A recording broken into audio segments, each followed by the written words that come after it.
And welcome back to Season 6 of the North American Strikers League. We were off last week, but we are ready to kick off the second third of the season here today, week 4. Of course, you all know me. I am K-Bot. I am joined by Dropletto, The Fool, and Zach Smack. Dropletto, starting with you. You're doing it all today. You're on the desk. You'll be casting right after we finish this pre-show. And then, of course, you've got your series later. Looking forward to a full day of Omega Strikers.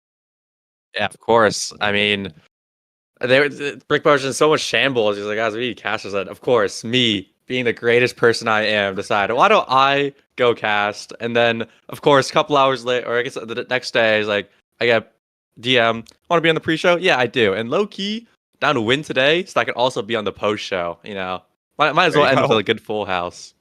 Clean sweep on the broadcast today. Looking for a Dropletto. The Fool, you're back. Except you're supposed to not have a house, so I thought. And yet here you are, dressed to the nines.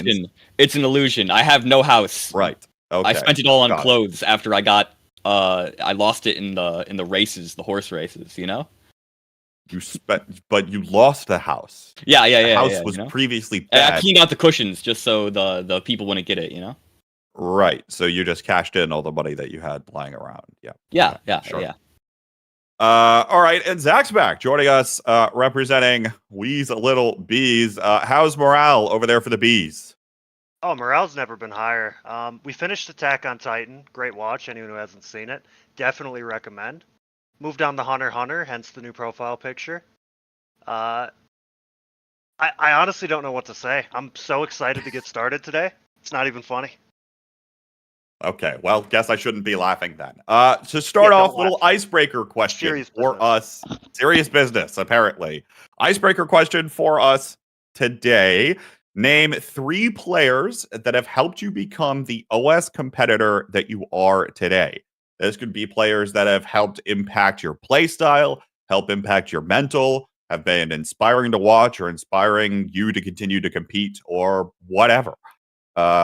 So I will actually start. Zach's back. I'll send this one back over to you. 3 players have been most influential in your OS career. These answers might surprise people. Let's start with the obvious ones. Number 1 is going to be Carmine. Carmine and Andy for sure. Before Corpse Control, I kind of just took the game super duper casually. Hardly paid any attention. Didn't really think about what I was doing. And then they're like, Andy reaches out. He's like, hey, do you want to make a team? I'm like, sure, who's the third going to be? He's like, I don't know. Who do you think? Carmine just beat my ass in solo queue, coming from Plat to Pro League in a day. Why don't we ask him? So I asked him, we form a team, and it all goes well. And that's when I realized I sucked at the game really hard. So lo and behold, he happens to be in the call today. Dropletto was the very first coach I ever had. He taught me how to play X-Brawler. And that's when I started to realize there's more to the game than I thought. Okay. That started my whole growth as a player. So tear to the eye. Shout out to all 3. Dropletto, since you were mentioned, I'll send it to you. Go up the chain now. 3 players that influenced you. All right. I'm gonna shout out the original Bozo Bunch goalie, Fem Bison.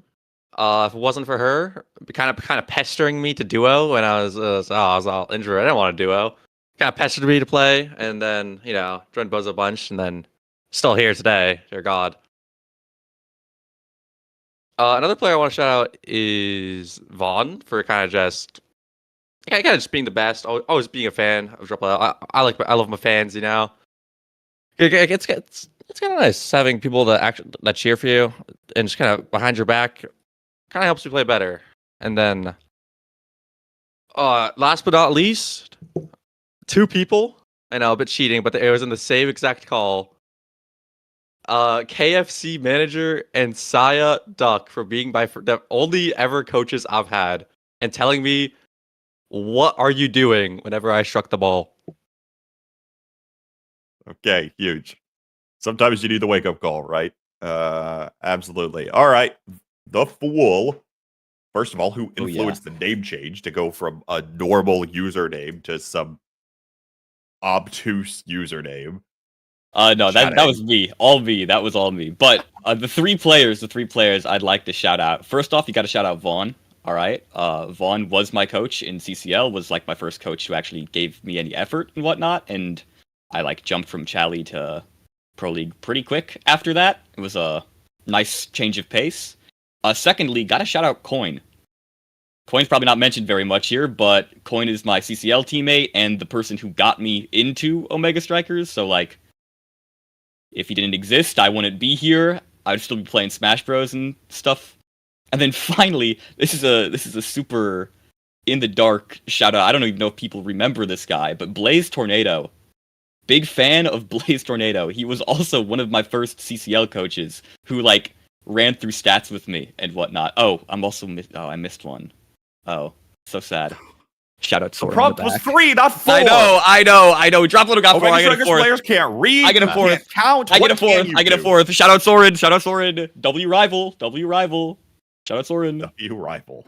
Okay. Excellent. All right. Well, bad omen with the not being able to count, because now we're going to look at some statistics. We have a little graphic put together that describes the most wanted strikers over the course of the week 3 of play here in the North American Strikers League. Topping the chart is Juno with a 70% presence rate, either picked or banned in 70% of striker selects. The question I'd like to pose to the panel up first here, and drop Leto, I'll go to you first. What makes this Juno character so threatening right now? To me, she kind of just she's really a stressful character to play against. The mental stack against Juno comes to like two main things, is that blobs. Every blob it's a timing mix up, because you don't know if the AI is gonna go or if the person's actually just gonna strike. And that is really annoying to deal with, like especially like when you're on your own. And secondly, primary is like a 7-second cooldown or something. She clicks that, she wins, and now there's a blob behind it. Now you got to deal with that time mix up, and it's really annoying. And I'm not shocked that she has such a high presence rate because of it. Okay, interesting. The Fool, I'll go to you here, Dex. The only real goalie we've got up here is this Fitty at a 62% presence rate and a 62% win rate as well. We've seen the rise in the talk of Finny a little bit more in the past couple of weeks of the league and in the metagame overall. Why is this character the go-to on occasion? Do not get me started on this Finny character. She is incredibly... she's so incredibly messed up to play against. Not only does she throw damage like more than tornado times, like she has infinite CDR, infinite speed. All the awakenings in the pool benefit her. She can take creation things as well as denial. She loves her glass cannon among titans. Any of the speed awakenings make her just a menace. Momentum Boots was recently buffed, so she's even faster than she used to be. She can be your second midfielder and your goalie at the same time, and even assist in doing more damage than now, which is messed up. It's just a messed up character. Don't let people play this character. You will suffer. Well, the ban rate's only at 18%, meaning that's been picked quite a bit. Zach's back to you here. Which character on the list is most worth banning in your opinion? If you had to pick, obviously you don't know who you're playing against, right? This is just a generic thought experiment. But on character principle alone, who's the most worthwhile to ban? That's definitely left a hard question for me, because that's very dependent on like the map and the awakes, obviously. But right. When I'm looking at this list, the character that I most hate seeing against me is actually Zentaro. Thank you for that, Drop Leto. Zentaro is so annoying on an open map with any dash whatsoever, and there's already so many dashes in the pool. He's always going to get one. You just have to deal with it. And he puts out a ton of damage in addition to just being able to gap close like any situation. So definitely one of the more annoying ones to play against as goalie, in my opinion. Win rate for Zentaro only sitting at 39%. However, I want to throw this back over to Drop Leto, because we mentioned, of course, the theory of the dash is helpful, but Juliet right now 92% win rate in the league, has been picked 13 times. I believe that's probably like 12-1 or something of the sort. Why would you pick a Zentaro versus a Juliet when apparently the stats right now are saying that Julie might just win you the game? Wow. So there's this crazy thing that when you're playing Zentaro, you're the coolest guy in the room. And that's basically the entire pick case, because this Juliet character, I don't know. It seems that all like the little Julie mains in Costco seem to have gone to everyone, but we seem to have forgotten that she's pretty top one right now. She clicks Dash Punch, she clicks Ult, and you need to evade both of them, and you only start the game with one. There's no counterplay. Like I don't know what people are doing, but I'm gonna lock this character today, and I hate Juliet, but. Okay, yeah, well, I don't know, man. People are sleeping on this character for fun. Okay, well, good to know that at least one person might be seeing the same thing in the stats. But, of course, with the characters being largely even, as we look at the league's overall standings, I think we can finally say with absolute certainty that Season 6 will be the closest season we have had so far in the North American Strikers League. 5 teams at 2-1 and 5 teams at 1-2. I want to go real quick, rapid fire around the block. Zoro, I'll start with you. Who is the favorite among the 2-1 teams right now? If you had to pick one, who is it? I'm standing on business. It's Hungry Like Nephew.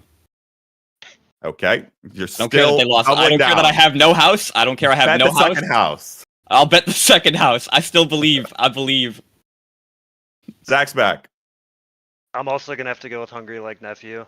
It's really hard not to say them after the Vice performance Vaughn's had. I've watched that game a couple times now, actually. It's crazy. Drop Leto, are the stocks still high in this team? Well, yeah, it's me. I don't want to be the third person that has to say Hungry Like Nephew. So I'm gonna have to say that the matchup this week's not looking too happy. I don't know. I might just give it the Bozo Bunch. I think we might be heading on all the way to 3-1. Their midfield's looking pretty good. Merchant's very handsome, and all our beautiful subs, and Drop Leto. Right. Can't forget about that guy. Yeah, that guy. All right. Second question, rapid fire. Assuming that this would be playoff scenario, it's top 6 that make it into playoffs. So let's say that the 5 teams that are 2-1 right now are locks. Who's the final team that makes it to playoffs? Already, we're thinking this way. That's right. Zach's back, starting with you. Oh, We's Little Bees. 100%. Okay. I don't have a doubt in my Shout mind. out your own team. Drop Leto. Oh, I would give it to the Sundubu Strikers. Okay, struggling a little bit as of late, but still have it in them, perhaps. Yeah, they've always had it in them. They're still going to pull through. The Fool. Even though I'm the coach for Sundubu, I'm going EKC. Wow, I would get you off the roster ASAP. Yeah, I might be getting fired, but no, EKC has very, very strong players. Let's just say that.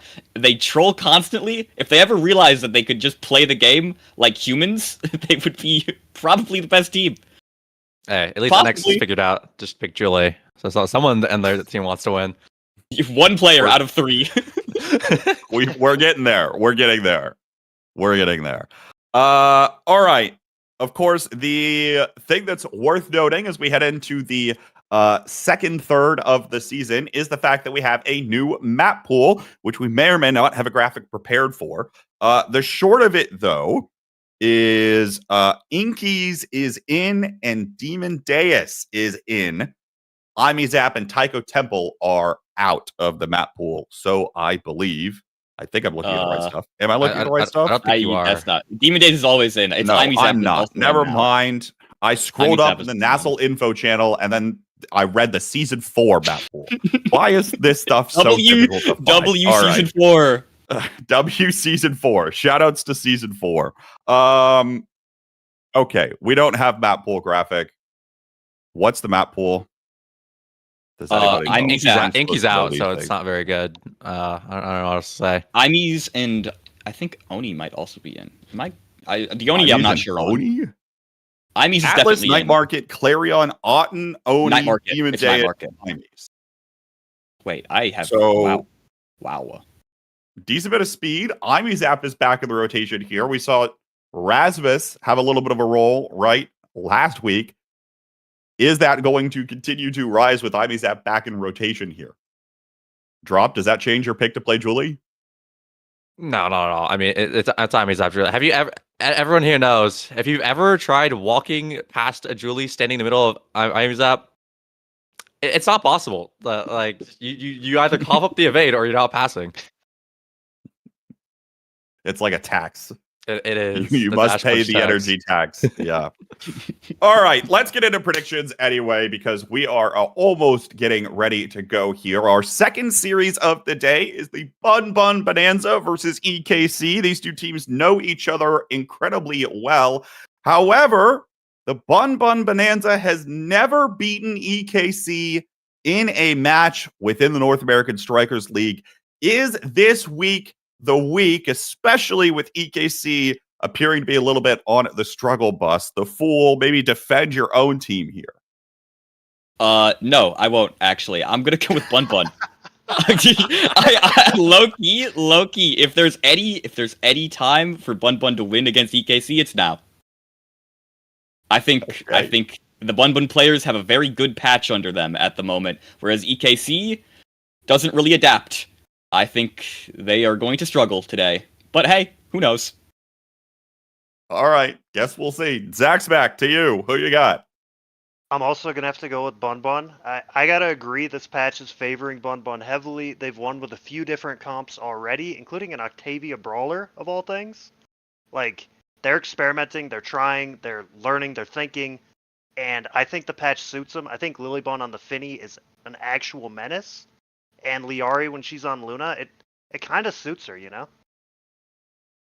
Okay, drop Leto. Yeah, I've done a little bit of research. Little you may know, but cats are actually the natural predators of bunnies. So I'm gonna have to give it to EKC. They kind of just it's like tight matchups Pokemon. They kind of just win. I don't think there's much Bumma can do about it. Okay, excellent. I'll do the same thing I did last week and give it a coin flip so that Bun Bun can maybe have the underbuff. And we'll go from there. All right. Third match of the day, Showtime versus Wee's Little Bees. We have an interesting piece of breaking news. Kainoob is back in the league playing for Showtime today, presumably on the starting roster, though we don't know in which role. Zach's back. How much does that scare you in preparation for your match later today? If I could be honest with you, when you told me that news in the pre-show before this, when we were getting ready, it didn't scare me at all. It made me excited. I can't wait. Okay. You're pumped? You think you got it in you? Oh, I know I have it in me. I'm excited. Do your teammates have it in you? Are you gonna pick your team to win? All right. Full faith that our team can win today. We've been working on some stuff. We've been trying our best. We've been looking at our footage, figuring out what went wrong against Bun Bun. Last week was a fluke, I'll say it. I can't wait to face Bun Bun in playoffs. We're going to beat them there too. But I'm looking forward to today. Okay. Mentality of the 8-1 team, so says Gumi. Drop Leto. Who you got here? I screamed Showtime yesterday, so gonna have to give it to Showtime. No comment. No comment. Okay. You want to repeat what you said earlier? No. Max said that he wasn't concerned. Yeah. Still not concerned. Still not concerned? Okay. No. Oh, all good. Zoro, to you. If there's any team that will not mentally despair this week, it would be Wee's Little Bees. But at the same time, it's Kainoob. I'm giving it to Showtime. Good luck. Wee's Little Bees is like a Baki villain. They want to taste defeat over here. Like, bad things are about to happen. All good. I'm gonna give this one to Showtime too. All I'm saying is that Kainoob has to play like no coin flip on this one. Kainoob Kainu has to play another 4 or 5 games before he's eligible for MVP, and so he'll probably still win MVP of the league. And it starts with this next one here today. PPL versus the Sundubu Strikers. I don't know how many narratives are going into this one. PPL's actually been performing really well in their first appearance back in the top league in quite some time. And the Sundubu Strikers a little bit on the struggle bus, an 0-6 in sets last week of play versus return to form. Zoro, who do you have here? I'd give it to Dubu. Give it to Dubu. I think Sundubu has what it takes. What can I say? Now, apparently, that's all you could say. That's all I could say. That's all I could say. Dropletto, to you. I'm going to have to give it to the Sundubu Strikers.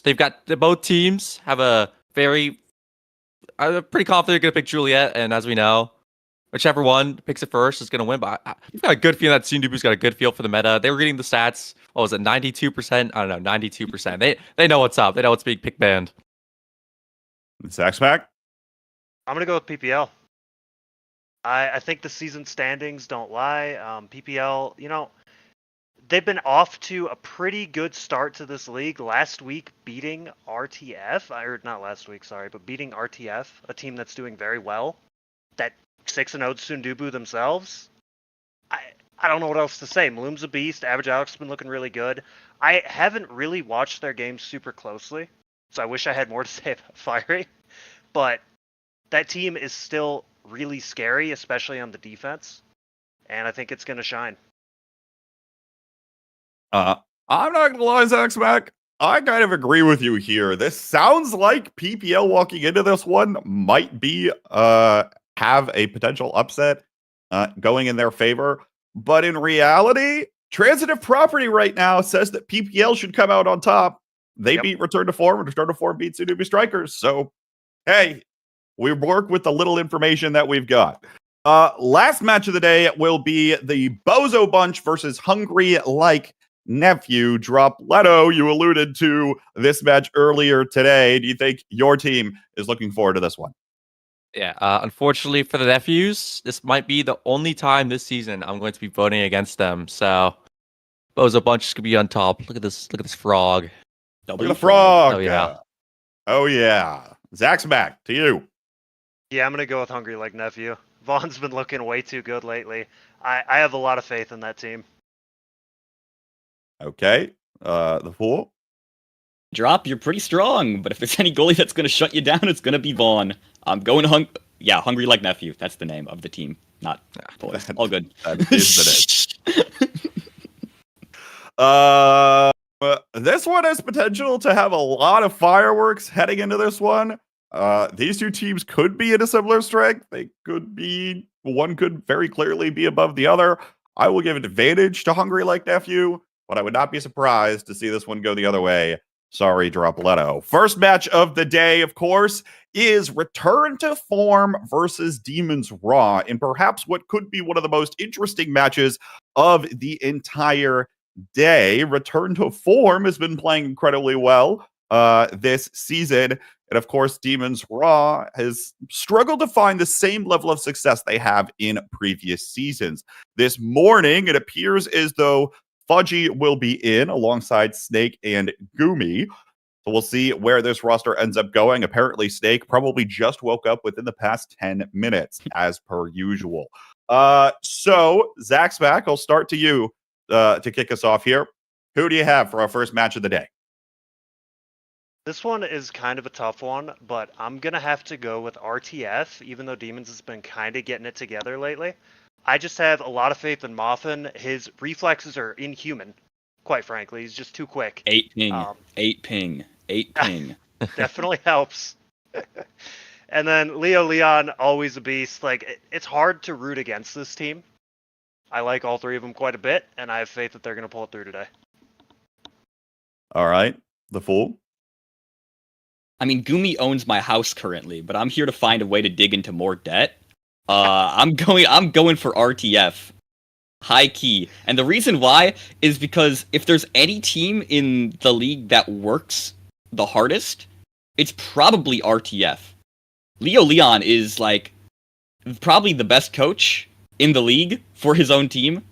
Like in existence, I played one tournament with this Leo Leon guy, and my outlook on life changed.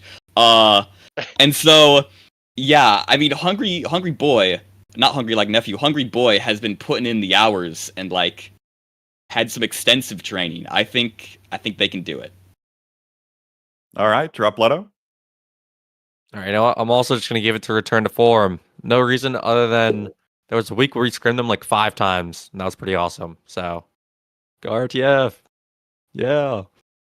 Okay. I will be the contrarian here to say Demons Raw. I think maybe they've actually figured out that Gooby needs to play midfield, but we'll see how the rest of that one ends up going. Folks, don't go anywhere. On the other side of this break, it's our opening match between Return to Form and Demons Raw. Don't go anywhere. We'll be right back.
許せたから恨むことにも飽きたしたださまようだけの抜け殻には興味がないの不自然に揺れる森の先へ突き立てた指甲賀に抱かれる準備はいい魂を燃やせ生きてる証を探そう私一人では見つけられない永遠の苦しみも切なの安らぎとなれ胸を焦がずこの炎も消えない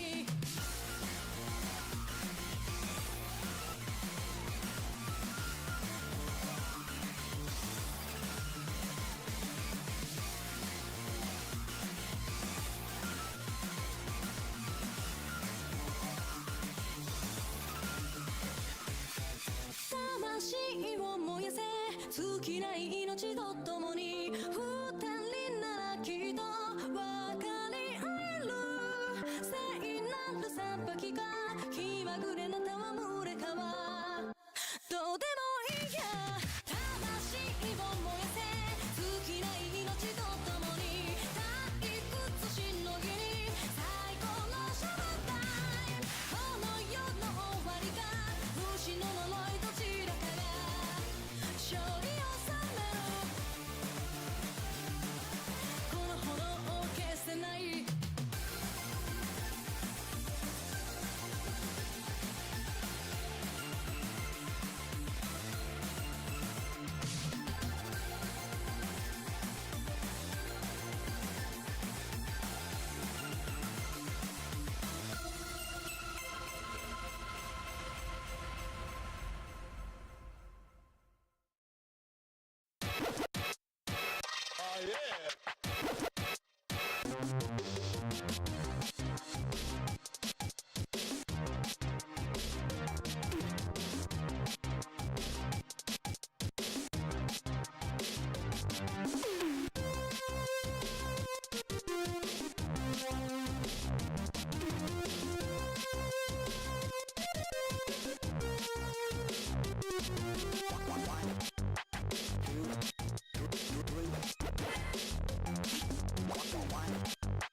What's up, everybody, and welcome to nasl Season 6, Week 4. Things are getting just as heated as they were before. We are going to start our day off here quite nicely with Return to Form against Demons Ra.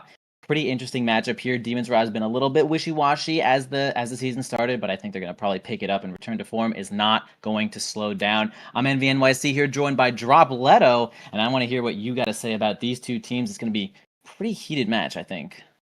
Yeah, for sure. I mean, both teams have some, but like my favorite players that I like to see in the league. Namely, of course, the Brawlers. Leo Leon, fan favorite for everyone. Everyone always loves seeing on the board. And of course, Snake on the other team. But here we are starting on Amy's app, as you can see in the picks. I was opting to pick it first. A team usually known for their KO strength. So I'm really interested to see what they have planned for the app today. Yeah, Amy's app is like really cool, really volatile, I gotta say. Like as a goalie player, I love playing on this map. But I feel like as a forward, things are really difficult, right? You are just dodging left and right. It's really tough to pass the midfield sometimes, especially if like Juliet, we can already see being picked here, is really gonna just try to run the game. Rasmus, an obvious ban here on the map. And we got RTF banning Luna there too. So we're really trying to avoid some of these really big hits, some of these really big double knockback combos to avoid getting knocked on into that hole in the middle there, and we'll see what they can accomplish. As of course, the start is showing up as Missile Prop and Spark of Agility. Snake and Hungry Boy both taking Missile Prop, as everyone else is going to be taking Spark of Agility, trying to move around the board. Muffin on Kazan, and now that is something I love to see. Yeah, for sure. But both Leo Leon and Say opted for Brawlers to kind of just like prioritize looking for kills in the middle. And when it's so hard to cross against a character like Juliet or Drakkar in society, it might be, I want to say that the comp's favor towards Demons Raw, with Juno and Era be able to kind of force it through really easily, kind of like on their own, kind of pressing their primaries. But hey, Muffin got his Kazan, and that guy can make magic happen off anything.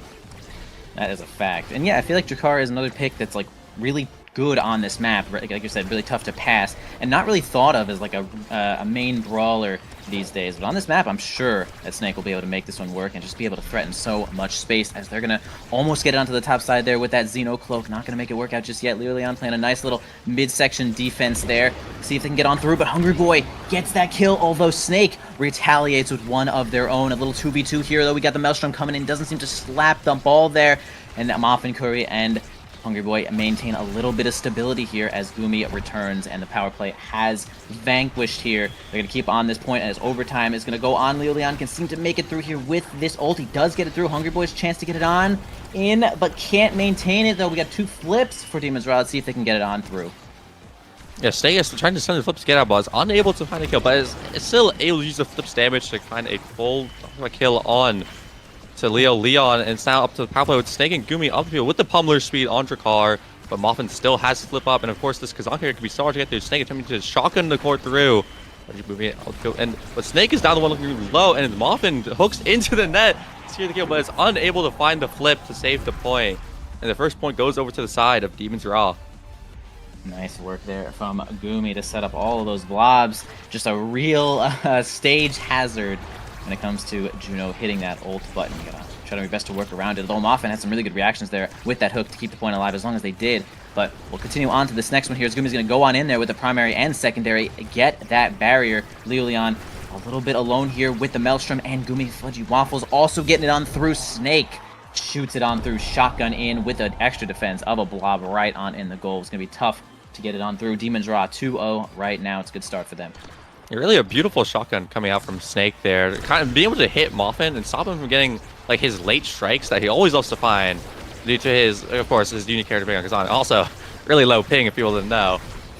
But Snake trying using this Drakkar kind of denying any outplay opportunities, hitting him. And hey, hitting the goalie is always a valid option. But now it's Gumi's moving the core up the field. Snake often popped his ult on Leo Leon. No evades on the side of Julie, which means it can be really hard to move across the field. But Hungry Boy's keeping it top corner against Gumi and Pudgy, who both have flips. Could be looking for the barrier soon. And Gumi getting up the field with the primary. Aeronado coming in, and Muffin's able to barely get it out. Opting to spend the dash punch, but it's now still two. Snake is looking very low, and Muffin's even looking for some knockback. Things if Return to Form can find this kill, the point even could turn on its favor. And Muffin, of course, being the one to secure the kill with the Kazan open primary. Yeah, nice work there. Some of the benefits there of just having Kazan on your team. Really good at dealing damage. Really good at finishing off a couple of kills, too. As Fudgy Waffles does not seem to find the gold just yet. Hungry Boy looking a little bit weak, though, on the bottom side. Snake going to get it on through with the Magma Bolt.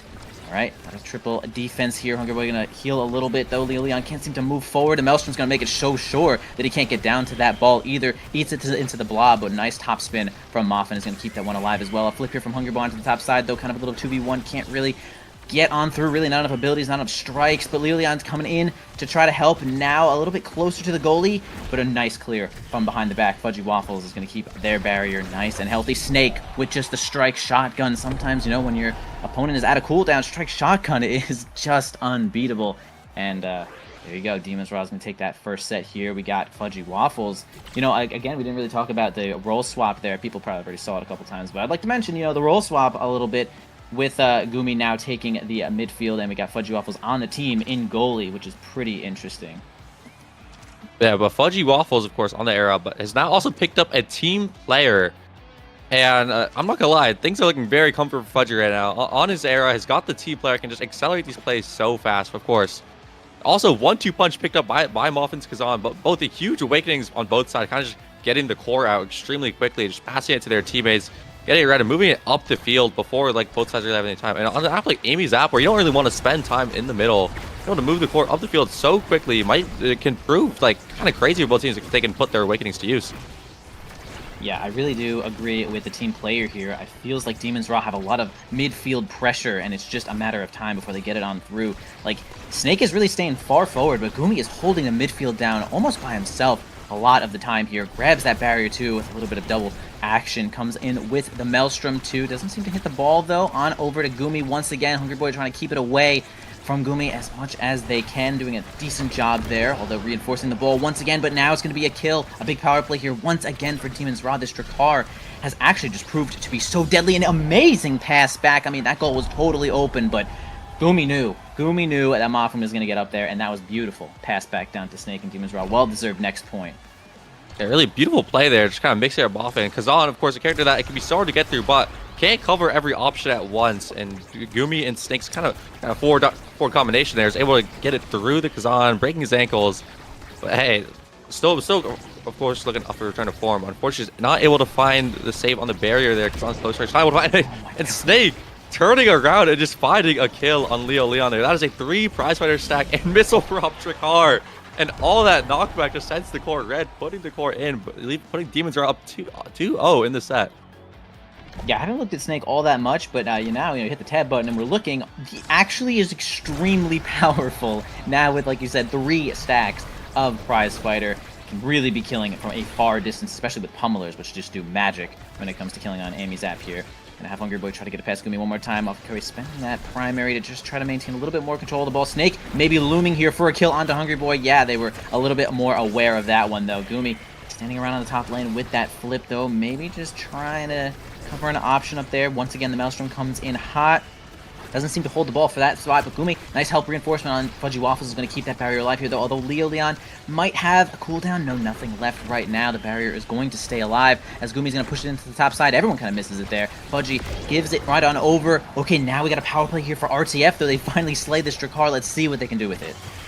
Yeah, great Quangle for Hungry Boy, but Moffin's unable to find the save on the barrier there. Just not quite reaching it. And the power play is already done for the side of return to form. Not able to find much off of it. And it is open net for the side of Demon's Raw. And Hungry Boy is getting just run down by this lizard right now. And it could be one hit away from kind of just dying. And it's up to Fudgy Waffles using the team player to move the core up the field so fast. And it's just so scary for the side of return to form against this Juno and, of course, team player era in overtime now. The core is just so rare. When you're on a Stowe, who's a character whose ability to get kind of slow and hard to kind of cover all this space at the same time, it gets so scary. But hey, Moffin also on the 1-2 punch, looking for these red cores. A great pass from Snake forces Moffin to pop the flip. Leon's able to get into the corner. Great dash flip from him. And Hungry Boy able to find the pass down and secures there. Was that the first point of the series or the first point of the set? I think that was the first point in the series, actually. Yeah, they finally do get it through. It seems that the theme here right now for RTF is Leon can't seem to get close enough to the objectives, to the barrier or the open goal, with the ball in hand, so he has dash punch for it. It's just like they're playing a lot of defense right now. It's like Hungry Boy's taking so much damage, and it's like a lot of the extra resources is kind of going to defending in a lot of situations, and Leon just can't get the offense that Juliet is really known for when it comes to just dash punching through the goalie, especially with like no evade. Fudgy Waffles doesn't have a bar yet, I think, to get that evade in there, so it would be perfect situation, although they're putting a lot of damage here onto Snake, but the Perseverance really does get that barrier. Snake not done yet, and still is staying in the fray here as the team of Ultima's Raw is just putting on more and more pressure here with that open goal. Snake is just going to sit there and absorb cooldowns, though, while standing near the line. Leon and Hungry Boy both leave, but hey, Muffin Curry, really nice shot there. Kazan so good at finishing off kills, and let's see if they can get this finally on through here with this power play. Muffin not close enough to help the ball just yet. A couple seconds over, and man, Leon does get it through. Very necessary, very needed here for RTF to take advantage of that power play. Might be able to even this series up. Yeah, I mean, the return to form seems to be picking up some momentum right now. I mean, Muffin's getting so many kills in Snake, though. They kind of realize that Snake is so far up the field constantly that it can actually be pretty easy to just kind of dump abilities onto him. But as I say that, Leon attempts to ult Snake, and it's just met with a shotgun blast to the middle, and Drakkar is back at another 2 prizefighter stacks, and they're starting to send the core red just off his secondary. And Mop is forced to pop the flips. Scared against this Drakkar. I mean, I would be too. It's a scary lizard. But Gooby is using the power to move out of the field. Don't want to hit into the person with flip, and of course they all recognize that, kind of giving Gooby the space and just playing bottom side to not give him any possession of the core. But Fudgy using the there to get out of the field. A beautiful shot from Hungry Boy forces Fudgy to spend his flip.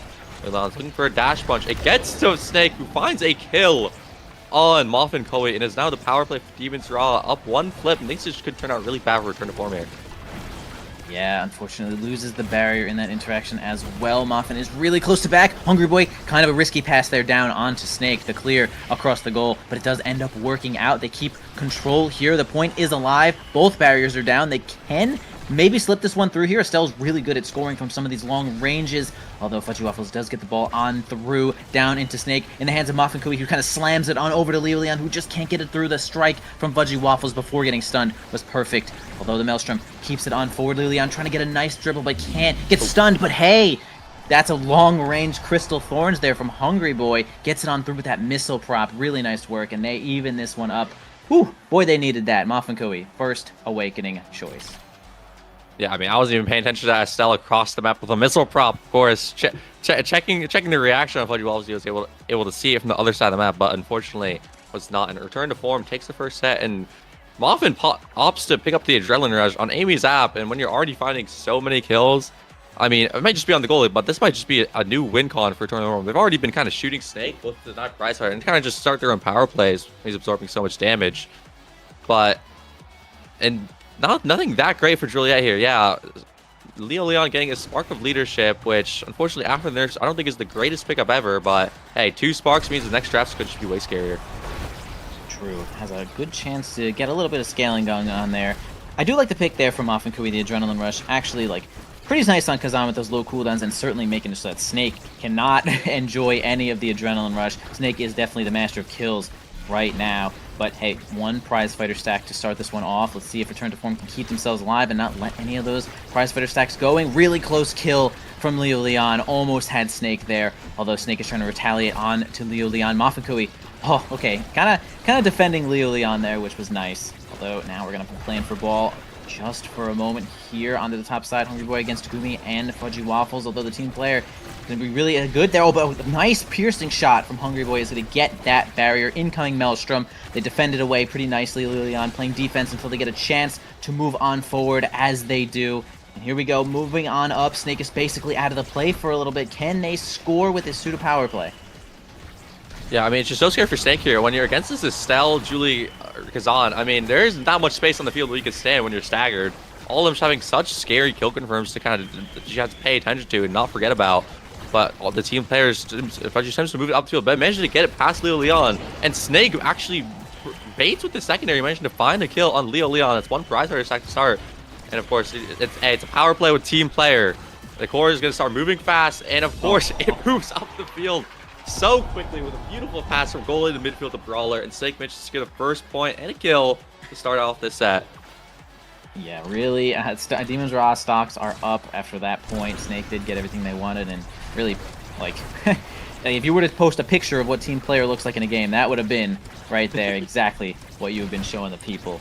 Perfect passing play. So we're going to try to deal some more damage to Snake Leon, fighting for their life, but not really winning in that spot. Demon's Raw got a lot of, basically, a crossfire, right? Like, Juno is so good at dealing damage. When you step on the blob, it's like double damage, and then you just get hit by Era, and no one's regenerating anymore, but Lilian finally at full health right here as Mafinku is going to come down here, help defend once again, piercing shot to get this ball, trying to get it past midfield. Although, I mean, you can see Demon's Raw, just so much pressure, so much control. The ball almost never gets past midfield until, you know, Snake is knocked down to half and has to go heal or something. Although they got a flip here from Mafinku to help it keep it on forward. Hungry Boy getting to the bottom corner there. The Maelstrom comes out to kind of clear that whole spot. The piercing shot's not going to be good. A kill from Lilian, but it required that flip. Still worth, but, you know, if it's always going to be a flip, it's going to be a little tough here for Return to Form to get some of these objectives, although they do get that barrier. Can they get the point? Yeah, a great corner play from the side of Return to Form, kind of keeping it trapped in the corner until Leon is able to find a kill with the beautiful Juliet outplay of dash punch flip. I love to see it, 92%, but a great passes from the side of the Return to Form's forwards. Actually managed to get past Fudgy. Opportunity to save the flip for next point, but a great play shot from Leo Leon. Very nice there. Hungry Boy, full stacks of pancakes there. They certainly are going to value their life at this spot.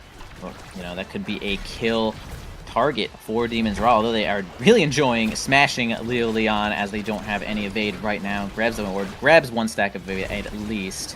Still has flip on Hungry Boy. They're really just duking it out here. Snake and Leo Leon brawling as much as they possibly can. Although when it's time to go for ball, Moffin Curry, nice clear behind the back there as well. Is going to keep that barrier alive. Snake looking at just about nothing here. A little 2v1 against onto the Snake. Finally, they do get that kill. Not too many resources used. And now this power play could result in this barrier going down if they can just maintain a little bit of control. But these two characters right now here, Gumi and Fudgy, are just holding the line until we get Lilian on the front line with Hungry Boy, and now the goal is open. Can they finish this one up?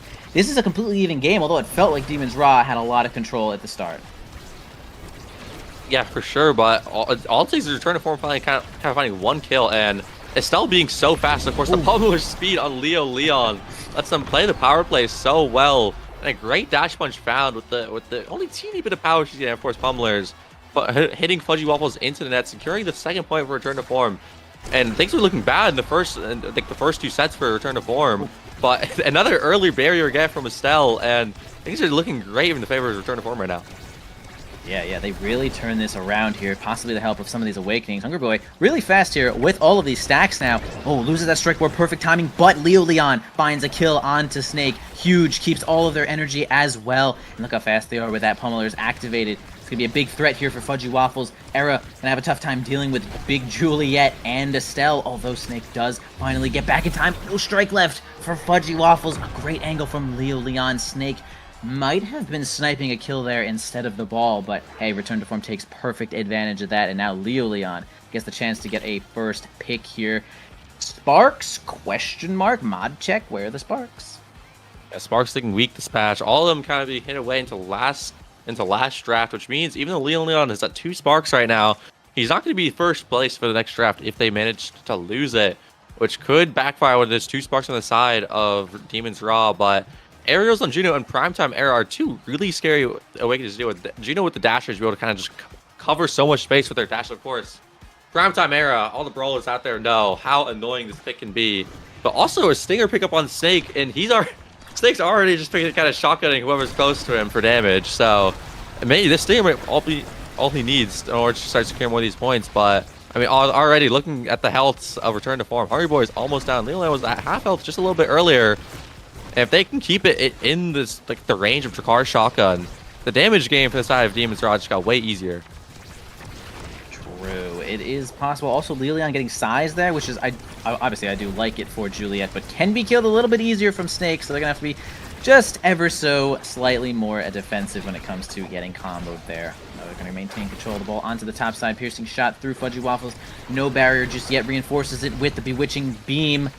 Can't seem to maintain control of the ball here is Demon's Raw, although Leo Leon approaching against the Maelstrom. Nothing is really going to be beating that Maelstrom except for the flip. Moffin almost drops that barrier, but actually has complete control, and I'm the fool actually thinking for a second that Moffin Kui did not have control of the situation. Hungry Boy and Moffin going crazy, tricking right past that Snake. and they're going to get that barrier as well. Hungry Boy has a flip to work with here. Juno sending that ball at lightning speeds, and as you mentioned a little bit earlier, though, the aerial's so good on Juno, but it's not going to be enough because Leo Leon and Hungry Boy are playing kind of nice right now, and they're looking to clean this whole game up. I can't believe that Juno's blob timing mix-up just makes their own team, but it's still, unfortunately, to lose play on Fudgy Wafflers there, but still a flip on Gumi and no energy on the side of Hungry Boy. If Snake can get close enough to this Estelle, it could just start dropping abilities on her. Maybe we'll just kind of find a kill, but of course, it is actually Snake the one who's kind of being run down by this Juliet and Estelle abilities. Of course, when you want to get so close, you have to walk through all of these hitboxes in order to get closer. But unfortunately, missed back there from Fudgy Waffles as the barrier goes down. I was looking for some dash punches on this other side of the field, kind of scared early barrier, but it's actually Moffin who is unable to keep it up. And it's not Gumi looking to approach the net with flip. A shotgun coming out from both Estelle and Jakar. I don't find anything too crazy. Araneda moving up the field, and Gino jumping across the map, kind of away from the core. And Leo Leon finds a kill on the stagger side with this Juliet, showing how scary it is to be staggered against her, where she just walk up and flip. But was playing this corner against the Estelle Juliet, and a great strikes from Gumi and Fudgy to actually get it out there. When he popping flip, trying to just have a hero play against Moffin, but is not having any of it. And no team player up yet, but Hungry Boy is looking super low. One shotgun away from death. Snake unable to find the corner play against Moffin.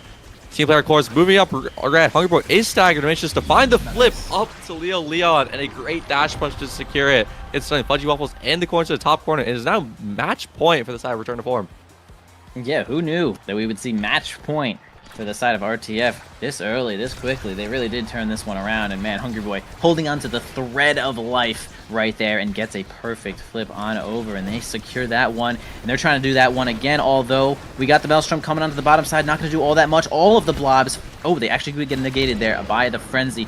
Man, and it's going to be a kill onto Snake. They end up staggering him, and they get him off the map. Big power play here for RTF on their match point. Moffin trying to move up and help it out, and yeah, really good piercing shot's going to stun everyone, get it on through. And that goal is now open. Really looking good here for RTF. They can get it to Leo Leon a little bit closer to this goal. Okay, they're going to block it on out. They do survive, although Hungry Boy looking a little bit weak. Snake got their eyes on this kill. Gonna have to navigate around these blobs. Does successfully, gets the orb. Leo Leon self-dribbling there, which is kind of nice. Keeps the ball control. Survives, gets revived there from the drone, which is big pick there for Leo Leon to keep themselves alive here, though. The points going to kind of continue a little bit slowly here. Fudgy Waffles does have flip. If any big plays are about to happen, nice plays around Snake, too. I love the team play here from Muffin Kui and Hungry Boy, although it's not enough just yet as overtime's going to roll over. And they do actually get it through. Nice pass. Nice redirect there from Leo Leon right through the Maelstrom. You can see it. Oh my gosh, right through the Maelstrom, right through Fudgy. Thought they really had control of the ball there and didn't flip. And it's going to be RTF. First game. That was nice. Yeah, I mean, beautiful from Moffin there, seeing that there's a point to be found, immediately using the hook into strike to kind of red core with the 150 power Kazan and 1-2 punch, just sending it straight to Leo Leon, who's able to find the shot through arrow right before she's able to get any real defensive abilities up. And I mean, looking at these stats, I had 7 KOs on Snake, but if you look at the side, he might have the most KOs in the game, but it's kind of the team effort from Return to Form that's kind of able to keep the KO game in play, even though Era and Juno were unable to really find any kills of their own. Everyone on the side of Return to Form had so much kill threat. I would like to point out the Kazan not really seen as a character that does a lot of damage or helps the damage game at all. Of course, 11k damage on him there, but Moffin was able to spend so much time using Kazan's kind of like slow, hard-hit abilities to kind of just peel for Hungry Boy to make it so that Snake couldn't just run him down. And I thought that was a really interesting use of the character. Yeah, really great use, helping to defend your teammate there while they're trying to grab an orb or just get to the corner or something. And Muffin Kui is no slouch when it comes to playing for ball or playing for kills or playing for the team. Kazan kind of gets to do it all and got some solid awakenings to help them out there. Return to Form really brought that one together. We are going to move on to our next game in just a moment here. I believe Clarion Corp is the next map that we are going on. The pick is going to be from Demon's Raw. And I'm really curious to see on what their plan is going to be there. I really like Clarion. I always say it. I like Clarion because it's fun. You know, it switches the maps up, and people have to play a little bit differently. You know, the side lanes become kind of tough sometimes. You know, if you pick a character like Juliet, you know, you get like, I don't know, it's like two and a half maps where you're like super threatening, and then it's like, well, now if you're Estelle, you're like having a really good time on like Bouncy House or some of the other maps. So it's really cool. I'm a Clarion fan, and I am ready for the next match between these teams. Let's see if Demon's Raw can bring that one back. Like we said, Demon's Raw started off kind of hard, kind of nice, kind of fast, and then Return to Form really just returned to form. It did take a set, but they returned. They were back. Yeah, looking like they were kind of revving up their engines. Once they figured out the game plan of how, like kind of like look, kind of all coming together to find these kills, except for these KOs for anyone on their team really to secure the kill. As long as someone has like their one important ability up, of course, because I'm gonna be honest, basically his entire kit for Coco is Estelle, Blink, and Juliet. Once they're able to kind of find like Snake low or even occasionally someone else, they're just kind of secure. And of course, the pummelers in the power play, permanent or like 13 seconds of 30% speed. It can be hard to not find value with that. But like you said, RTF has picked Clarion for game 2. I know you said you're a big Clarion fan, but I might just be the number one Clarion hater. So we got I guess get some good diversity on this cast. But I don't know. It's like, oh, look at all these cool maps where that all barely function. With all these crazy bounces happening on all the barriers and sides, and of course, all of them have their beautiful gimmicks to play off of. But hey, they do. And maybe I may hit it as a competitor, but when I'm spectating, when I'm over here from the big chair, yeah, it's a pretty good time. I won't lie. Yeah, definitely like commenting. It's kind of like Inkies, right? Playing Inkies, no. It's like the Drake meme, right? Like playing Inkies, no. Commentating Inkies, yeah. Yes, commentating Inkies, I'm ready to go because it's just like, whoa, look at all these guys running around. That was crazy. The water cannon. Whoa, I mean, wasn't that crazy, guys? And then the players are like, man, this is actually the dumbest thing I've ever done in my life. But yeah, Clarion kind of like that, right? I mean, as a goalie player, again, it's like you're on Bouncy House. I want to end it. No Bouncy House, right? Yeah, so it's like I would love to remove Bouncy House. I'm sorry, Borg, but the Bouncy Barn might be the most unenjoyable thing in Omega Strikers. That's a tough one. That is a tough map to play on, but sometimes people are really good at it, and you watch it, you see it happen when you're commentating and you're spectating and stuff, and it's just like, oh, that's really cool. Hey, Monumentalist. That's a fun awakening. Who likes Monumentalist in the chat? Also, bulk up. That is just simply a really good awakening. Yeah, I mean, Monu, of course, I think the era is going to be probably even harder for Raw than usual, but RTF actually opting to ban it. Okay. Me personally, I don't know how scary Monu is. Of course, I'm a big fan to see the Julie ban here. I mean, bulk up Juliet might just be one of the most annoying things in the game. And usually you can just shoot her because she has to walk up so much, but bulk up kind of replaces that. And of course, 20 power to Juliet. Oh my, 92% win rate. I love Dash Punch. Yeah, definitely a pretty solid setup here for Juliet. Gone she is, but Rasmus will be joining us on the side of RTF here. Probably a Moffin Koei pick. I mean, I have seen quite a bit of great Rasmus play from Moffin Koei. Although I wouldn't say Leo Leon is not a Rasmus player. That I am like a Rasmus brawler believer right now. I think he's like extremely good. Yeah, as do I, but I'm always going to say Zentara's the best brawler again. I'm glad Demon's Raw have picked it up. I just think that character, he feels awesome to play. Goalies hate him. And he kind of does everything. And he can kind of be played in any comp. So both Juno and Zentara can do a lot of things. And it's kind of up to whatever Raw decides to pick for the goalie. That's kind of round out their comp, whether they want to play more kind of core control focused comp or a bit more damage. And damage we see from the side of Return to Form, picking up the Vice on this bulk up start. Of course, a lot of health, but of course, a lot of power going around. And Rasmus Vice Finny is a lot of damage coming out from the side of Return to Form. Of course, Rasmus will find these great kill counters, and then an Alice pick, of course. So we've got a pretty heavy damage comp and a pretty core control comp facing off against each other on the Monu and bulk up start. So really, I'm pretty excited to see how this game goes. See which of these two little types of plays is going to come out on top here.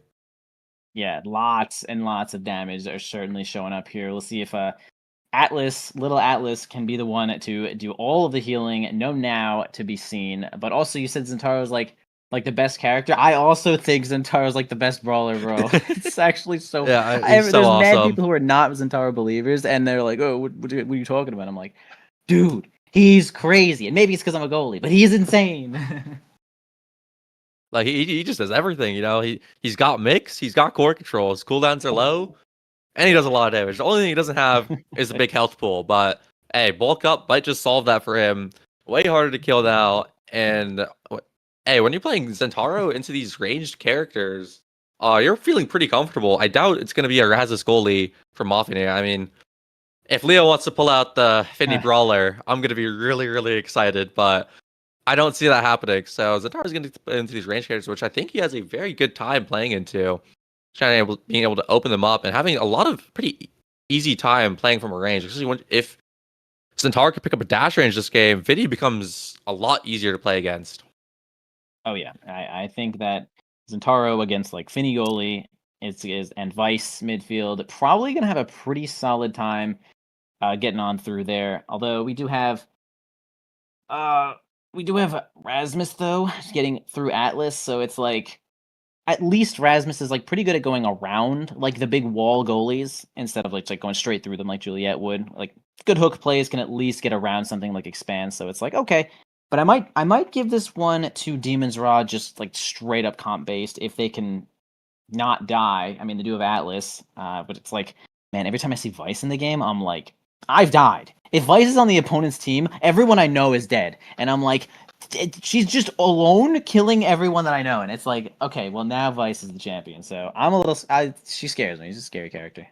Yeah, I mean, when Vice is on the other team, you're kind of playing on a time limit, like because she has so much damage. You're kind of just hoping that you can score before she racks up with damage on you to kind of close out the point. And it's a Vice midfield over Vice goal. I personally think Vice goal is a bit better, but hey, Vice midfield is something that's kind of I think slept on right now. I think more people need to think about when going to drafts. But now we see here both goalies on the momentum boots, and both on the Monu as well. And of course, all the forwards taking bulk up, looking for a very, very high damage game here. Even though we said, like, of course, the Demons drops more core control side. Gino Zentaro, no characters to kind of scoff at when playing damage, but unfortunately, Snake is starting the point extremely low. Leo stealing the orb from him, and already finding a double barrier. I mean, yeah, like we said, damage game plan. Yeah, instantly goes for the Supremo Omega kill, gets knocked against the orb, knocked against the center, knocked into space, and they secure that point right on through the Atlas. Looking good already for RTF. They do have the Vice. Vice do be doing the damage. We'll see how long this theme can last of Vice just doing damage before getting scored on. Of course, Atlas is still pretty good at defending. So we'll see how it happens here. On to Bouncy House. God, we just love it so much. Bouncy House. The ball is just flying at speeds nobody can even imagine. But it is still kind of tough to score on here. We're going to get a flip from Hungry Boy on over to Muffin Kubi. Doesn't seem to accomplish all that much, although we do free the ball up with a little bit of possession. Knight, actually, it's crazy mix-up there from Leo Leon. Is going to secure them that first barrier. Gets on in there, gets the second one. Hungry Boy got a possession of the ball here. The Expanse does send it at a very favorable angle for Demon's Raw, although tough spot. Nice stun from Snake. Keeps Leo Leon at bay. And now control into the hands of Demon's Raw as they do grab a barrier of their own. I really like the gameplay that's going on here, though. Saves it again in the hands of Snake. Can they get more than just one of these barriers here? Let's find out. Yeah, I mean, of course, Sports is going by so fast right now, and Rasmus is being a character that is very happy to kind of control that fast score. I mean, that hook almost securing the point there for himself. But also, Alice is no slouch either. Kind of just click. Hey, the core's coming at you fast. Just close your eyes, click secondary, and hey, you've got it covered. He'll be obviously flip, but so is Moffin in his turn to kind of get it out on defense. And I feel like Return to Form has spent so much time in this little corner against Demon's Raw. It's so scary for them. Leon almost finding a hook primary to secure this point, and Vice TP in, kind of covering so much space for that. But Demon's Raw looking to finally get their own offense, but Moffenberg just slaps it out with the card. Leon moving up with the core again. Is able to find a beautiful shot, strike warring the Alice primary, which, by the way, that was the nerfs right there. Less range, which means less timeout, and Leon's able to barely strike warring it to secure the second point for Return to Form. Yeah, true. I mean, we see Boots Atlas, no strike shot. Strike shot might have gotten it on through there with the extra projectile range, but Boots has really just become like the flavor of the month. I mean, I say flavor of the month. It's just strictly good. I mean, 15% speed is pretty powerful. Tries to get a combo there with the flip. Lilian and Hungry Boy not on the same page just for that moment, but still going to keep themselves alive here. Grabs an orb. Atlas moving on up there. Nice one. Fudgy Waffles getting that projection in. Humi holds the ball in the midfield. Lilian does get it on through, but losing a whole lot of life. in return, it actually grabs a barrier of their own, gets the center, heals themselves up, becomes stronger than anyone could ever imagine, still taking a ton of damage, though. Yeah, nice evade to get on through. Although, we do have Hungry Boy against the... Oh, wow. Big Finish was kind of insane there, stunning literally everyone, securing the ball. I mean, Moff and Kui found a way... Like, that's Boots, right? Moff and Kui was able to run all the way up to the opposing goalie, land that Big Finish right in the middle there, and boom, there you go. Secures that one, RTF. Yeah, I mean, Monu Finial looking super scary up in their face, but hey, now you gotta deal with a Vice picking up specialized training, and if I was Demons, I'd be shaking in my boots right now. Also, denying the size from their Rasmus, not the best pickup ever for the Atlas goalie, but it's not all terrible. Of course, it will stack up on Juno and an Orb Replicator, which I think is a sleeper, really strong awakening. If Snake can prioritize just picking up like 2 orbs every time they spawn, well, the healing I don't think is going to be super noticeable. The energy that he provides for the team is so high, and when you're playing against his specialized training Vice, I think you're going to need all the energy you can get. I agree. Yeah, energy is maybe the name of the game here, right? Gives you evades, gives you defense, but it also gives you speed, right? Like, if you can get those flips, you can get those objectives way faster, and it's just the point is just not lasting anywhere near as long. So you just want to be really fast against this Vice, who is just trying to destroy everything.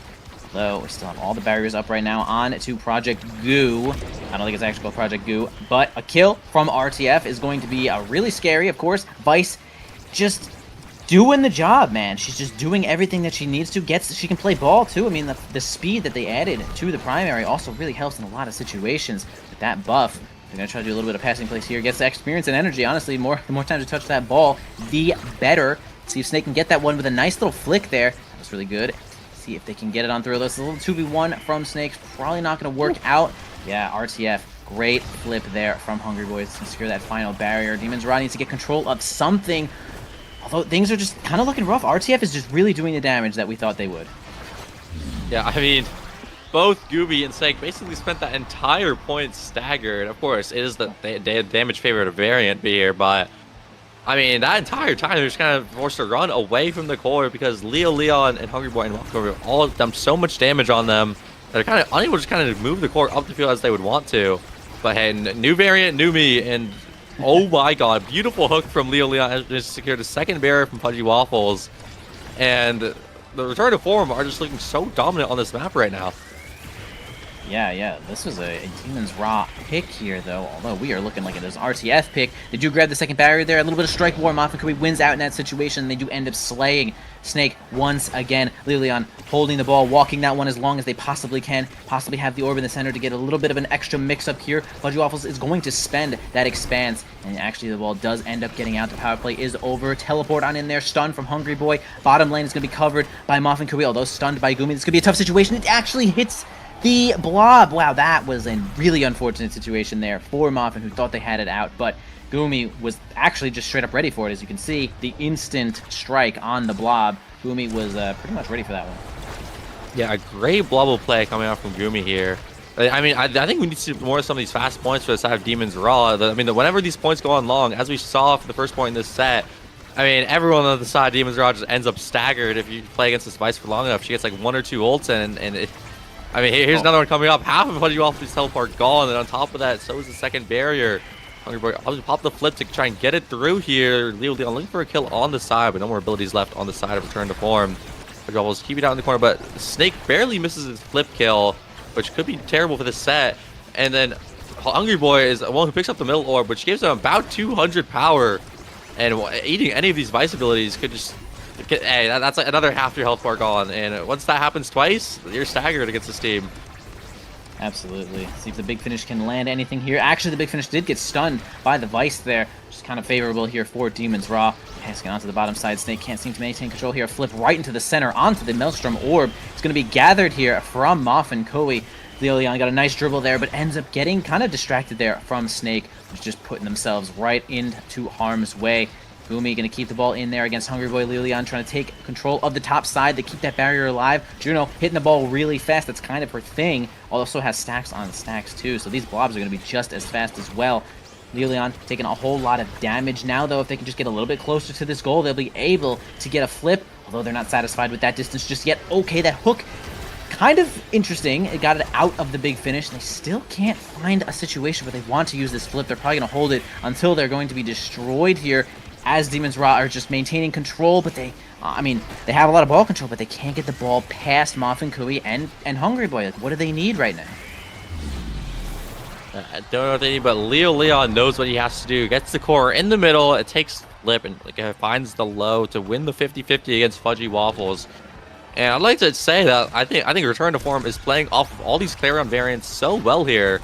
Each of the gimmicks are kind of like putting to full use. Them needing to secure so many of like the Clarion of the orbs last point, and before that putting the good use. And now there's keeping it trapped in this bounce house corner, which is just the guy kind of probably the scariest place for a goalie to be in all of Omega Strikers. And forces Fudgy to pop the flip, but when you're against a Vice ult like that, there's just nowhere to hit it to. And Return to Form looked like they just want to get out of this set as fast as possible. I would agree with that. I mean, they are playing quite fast, quite good. I mean, they're all supporting each other so well. I mean, the pressure almost never lets up for the side of Demon's Ra. Almost gets double barrier there, though, but for the grace of God, keeps himself alive. Snake actually gets that really wide arc on the Slice and Dice. Is going to hit both Hungry Boy and that ball to secure that final barrier. Leon winning a strike war or two with the help of Hungry Boy to win that situation. Big finish to get the ball onto the bottom side. The lightning strike might have actually interrupted the ball there, slowing it down. Either way, we're going to have Demon's Ra win out in that situation, and they really need this set to even this one up, because I feel like Return to Form really is kind of an advantage at basically every variant, like you said. Yeah, I mean, hey, when you've got Specialized Vice on the team and a map that is generally always closed for Clarion Corp, it's so hard to dodge this Vice ultimate, and it's just so much damage that you have to constantly be eating. And especially if Finny can get some of her abilities on as well, it's just so much damage. But Gumi finds the flip, managing to secure the both barriers for the side of Demon's Ra. And they are, and with them sitting pretty with both of their barriers up and an Atlas, things are looking pretty good for the side of Demon's Ra. Of course, it's still in the corner. Hungry Boy opting to pop the flip, it kind of more damage found, and another ult popped on Gumi, jumping away. But Leo Leon has the core, has flip, and is trying to look to secure the first barrier for this point. But Moffin's moving upfield. Snake has the core, loses it, and Fudgy Waffle is trying to get it out, and Leo Leon pops that beautiful flip pass down to Hungry Boy, gets the flip out of Fudgy. Snake trying to make some magicals and Tower Play happen, was unable to find anything there. The big finish coming out from Finny, moving it up, but Leo Leon has the secondary, is covering so much space, and the core is just going so fast right now. It's so hard to track this. Muffin still has the flip. Gumi tries to catch it. More red cores. It is overtime against Juno. Snake a lot of damage on Leo Leon. Boat comes out, unable to find it. Just looking for the primaries. Leo Leon and Hungry Boy moving up the field once again. Muffin's trying to walk up, maybe look for a flip. Barely misses the kill from Hungry Boys. Actually, another Finny ult coming out. I mean, it is so hard to track the score at this point. Both sides do not want to lose whatsoever. Oh my god, and actually great reaction there from Muffin Kui, and another one from Fudgy Waffles to expand their way into victory, although double strike there from Gumi and Fudgy is actually not going to be able to hold that one. I think they just really thought the core was going to go faster than that, as they both kind of struck there. Hungry Boy getting that credit for the point here, and oh yeah, I mean, this is a Vice playground here. Extra special, Deadeye, heavy impact. There was just no way to deny this pretty much anyway. And so, RTF, the stronger get stronger, the richer get richer. We'll see if this extra special is going to result in the absolute destruction of Demon's Ra, as they, I mean, really not a whole lot of defense here. Reptile Remedy is certainly like the best they got, and it's going to be on Junos, so, you know, the stacks on stacks do have some support. We'll see if they can carry it on home. Yeah, while Vice did pick up extra special with specialized trading, I mean, yeah, that's a little demonic, but I will say that the draft for the side of Demon's Ra is not terrible. Reptile Remedy is going to make this extremely hard to kill, especially when you already have so much stagger on bulk up. And this team player, if we can get the core out, we can start making these plays happen so quickly. When you're against a low mobility character like Vice, you want the core to just be moving fast, just get it faster. Like, because if you can not just avoid playing interactions against her strikes, you can just kind of take advantage of the fact that she has to kind of spend her abilities on the core now, but still able to find these. And beautiful flip from Hungry Boy, manages to move it past Fudgy Waffles through the Monual secondary before it can come out. Managed to secure the first point, and I mean, the Return to Form looking to kind of take the series right now.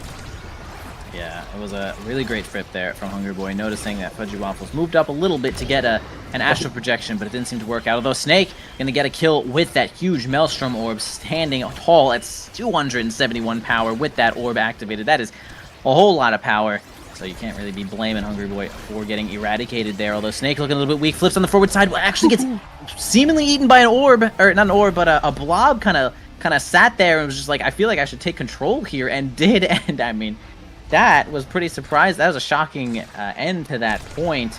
Gumi is securing that one for the team, although Snake now starting off this point instantly with completely staggered. I mean, that is the kind of damage that we've been seeing here from RTF. They are just basically disabling this brawler. They're actually just knocking him out of the Celestial Intervention, and boom, slain once again through Atlas ult. I mean, RTF has just got so much control right now, and flips and energy, and they are just looking like they are trying to get the heck out of here. Yeah, I mean, flip pop from the Gumi is there as well, but you're forced to eat the Vice ultimate anyways, and Gumi's, even with the Reptile Remedy and the bulk up, is looking so low. Fudgy Waffles as well is at half health with the flip, and Gumi's now staggered. Fudgy Waffles defends the flip, but Hungry Boy flips in response to keep it up the field, kind of keeping him trapped, eating all this damage right now. I'm often getting up the flip to get it up and start get involved on the offense, but the ultimate from Fanny managed to keep it up the field, and I mean, these extra special Vice cooldowns, I feel like we're seeing it every like 10 seconds or so.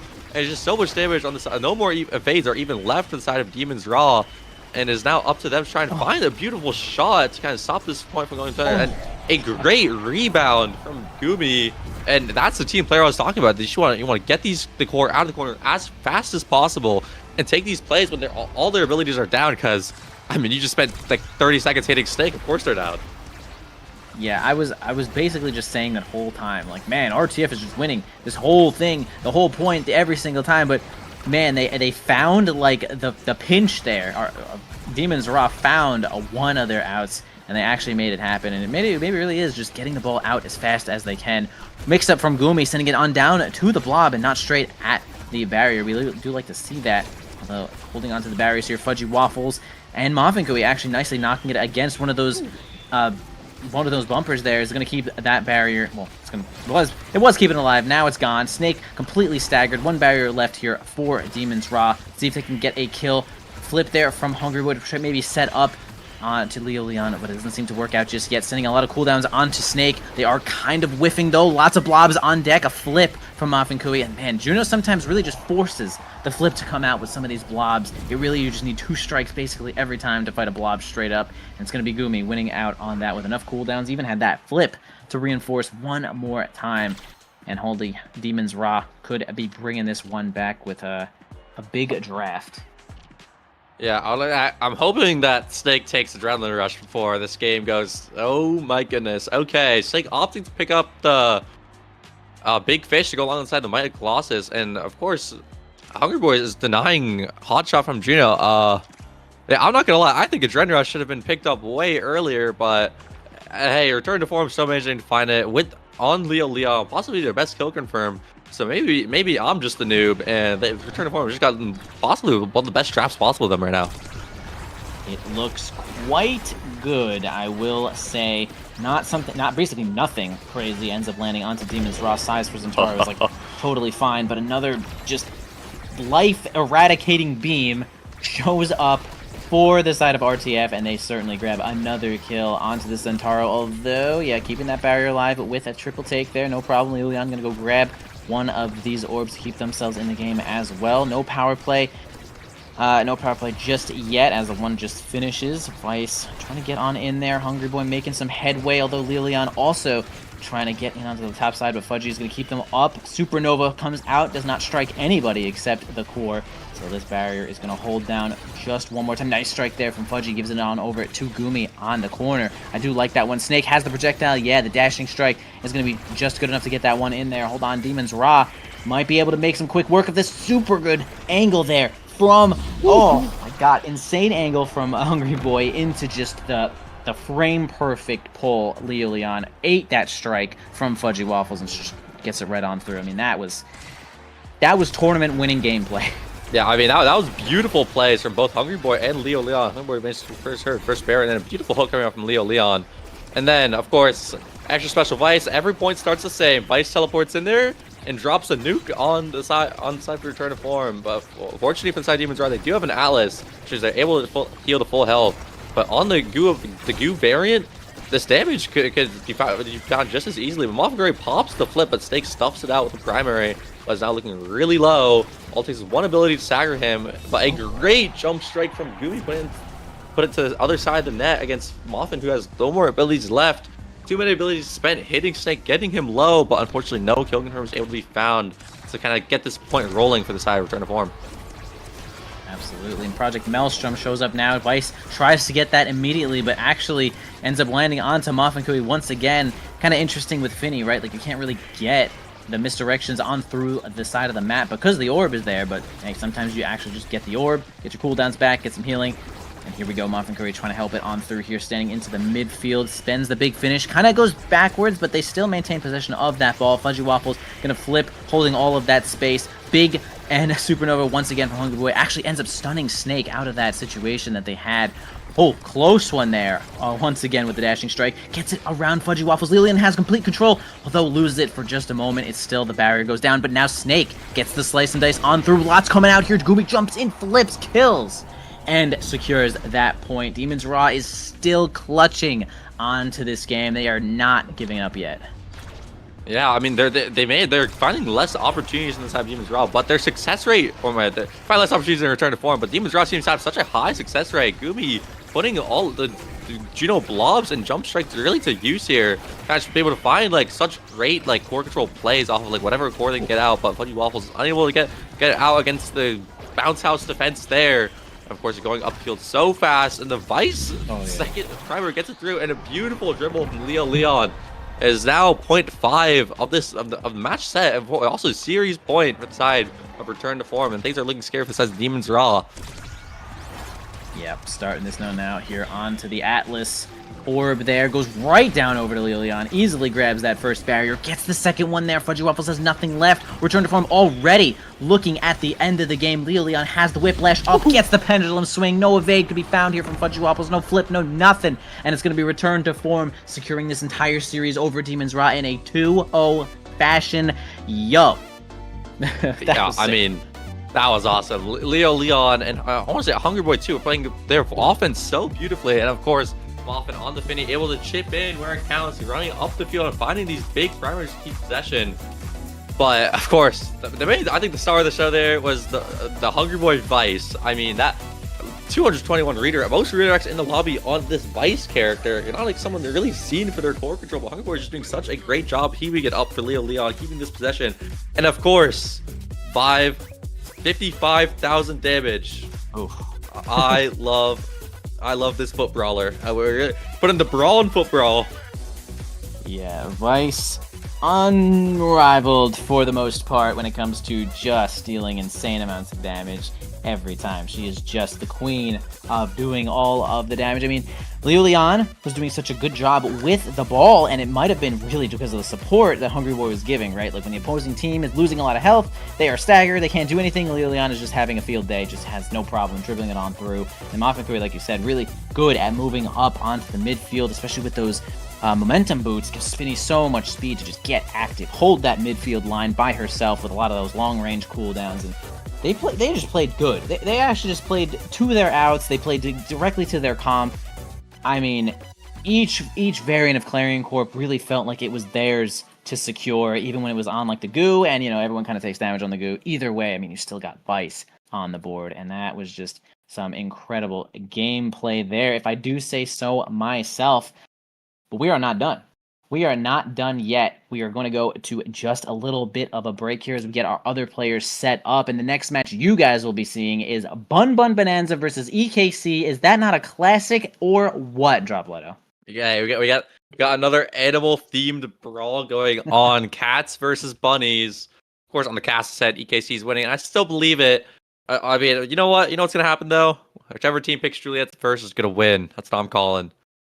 All right, we got a big Juliet lover in the chat, actually on the cast, not in the chat, possibly in the game, maybe in the post game. He'll be everywhere, but so should you. As we are going to get back here in just a moment, don't go anywhere. Bun Bun Bonanza EKC in just a few moments.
Welcome back, guys, to the North American Strikers League Season 6, Week 4. We got our second match of the day here, Bun Bun Bonanza versus EKC. Oh, mega classic from nasl. Oh my gosh, you guys know these players so well. It's going to be sick. I got Dropletto with me on the mic to explain some really awesome stats about these guys. Dropletto, why don't you go ahead and take this one? What do you think we're going to be seeing here? Oh, I'm going to tell you what I see. You see that fourth pick over there? EKC picking up the Juliet in the fourth slot. Yeah, I'm going to give this to EKC. I think they've got this draft on their wraps. It's time to increase Juliet's win rate this game. Of course, there's a lot of scary picks on this side. I mean, Rasmus, of course, Oni Village, kind of his best map, and Estelle, first pick for Katsuna. And some interesting goalie picks from both Soren and Lilybun. Dubu, not a character we see very often. Neither is Era. Of course, Era's kind of had a resurgence in the goalie position right now, but on a fast map like Oni Village, I don't know how often you'd really see her, or if she's even going to perform as well. But hey, starting off strong, Liari and Scyther give me just a quick double barrier, putting Luna secondary to use. Liari having an early level 2, NXD looking for an early dash punch, but hey, fast Oni point. Era unfortunately unable to kind of keep these barriers down, and it's up to all of EKC to kind of keep the core up in order to kind of not let Era play these defensive interactions in the corner. Yeah, I will say on like a surface level, I feel like EKC has a really tough comp to work with here. Like Rasmus and Luna probably are gonna have sort of no problem getting it through Era in every situation. And they also have Juliet, which we were, of course, are making kind of a big stink about a little bit here. But I don't think Juliet, I am specifically not a super Juliet believer on Oni Village. Especially when you have characters like Kazan and Rasmus, like that can actually just brawl and move at the same time. Makes things a little difficult. Like, you really got to put the ball right in Juliet's pocket to make sure that she gets her job done, just does what she needs to. And I think that's hard, especially in like these big sets when you're against really competent players. They're going to be able to just kind of stuff you out here in the midfield and just make it hard to put it into Juliet's pocket there. I mean, we see Scyther basically just running on over Era. What's she going to do? She doesn't even stun you. She needs Maelstrom basically every situation, although they do get it past for just a moment. Lilybun is going to hit the ball across the speed gate, and it's going to go into the goal.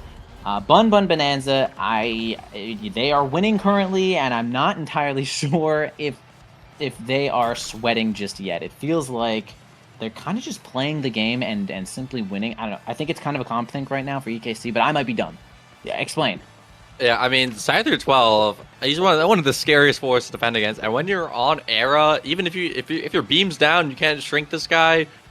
Things are looking scary. But of course, I think Liari and Lilybun do such a great job kind of getting involved in that offense. And when they're these 2v2 situations, like playing against Rasmus like Luna or Rasmus Dubu is not nearly as scary against like the Era Estelle in these defensive interactions. And Soren was able to pick up the team player, which is pretty big, but Hotshot Luna might just be all I need is kind of break Era's ankles for the rest of the game.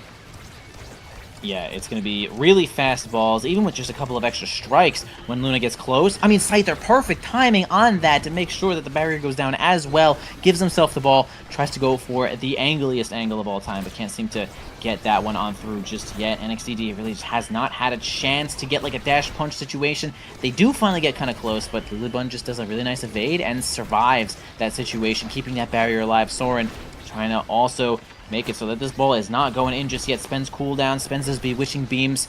Scyther is just kind of waiting to get the ball here from Lilybun or Liari. Kind of an interesting situation here to pick Luna on this map. You know, don't really see Luna midfield that often, I feel like. Although, well, on this map specifically. Either way, getting that kill is going to be pretty big for EKC, and boom, they get it on in there.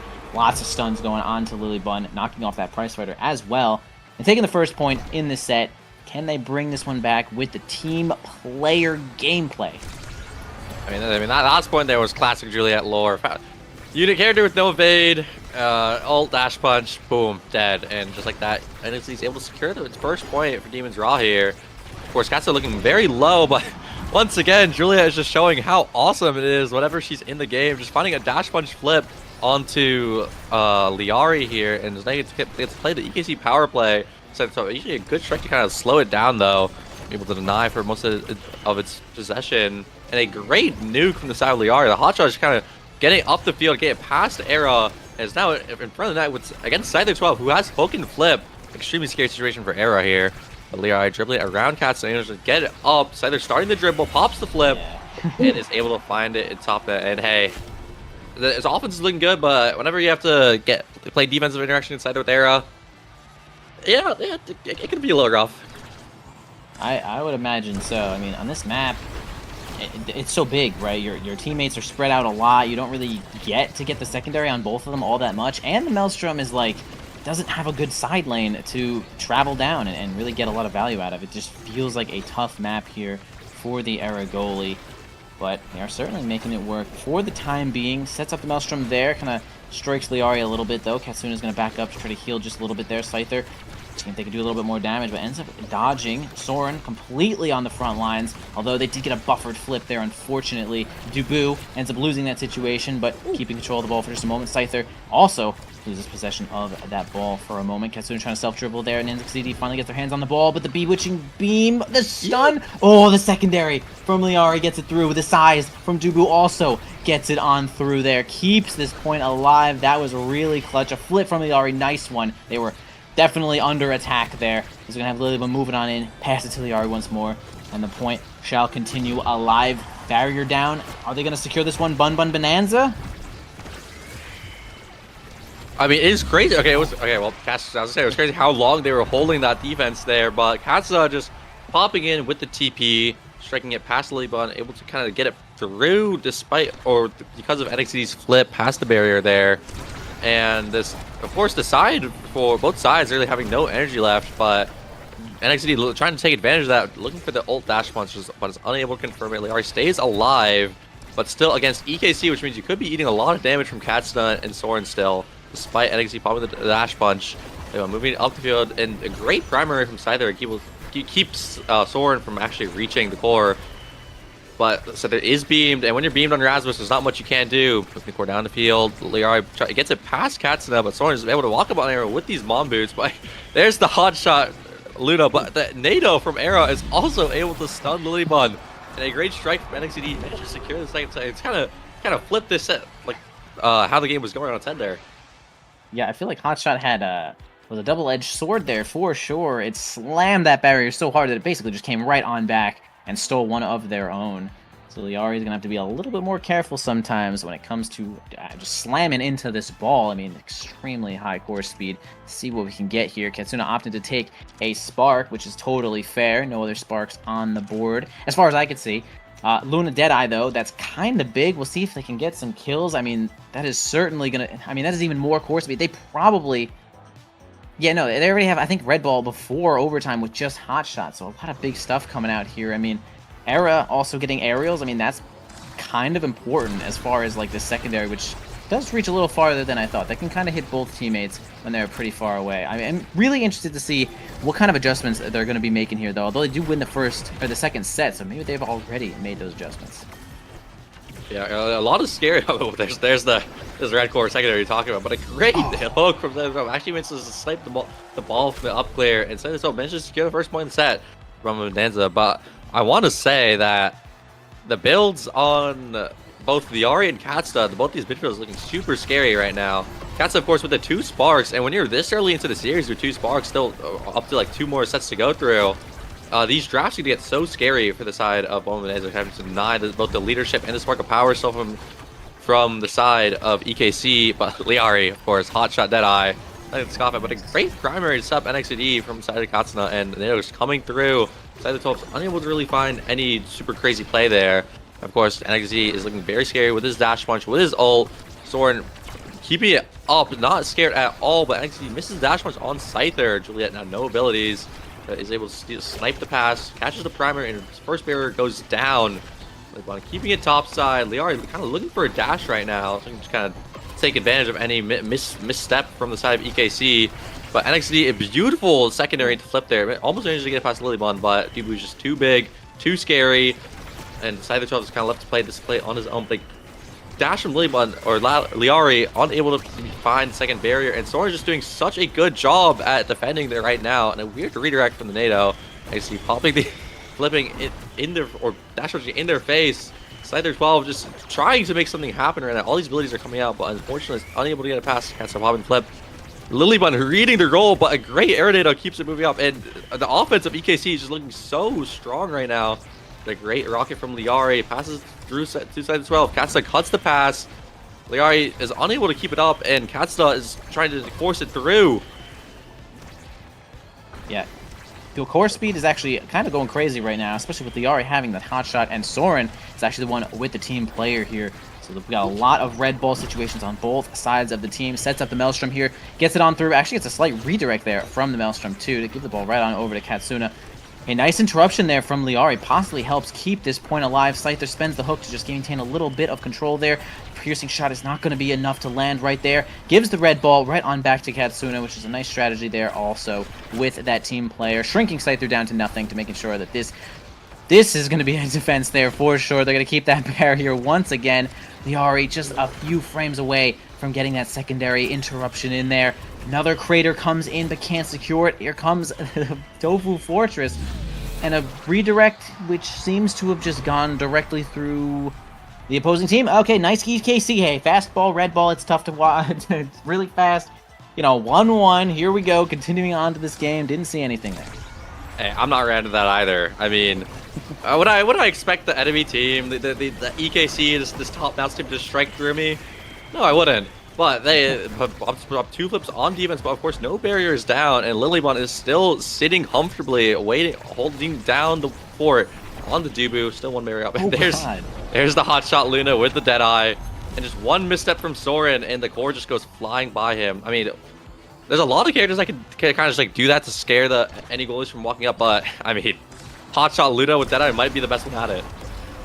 Yeah, it's kind of just like Shades of Juno, right? Where she just gets like a 1-2 punch like before, just like early in the game, and now you're just like, you're the goalie that has to deal with the red ball, and it's just really difficult sometimes. You end up losing a bunch of objectives for no reason, but a dash punch flip there from NXCD is going to be good to get a kill here. A power play might result in this next barrier. Katsuna teleports up, trying to get some stun combinations there, but doesn't seem to work out just yet. Alright, the hot dog giving Scyther just the advantage they need, a sentence you probably might not have heard recently, although we do have a nice somersault there from Lilybun to keep that barrier alive. Hands of Lilybun once more to get the ball onto Scyther, playing a double defense there, while, unfortunately, NXCD is going to be sent into orbit. Huge Tofu Fortress to defend, or help defend with Scyther. I guess hot offend with Scyther is going to be good to get that one through here. EKC falling behind just a little bit in this game as Bun Bun Bonanza is looking quite good. Scyther 12 getting their first awakening. Possibly a nightmare there for EKC to see the Rasmus as their first pick. A lot of scary things for Scyther 12 to pick up, but often for the first size on Rasmus, a big power spike for, and really any Rasmus on Oni Village, but I'd like to point out that is 3 sparks on Katsuna, cooldowns, speed, and power. And also 1-2 punch on Julie. So a lot of damage is just picked up from EKC. Katsuna getting like 60, 170 power. And of course, Juliet's signature awakening 1-2 punch. And while there's strong awakenings picked up from the side of Bun Bun Bonanza, I mean, EKC might just be able to find like exactly what they're looking for. They're looking for more dash punches and just more damage that they've always loved. Yeah, I think that both sides definitely got a pretty strong draft. They definitely picked exactly what they wanted there, and correct me if I'm wrong, but I don't think we saw Spark of Leadership just yet. Could possibly be hanging out in this last draft. And, you know, if Katsuna gets the MVP here, there's nothing they can do to stop that situation from happening. One barrier down here from Bun Bun Bonanza, one from Soren as well. They're going to try to keep this one going, although they find themselves a kill onto Liari, though. This could be big power play, although Scyther is certainly doing a good job of stalling for just a moment here. Nice somersault, but NXTD strikes real early right there and grabs that final barrier up to Soren. Gets the Bewitching Beam, makes the ball a little bit smaller, harder to strike. Huge Maelstrom coming in, everyone spending their evade. And I mean, hey, that's value. If anything, you take 2 evades from the opposing team, I think that's pretty great, especially with Juliet on your team. It's solid to me. Of course, Juliet wanted to find these kills with like an old dash punch, but her being here staggered herself means it's just so hard for her to walk up, and the Dubu with the 170 power just secures the kill. But Soren with a great strike, kind of stopping Scyther 12 from getting anything crazy out of the stall, and just with a great TP.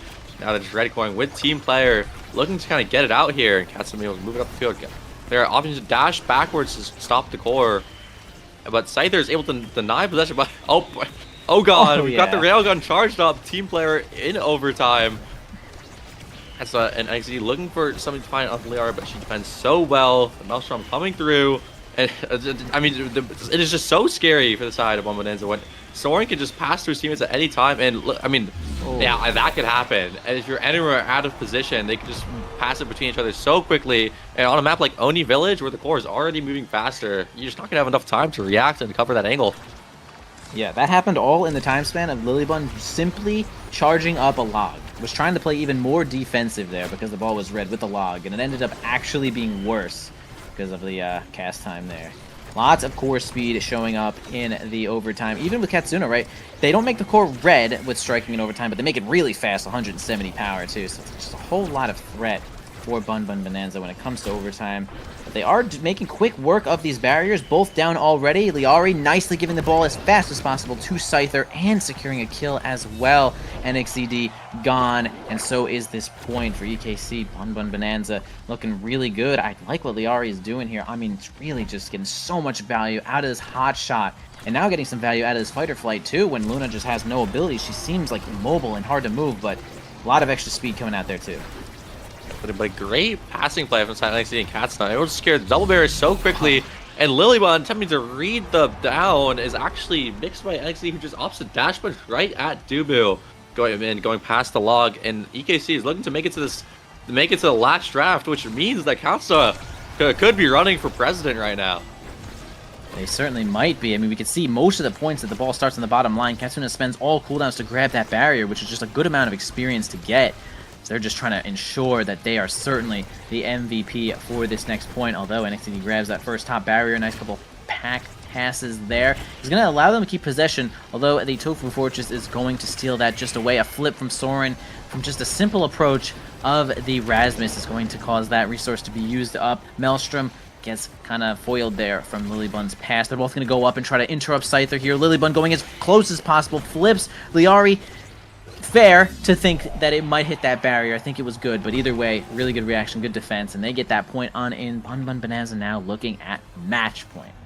Yeah, I really love to see Lilybun walking up so much to get secure these barriers. I mean, if you can play your Dubu into that lane, like on the sides of the map, it is so hard to make it past. I mean, log kind of covers all of that. You don't want to hit it inside the 12. I don't think anybody does. So whenever Lilybun can get involved in defense, it gets just so scary. But Scyther 12 actually manages to find a kill on NXCD, and Liara unfortunately misses the dash, which means Katsuna and Soren are able to play quite slow as they are waiting for NXCD to come back up. Soren saving the second barrier, and Nuke coming out, and they're able to keep both barriers up despite NX's early death. With Scyther 12 not having any of it, trying to get the double barrier with the hook there. Lilybun keeping it down, keeping it defended. Scyther 12 opts to pop the flip, but is unable to find it, but is still able to get the barrier with a strong strike primary. And it is set this 0.5 set 4 is like super scary for both sides. I mean, Bun Bun Bonanza does not want this to go to the last set, and EKC wants their presidency real bad. Yeah, you can see them playing as hard as possible, man. They just need this 1 point to keep themselves in. The Maelstrom comes out, kind of self-dribbles at the Scyther, but they do end up surviving that situation. A pass on over to Liari, kind of a whiff there, but they do end up surviving. EKC playing as much as they can, bro. Okay, Katsuna actually teleports in the way of the hook to keep that point alive as well. NXCD tries to go for a self-dribble there, gets the flip. The somersault a little early, it gets it right on through. I mean, I say a little early, it was probably fine. It's just, I mean, it's hard. It's all mix-ups with the flip. So they tried. NXTD wins out on that situation. And now we actually don't have Katsuna as the MVP. In fact, 4th in the draft. So the Nightmare, which could have been really bad for Bun Bun Bonanza, is easily avoided. Unfortunately, no 4-star Sparks game in National Season 6. Unfortunately, denied away by Lilybun. Of course, correct if you want to win. And you're at side of 12 getting another size. But of course, Twin Drive Estelle, when she already has all this power in CDR, is nothing to scoff at. And a lot of strong awaiting to pick up from everyone, but low-key not Soren. Size era, not the best, but everyone else looking... I saw, you know what, both the goalies got pretty terrible pickups here, I'm not going to lie, but... Yeah, not super great there, right? But continue this point, yeah, Katsuna still has 3 sparks, which is quite good, I would say, as this last set is going to commence here. Liari, no evade left. If NXTD might be seeing them as a kill target, could be good. Still got a barrier up here for the Dubu. Sends the Tofu Fortress onto the top lane. Scyther spends a couple cooldowns to try to keep control of that one, but ends up losing it for a moment. Winning a strike war against NXTD, but kind of a double defense here from Katsuna and Soren. Liari just going for a big offense, but it doesn't seem to work out. Now Lilybun moving up past midfield. See if they can help with some of this offensive pressure. Perhaps if a Tofu Fortress is up, we'll see it if they can get this ball in there. Although Scyther ends up falling on off the map, spending out that drone. A stun from Katsuna is going to be nice onto Lilybun. Kind of hard to miss the Dubu either way. Scyther trying to dribble it as best as they can. Tofu Fortress ends up slaying the dash punch, but Scyther gets it on through anyway. Nice work, man. Bun Bun Bonanza. Get the kill, get the point.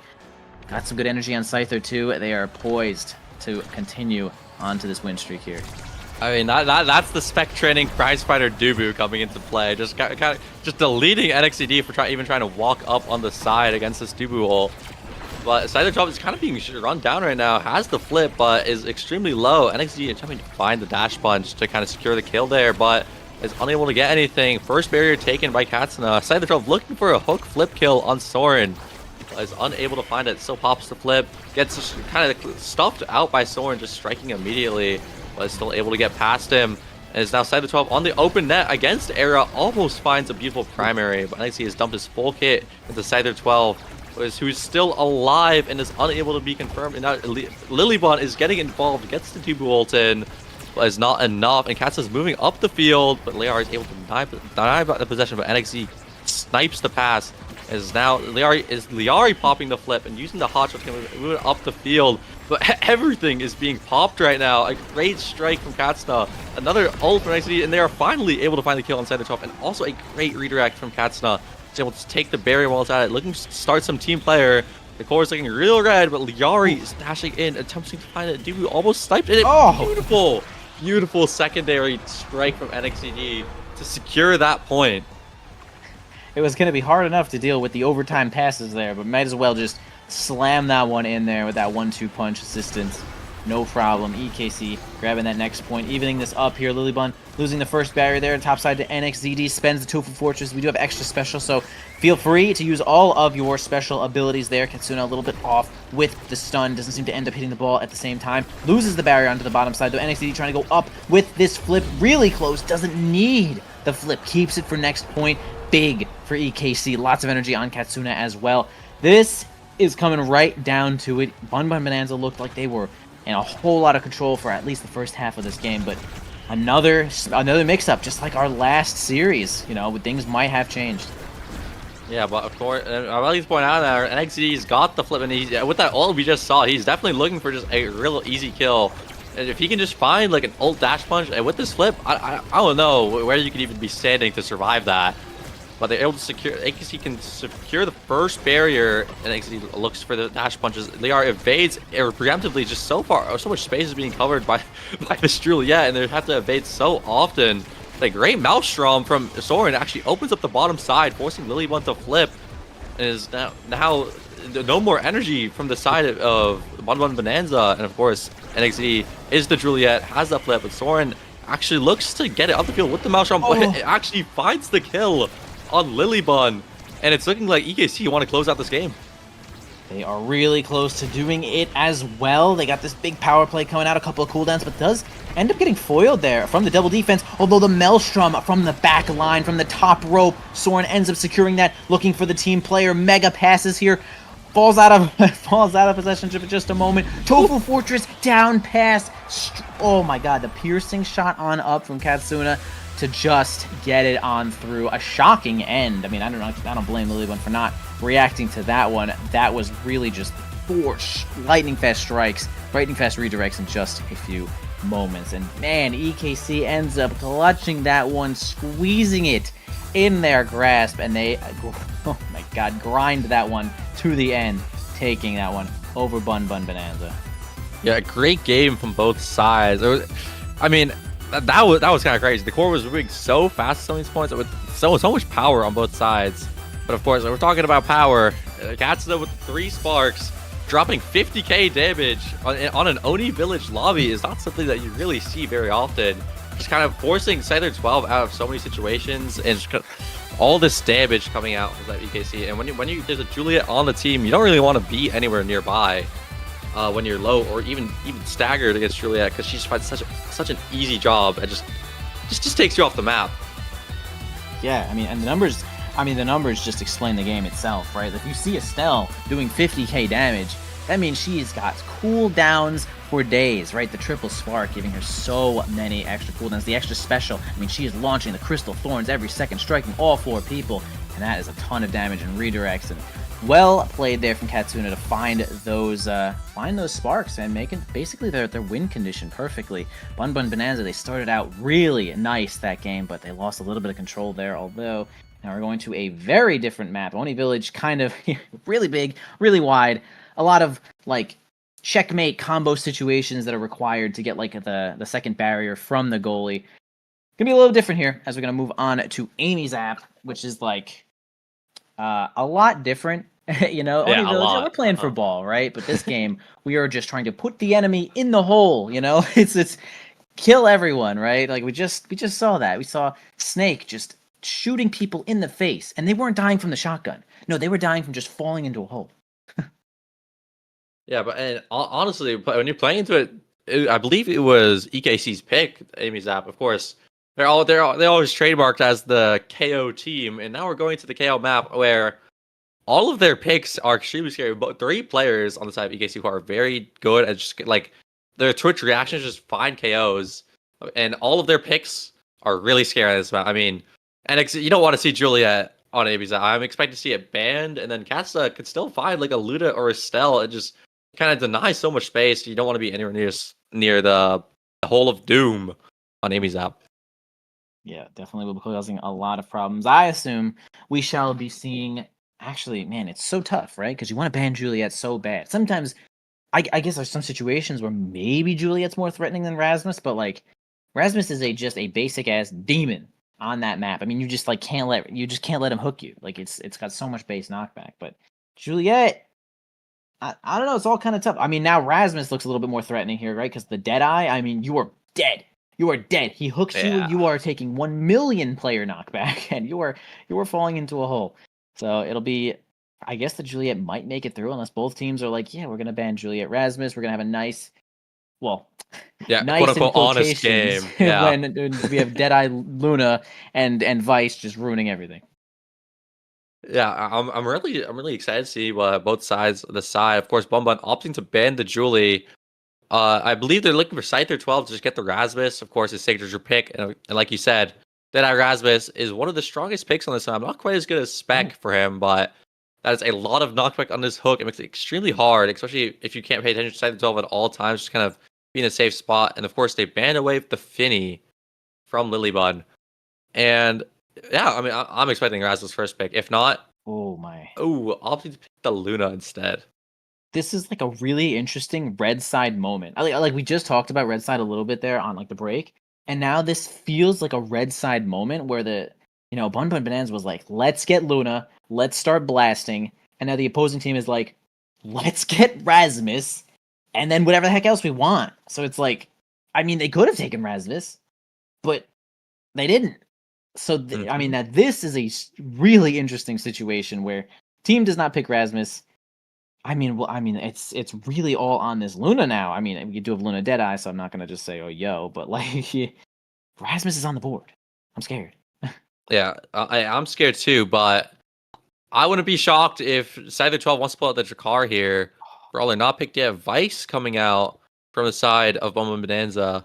And hey, it's Deadeye start, and they just want to kill people. This is gonna be just a disgusting game. It's actually gonna be just a nasty ass game. Oh, and a Kazan to top it all off. This is gonna be the most honest fundamentals Omega Strikers game of all time. And Oh man.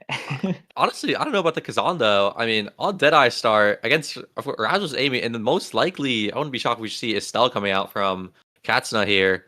That's a lot of damage. And when you're on Amy's app against Deadeye as Kazan, oh, actually picking up Juno instead. Maybe less damage than expected, but still, the same applies with the Deadeye. It's a lot of damage, and if Kazan might not be able to survive for very long against this. Yeah, I mean, wow. This is a draft of all time. Now, this might be, to the players, this might be normal. Like they're probably maybe expecting this, right? But like to me, I'm looking at these characters and I'm looking at this map and I'm saying, what? This is just gonna be like Bun Bonanza just trying to just deal so much damage that the Rasmus doesn't matter anymore. And they might be able to. But like we just mentioned, I mean Kazan is like maybe in the smallest health pool that we have. And Amy's pretty good at dealing damage. Rasmus can kill you instantly, and Juno is also surprisingly good at dealing damage, and has Deadeye. Now I'm not sure how many people are going to be taking Deadeye here. Probably a bunch, probably a lot. But hey, spark of focus. Put on those glasses and let's see what's going on. Yeah, and hey, maybe we've got another running for mayor. I'm down for that. I wouldn't be shocked if it's Scyther 12 being the only person on the spark of focus here. But yeah, speaking of focus, I do think that's what's going to come down to this game. Whoever could pay attention the most, because there's a lot of things you got to pay attention to Amy's app. Of course, your positioning, but when you're playing against characters like Luna, Kazan, there's a lot of mental stack against that. Of course, on the other side as well, dealing with Rasmus hook across the map, and you never know when Soren is just going to decide to blink glitch pop with Deadeye and just try to one shot you from anywhere. So whichever team can just not pay attention to the entire map at once and just not get tripped up by any Amy's app shenanigans, I think he's gonna be one to come out on top here. Yeah, definitely. This is an evade heavy map, but we need as much energy as possible. I wouldn't be surprised if one of the goalies take orb rep later, because I mean you're gonna be trying to dodge everything here. As we can see, Scyther is certainly the only one to take the spark of focus there. NXCD gladly taking those pummelers as well. Scyther grabbing those slick kicks. Both have eject button here to try to get involved as much as they can, which is totally understandable. See, and what will happen here as level 2 is gonna, I think it's really gonna be the level 2, right? Once we start getting those ults, things are gonna be really happening. Slow maybe first 20 seconds of this map. NXD first to hit level 2. They got their hook. They're getting some cooldowns. See if they can secure this first point here for EKC. Not quite yet. Katsuna getting involved as well. Soren, maybe no cooldowns just yet.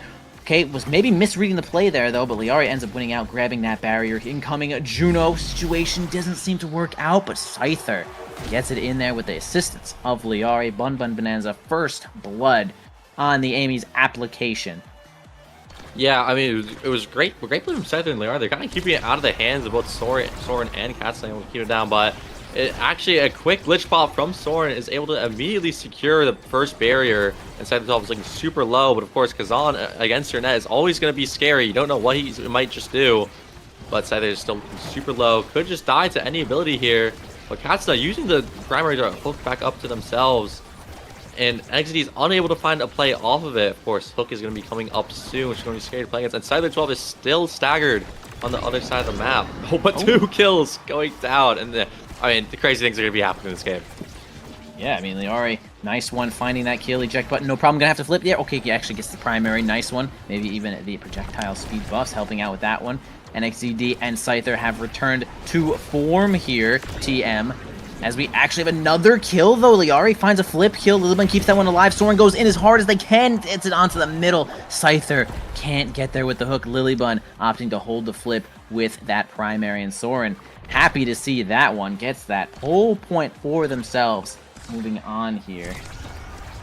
Yeah, I mean, these points are just going. They're kind of turning both ways so quickly. I mean, that point looked so bad for the side of EKC that immediately Soren is able to find a great cyber swipe and then to flip play, and just kind of turn point on the side. These are the explosive points we're going to be seeing all game, and all these ults coming out here. Lilybon trying to keep the defense tight, was unable to keep this first barrier, forced to run away from NXT. You don't want to die against the pummelers. But unfortunately, NXT or Hatsa is actually the one to find the kill. And it's now NXTD running around with pummelers, so much damage on the board. Lilybon pops the flip and finds a great barrier, but it's still the power play for EKC, and the damage is just so high. Yeah, tough spot, but they do end the power play as they enter a brand new one. Unfortunately, we do have Lilybon going to find themselves in the grave here, though. Scyther against a million blobs, and Katsuna can't seem to maintain control of the ball there, is going to sacrifice that one over to EKC in a tough power play. Understandably, though, man, there's so much damage being sent onto the board. Juno, I am so surprised every time when she just gets Deadeye how much damage that she can deal. Really just keep you guys' eyes out for when you just step in on some of these blobs. Although Scyther got their eyes onto NXZD, see if they can make it happen. Gets the hook right out of Soren's hands, secures that barrier up to Liari. Although Katsuna gets a nice interruption there, knock it on off the bottom. Soren maybe moving forward with this flip, gonna have to use it to keep it alive. Okay, it's definitely a decision there to see if you want to use the flip in a power play, and they decide that NXZD is close enough to resurrection. They're going to keep that one going. Scyther, yeah, gonna go ahead and hook that one in and strike that one in there. That'll be Kazan. Yeah, open net Kazan. He's got his hook up, and unfortunately the eject goalie was just unable to have the abilities to cover that space. And there's now a set 5, the first set of this series, and as we've been seeing, it can just go either way. So looking for a kill on NXTD, kind of forcing his way through there, pops the flip, is not able to find a kill, but Soren barely misses the primary, and NXT also unable to hit the hook on side of 12. But a great demon angle found from NXT, the core speed with the Deadeye onto the core, is able to move it up the field and find the first point of the set. And with Rasmus on first pick, this is super scary. Or I mean, if you're EKC, you're looking pretty happy right now with an extra special pickup on this Deadeye Rasmus. Yeah, that is rough. Extra special is just going to make it basically intolerable, right? You're going to have just double, maybe even more than double as many hooks if some other cooldown shows up a little bit later. It's just really hard to deal with. Actually, not double, it's only like 30%, but still. Either way, lots of hooks coming out here every single point. 1-2 punch, sorry, not 1-2 punch, fucking fighter flight showing up for Juno. Really strong awakening, helps those blobs get that movement. But size Kazan too, I am a size Kazan believer. I think that is like so hard to deal with if you're anybody. Scyther will have no problem winning basically any strike war at like relative distances, and will be able to hook just so much farther. So I think that is pretty good, at least for the side of Bun Bun Bonanza, but I will probably go ahead and give that one to EKC, as they certainly did win that set. Yeah, I mean, once these rounds start going, I mean, we're going to see those hooks happen a lot more. And then when you're NXT with extra special, I mean, you're happy to just throw these out there, because even if like you just spend your flip or your hook to end the point, you're still going to have it for next point. Actually, having to deal with this Rasmus on round start every single time is just so hard to just keep track of. Oh. But Liari with a great dash to stop him from rolling in past the side of Lilybon. Jump from Casa, barely not managing to catch the core with the blob. But a great missile from Liari is able to start their own power play, redirect down into the blob. Casa baits out Liari's flip, but Scyther 12 still has his hook and flip, strikes it through Katsuna. And right around Soren's flip, but Liari goes down, but that's not what you'd like to see as Soren popping the flip for just one kill when you lose the point. Liari goes down like a warrior, gets on in there, get down, Mr. President, and yeah, ends up exploding there, and Soren's unable to get the ball. Pretty funny ending there for Bun Bun Bonanza. Moving on to this next point here, though, Scyther, you can see the size is doing so much work, pretty much easily running the ball down that top lane, having kind of no interference. I mean, look at the size of the hook, able to move this, just able to move the ball from the distances that Size Kazan can. Although Size Kazan also getting a little bit moved there on off to the map. It's gonna be tough to hold this one against the power play. Liari actually runs into the wall, does not seem to get to the ball, although holding it there. Now it's actually a power play here for Bun Bun Bonanza. See if they can make this one work here. A flip from Lilybun. Not many angles going on there. Up to Liari, into the hands of Scyther, who is really big. The Crater, yeah, kind of forcing Soren to stall there a little bit with that evade, because it was just that much threatening. I mean, there's a lot of damage from Bun Bun Bonanza here. A lot of evades are going to be spent there from EKC, but they still have a set to take in order to even this one up. Yeah, I mean, early barrier pickup from the side of EKC, and a hook kill almost found by NXT. Unfortunate angle slightly off there. And even though Bun Bun is up 2-0 right now in this set, I mean, things are still looking pretty up for EKC. Able to find all these kills, and of course the extra sword rest was so hard to deal with. Able to find these early barriers, keep possession. And again, these hooks are just off the line so often. And when you're in your Bun Bun Bonanza, you only have so many evades that you can pop, and a beautiful strike coming down from NXT, able to find a top barrier. And hey, like I said, he spent the hook late into the point, but it's back up again with extra special now. For sure. I mean, hook has like 20-second cooldown by itself. With extra special, it's probably down to like 15 seconds or so. I'm not a math major, so I'm not going to be able to tell you either way. It's going to be low cooldown. Even when you just start spamming that one, it's really good. It even does a whole lot of damage itself. And when there's a barrier up, you can just use it to play ball. It's just so good. Soren jumps on in there with no extra dash range. Just good positioning. You see where he was jumping from. Nice spot there to get involved just past midfield. With that twin drive, too, could be involved double the amount of time. Actually going to be EKC almost taking this next set here, though. Kitsuna got this flip. See if they can get close enough to make something happen with this barrier. Although Scyther not looking so big right now, although gets kind of nailed once again. You can see the low health pool of Kazan is really coming into play a lot of these situations. I mean, Scyther is making a lot of big plays, getting a lot of barriers and making it happen, but Ty is basically a second after. Almost got a nice combo, Lilibun Liari on to NXDD. Didn't seem to work out there, though. Soren, not much left there, although saved by the hook, which is going to keep this point on going. Scyther once again at nothing and can't really participate. Until. But hey, even though he's still staggered, he's still so scary. Soren's forced to pop the glitch off, but is able to find the kill on him despite all of that. And this quarter offense is looking so scary for the side of Omenenzer. But a great dash from Liari actually moves it out there, and she's looking to take the barrier all on her own. Great missile to keep it up the field, but Katsa is able to get the out. It's now EKC's turn to play the offense, but just sniped out. An evade coming out from Scyther 12. But Soren just keeps getting in there. I mean, like you said, this twin drive, all these dashes from Soren are just getting so much value there. But a great shot from NXT, and it's looking like EKC wants to take this set, and then possibly even take the game right after.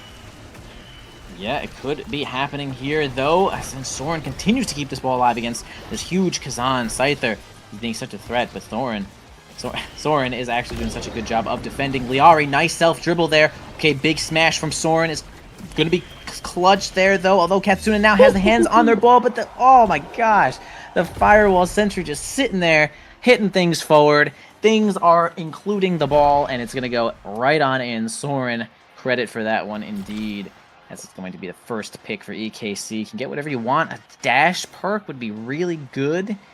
There's a lot of good things here. I mean, heavy impact for damage, hotshot for... I mean, you're probably not taking hotshot from Katsuna, but you got damage when you need it.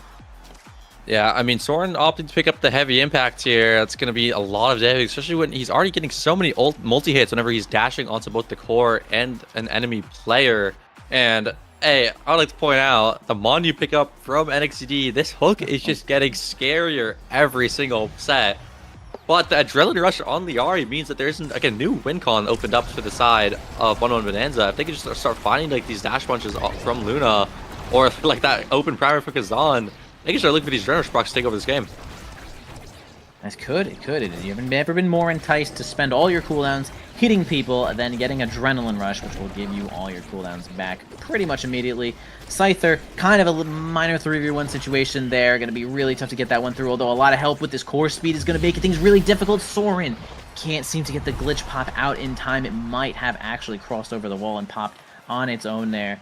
Either way, nice pressure there. Bun Bonanza is certainly going to secure at that point. And hey, Lilibun also with this hot shot here is going to be able to make some more fast balls in pre-overtime too. So it's just a lot of pressure when it comes to, you know, Amy defending things as she's more an offensive character. Usually she just has nothing left after she's spending all this offensive pressure. So Lilibun will be able to help with getting some of these more objectives.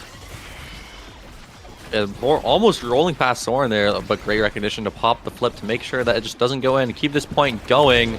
A great combo from Katsuna, and Soren gets us the first kill for EKC here.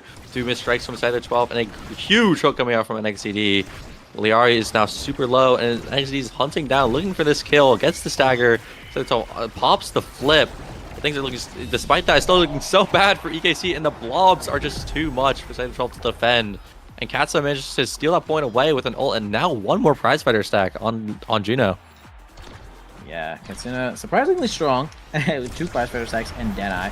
We're doing a lot of damage. You can see the giant hook there, perfectly evaded from Scyther. That does take energy and a resource of your own, so eventually you might not have these resources left. As long as you get involved, get enough to keep some of these evades up, as NXCD has just become such a huge threat with this extra special Rasmus on this enemy's app. Has been so tough, but Liari gets a kill with that adrenaline rush, is now flying at the speed of light, has extra cooldowns as well, waiting to get involved, or maybe waiting for another snipe to get a kill here, but ends up kind of foregoing the situation to get the point really close. Liari tries to wait as long as possible to get that ball on through NXCD, but the Whiplash is going to keep themselves up. Scyther 12 getting teleported to the defensive line after falling off the map with that drone. The ball kind of gets right through Soren. Yeah, nice pass on up there to Scyther, who is in position.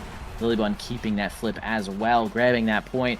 Good for Bun Bun Bonanza if they want this comeback. Yeah, so NXCD managed to snipe the recovery drone away from Scyther 12 at this point, which could be enough to just kind of find another kill in him, and it looks some more of these hook kills. But unfortunately, the hook is canceled out by some other knockback, failing to kill Liari, only leaving her staggered. But of course, Deadeye Juno, now with 160 power because of Prize Fighter, nothing to scoff at. But NXCD fighting off against Scyther 12's Kazan goalie now, but the strikes are just not enough. A hook coming out, trying to stuff it through and knock back the enemy team, but a great strike from Katsuna gets it right past Scyther 12, and it's now series point for EKC. That might have been like 11 interactions Katsuna won in a row on that top side there. Unfortunate for Bun Bun Bonanza. Also, Liari was just on a one-way trip to Jamaica there and gets absorbed by that hook once again. Lilybun finds themselves on out of here, though, on match point for EKC. They finally get the barrier. Liari maybe trying to find a way. NXCD, I think, interrupting Liari in case they have secondary, just sticking to her and making sure that that boost is getting no value at all. That was actually some godlike gameplay there. Katsuna giving it on over to NXCD one more time. Maybe waiting for Soren to get a cooldown, though. The giant Scyther flies in there with that huge-ass hook and gets it through. Liari also boosts on through NXCD, who's trying to go for a little cheeky angle on the mid section of the orb there. Gets it through, eats the... Okay, nice. Eats the blob and strikes the core. That was clutch. Scyther and Lilybun trying to get this 2v1 situation going, but can't find themselves in time. Liari goes in as well, but we actually find Scyther dead, and it's TKC's match point, man. Oh. But all it takes is a great pass down to NXD from Katsuna, and he just waits and strikes it in past Lilybun. Unfortunately, on the eject goalie, no defensive abilities, no speed to catch up there. And EKC is able to secure a 2-0 over the Bun Bun Bonanza. Well played there for EKC. I mean, they got pretty much everything that they needed, right? I mean, they decided to... Well, it was actually Bun Bun Bonanza that decided to take the Luna and leave that Rasmus open, ban, and pick. And it might have... I mean, I'll be real, I don't think it was like the Rasmus that ended the game. We can see it's right here. 5 kills. I mean, that's a lot. 5 kills is a lot. Soren also has 5 kills. They always get 6 kills. I mean, they played to their Luna, like, pretty well. I mean, she has the most damage in the game. Like, they're doing their job.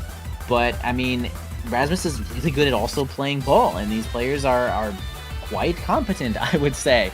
So everyone just really involved. Like, none of the numbers are really like outliers here. Both the teams played like really well to each other. I mean, none of the redirects are like going crazy, and not one player has it all here. So I would say that it was a really close game between both of these teams. I know it sounds so stupid to say generic. Both teams played well, but I do honestly believe they did. Yeah, no, for sure. I mean, 6 goals coming out from the side of Bun Bun Bonanza. I mean, I believe every single set almost went to 2-2, right? I mean, it was a very, very close 3-0 for this game. Of course, 3-0 sounds bad, but it was extremely close for Bun Bun Bonanza. We're almost able to close out all these sets, but it was EKC who were able to kind of take advantage of like a comp that just has like more playmaking opportunity, just kind of close out these points just slightly faster than the Momo Bonanza. Yeah, well played there. The EKC moving on in there, getting that point for this season 6, right? Week 4, looking really good. But that'll be it for us. That was a really good cast. I had a good time there, and when we come back, you are going to be seeing Showtime against Wee's Little Bees. I mean, Wee's Little Bees has actually been playing like kind of pretty good. I mean, they are currently 1-2, but I've been liking everything that I've been seeing in their games, and they are relatively new to the nasl scene, right? So, going to be exciting, going to be action-packed, and we are going to be back in just a few minutes. Stay tuned. It's going to be hype.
Hello there, everybody, and welcome back to the North American Strikers League Season 6, Week 4. It is showtime as they take on Wee's Little Bees. My name is K-Bot, of course, joined by Sloth. We are loading into the Striker Select here almost immediately. We're starting this one on Atlas's Lab, picked up first by Wee's Little Bees here. But the map pool, Sloth, on this one, we were talking a little bit about it right before we got on. This is just the same stuff you used to see it over and over and over again.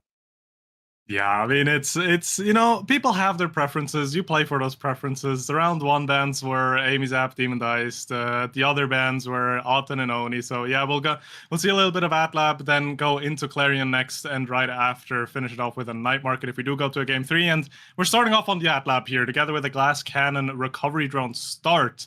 So a little bit of pace, a little bit of survivability, and a little bit of damage. We'll see who's going to adjust best, as we have quite a few interesting picks here. Definitely a handful of interesting ones. The one thing that I first want to call out, of course, is the first picked Juliet.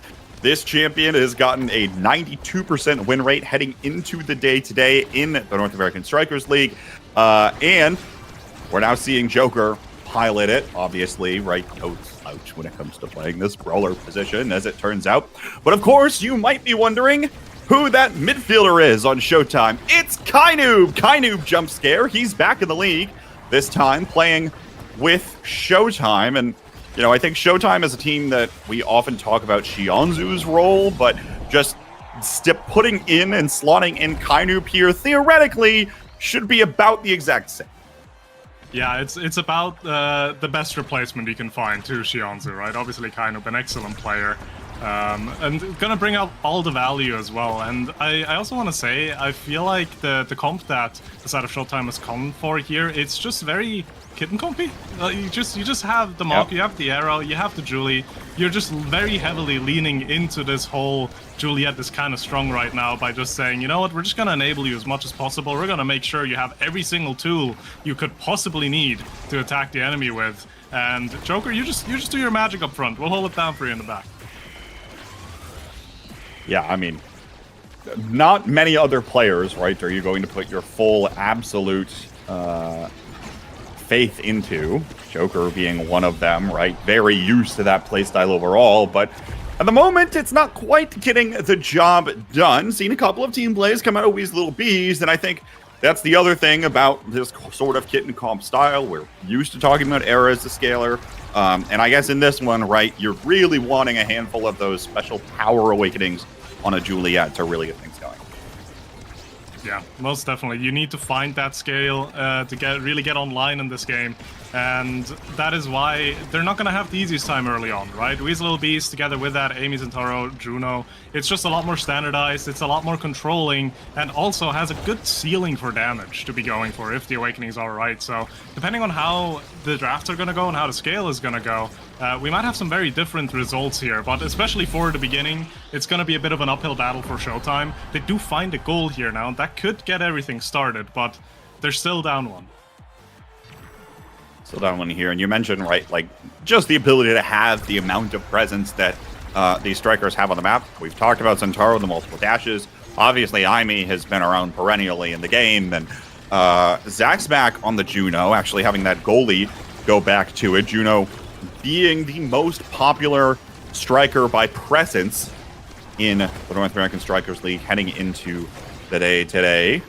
So interesting to see that one drop back on the goalie. Meanwhile, right, look at Kainoob. He's a player who you're used to seeing control and command the midfield, but obviously doesn't necessarily have the tools to do that here, and is mostly looking to funnel into Joker, who's currently off the pitch at the moment. It's a power play for Wee's Little Bees. Good energy burst here from Barcode. Looks to the corner, but Zach Smack is back in time and will be able to fend it away.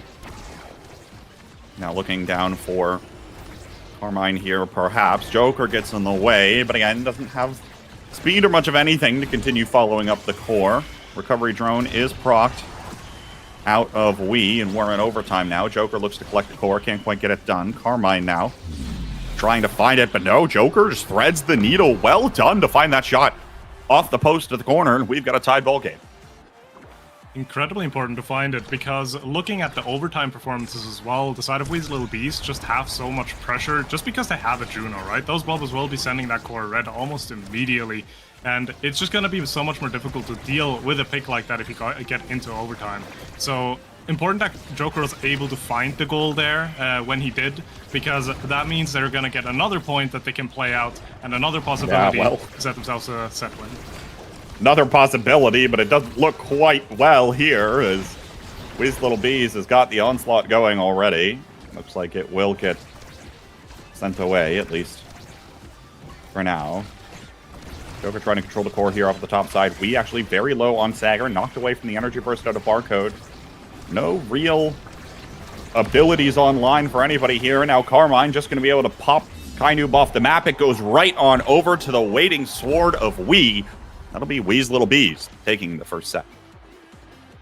They will be rewarded with the first few choices in the Awakening draft as well. Carmine being able to pick up a first Awakening here, and I'm seeing a hotshot in this draft. And now it's a little bit of a question as well. Are you trying to greet the hotshot down to Zaxmac, or are you just saying, you know, it's going to be fine enough on Amy?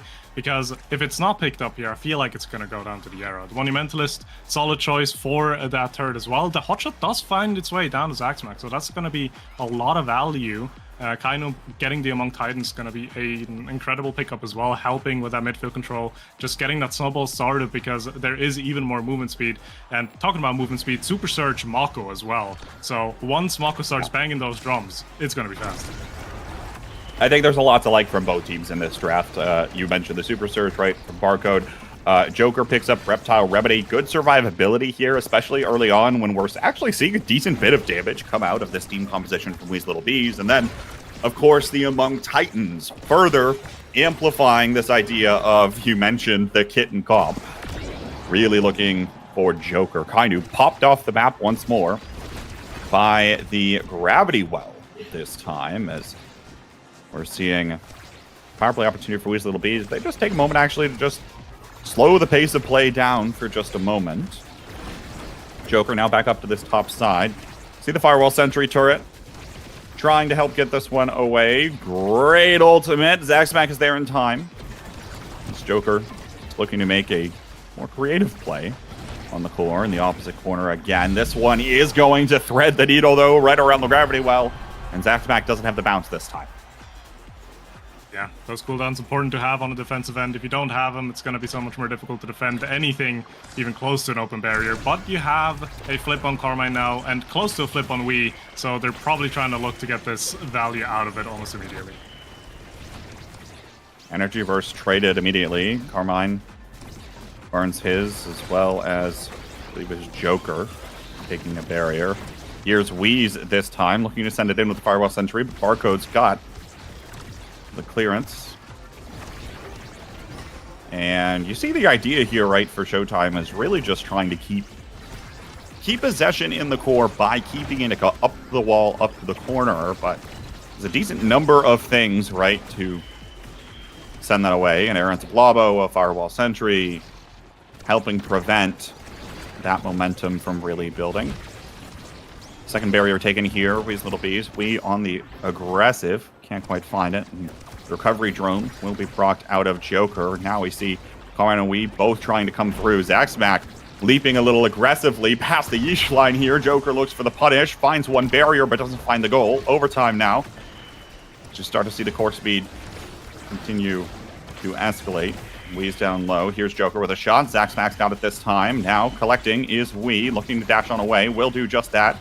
Zaxmac keeps possession here. Well done. And now Carmine, opportunity with the energy burst.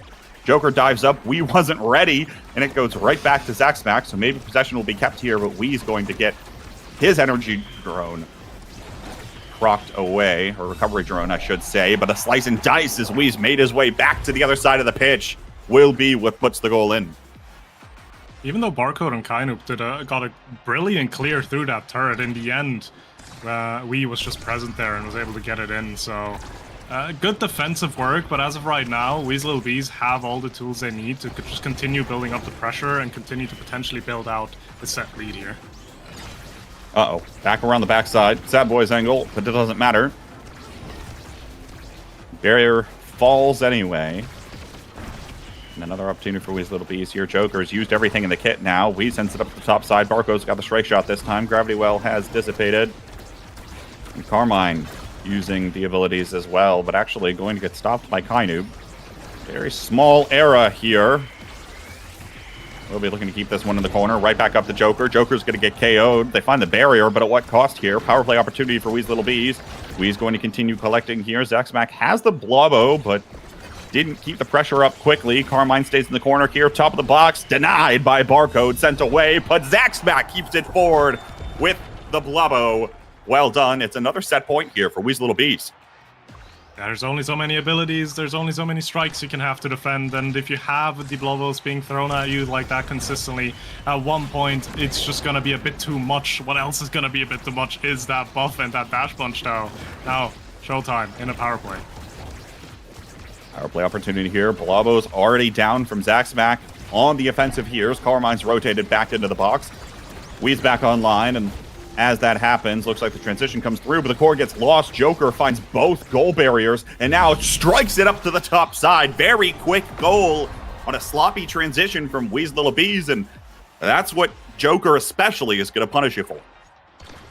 Most definitely breaks the ankles of Zaxmac, but Zaxmac still has a flip available here, so has that defensive utility and also the potential to get an aggressive attack going because he's been playing so far up already and it's been so successful. No reason to stop now. Joker hasn't really been successful in finding a lot of KOs. Obviously has been finding a decent number of conversions, but at this point, there are very few opportunities where the core actually gets over to him. At least so it seems. A decent amount of the possession on the last point has been for Wee's Little Bees.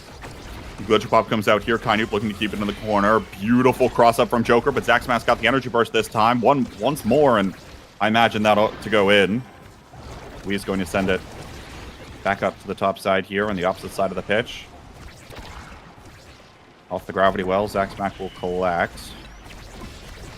And here's a Cyrus wipe here as Carmine continues to try to keep possession. Down to the bottom corner, barely. Barcode will collect, and finally Joker finds a KO. Power play opportunity here. Kainoob starts to step forward, but the clear is made through the wickets of both Joker and Kainoob. Finally, Joker will find that cross-up angle he's been looking for the whole day. It's another set, but this time to equalize. Game is equalized. First pick is on Joker, and you do have an adrenaline rush. You have a 1-2 punch. You have in the impact. It's almost too much for Joker to choose from. We'll opt for the 1-2, which is also going to be a great deny off of the Juno. And the scaling is starting to get a little bit more online. You noticed it already after the first draft. It started to get a little bit more difficult already for the side of Wee's Little Bees to play into Showtime, and this is going to accelerate even further now. Because they have a 1-2 on top of that Juno, right? They have the heavy impact, had to have been a deny off of Wee here to make sure the Zentaro stays within reason, but there's again a twin drive that's going to be a pickup for Barcode, so that super surge speed up from Mako is going to happen even more now, and it's going to be an even bigger issue now for Wee's Little Bees to be dealing with. The more speed that you can pass off to Joker, the better, and certainly will be looking to do just that, meanwhile minimizing the impact that both Wee and Carmine can have. Almost playing somewhat of a dual goalie for that little point as they walk the core up the pitch. Not able to find a barrier here though, and Barcode continues locking it down here for that goal barrier on that side. Melee goalie sitting on top of the goal barrier. So used to seeing that out of him in particular. Here's the Fiery Flurry from Joker. Gets sent away. Core goes around the backside of the goal barrier here. Kainoob looking to collect once more. Up to Joker, who does have an energy burst. Could be looking for the top side of the pitch, because that really... The cross angle was not covered. If Joker could have found that energy burst at the top of the box, but it wasn't allowed to get up to him. Overtime now. Core speed flying. Here's Joker. Doesn't even need the energy burst. Will just collect it himself and send it in. Together with the 1-2 punch, just the core got way too fast to really be dealing with Zach, for Zach there. Gets a clean little self-pass, gets a nice little redirect, and an insane energy advantage on Showtime now. They're trying to immediately use that as well to get some barriers, but actually have a negative play there. Never mind. Oh, Kainoob pops An energy burst, it finds both barriers. Beautiful angle play here. Now looking to keep it forward to Joker again. Main problem here with the Juno goalie is you just don't have the options to get this Juliet out of your face. Joker's continued to sit there and has been pretty efficient when it comes to scoring these things, right? And now we're seeing more of those opportunities start to come online as the build gets stronger.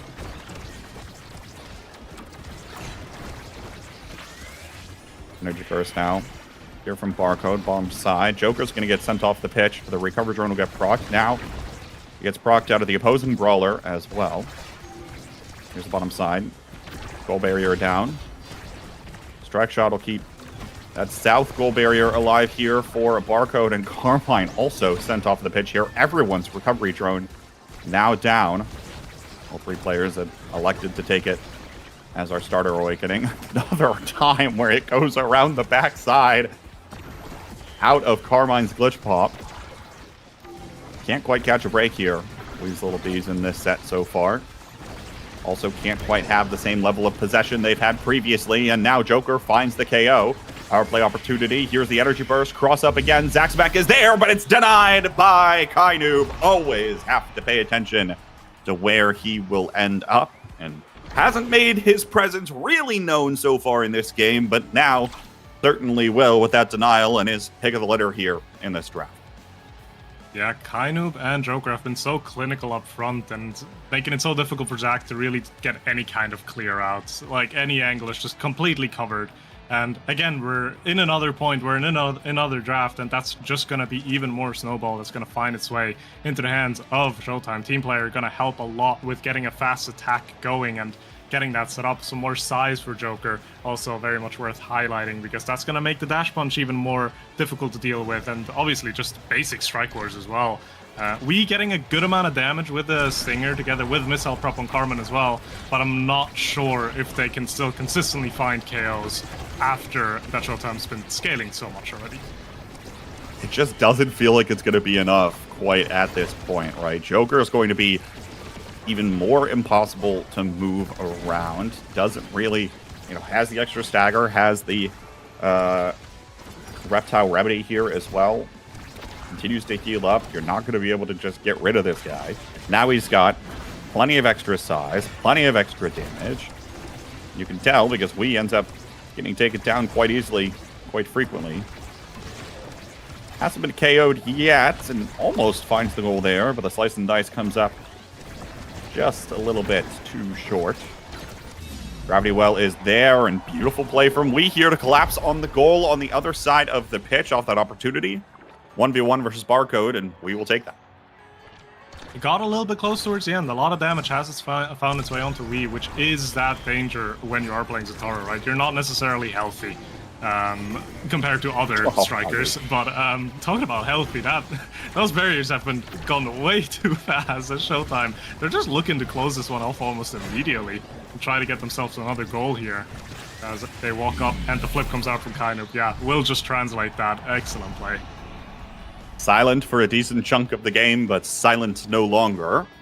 Kainoob going to be able to take multiple barriers now, and, again, right, the extra speed coming out of Barcode, plus the Flutterfly, really is what's going to enable more coverage, and that wouldn't have happened in the first set here. So the scaling comp seems to have successfully scaled, and now a beautiful drum and bass here. Angles from Barcode to send the core away, keep it out of the barrier. Joker with another energy burst, uses it early here, maybe looking for Kainoob. No, just trying to walk it in all of the same. Now Kainoob has to be very careful, but all the meanwhile, the core was lost. Joker gets it in his hands, and suddenly it's game point for Showtime. A game that just like a little bit ago felt very even and very clinical about execution has started to completely swing another way. I feel like at this point, it's just kind of Showtime trying to get the job done because they have just scaled, right? We said it from the beginning. So we'll see if they can close it off in this point already, or if Weasel Beast maybe can force another set. Oh no, but both barriers go down. Here's a fiery flurry right on top of the goal line, and the caster curse comes through. Zaxback KO'd into his own net for the final goal of game 1, Showtime, showing why they're the real deal. Yeah, wasn't intended, but Showtime really they really just showed us why they are such a great team as well there. Because I want to highlight again, Zaxmack had so little possibilities of really getting a clear out. Kainoob and Joker were just always in front of him, always present, making it difficult for his Juno to get any kind of clear out. And because it is a Juno pick, you're not going to be good in close range defense like a more defensive goalie option. Which means if enemy forwards are suffocating you as much as Showtime has suffocated Zach, it's just going to be difficult to play out. So towards the end, it really just felt like almost close to impossible to play for the side of Weasel LBs. Especially as the set wore on, right? Because look at this, right? Like, damage was actually quite going to the favor of Weasel Little Beast, especially early on. They had a lot of opportunities where there were power plays, and a lot of those ended up leading to those goals in those first 2 sets. But as the game continued to progress, less and less was about being able to find those, and more was just about Joker and Kainoob being able to run all over the map, thanks to what this composition enables them to do. When the Juliet win rate, Sloth, continues to skyrocket, we are still in 90% territory, I'm pretty sure, here right now for this striker. Yeah, Juliet just showing the excellence that the pick is right now. Obviously, all of the changes around her has given her so much more life to be shining, and you can see it, right? And that's going to be a discussion point going into the next game, which is, I believe, on Clarion. So, because now for Weasel Bees, we need to start thinking, right? Obviously, Wii is also a Julie enjoyer, so if they can get their hands onto that, they're going to be very happy for it. But it's a question of, is it even going to be open? Is Showtime maybe going to opt to ban it out if they're not getting to pick it themselves? So we'll have to see how those bans and those picks are going to be built up upon each other and where the priorities are going to be lying. I mean, the cards are kind of in your hand right now if you're Showtime, right? You obviously pretty convincingly won it. You show that you can play it. And the last game, of course, right? Showtime on blue side did end up banning the Finny away, which obviously, right, is another one of these characters that you don't really want to play against. And so we'll see where this one continues to go. Obviously, right, like the Estelle ban, I guess is a little questionable if you're Weasel Little Bees, right? We've seen this character come out. Obviously, like, perhaps you're thinking of a comfort champion for Kainoob or something of the sort, but there's no comfort striker for Kainoob. Every striker is the comfort striker in the midfield slot for Kainoob, as far as I'm concerned. So, to your point, though, we'll see where this one goes. Options are on the table here. Weasel Little Bees on the blue side, and it is a Might of the Colossus Happy Star start up first here. I don't really know what that means, other than obviously, right, we see the Size Awakening, so it's got to be a good one for Julie still.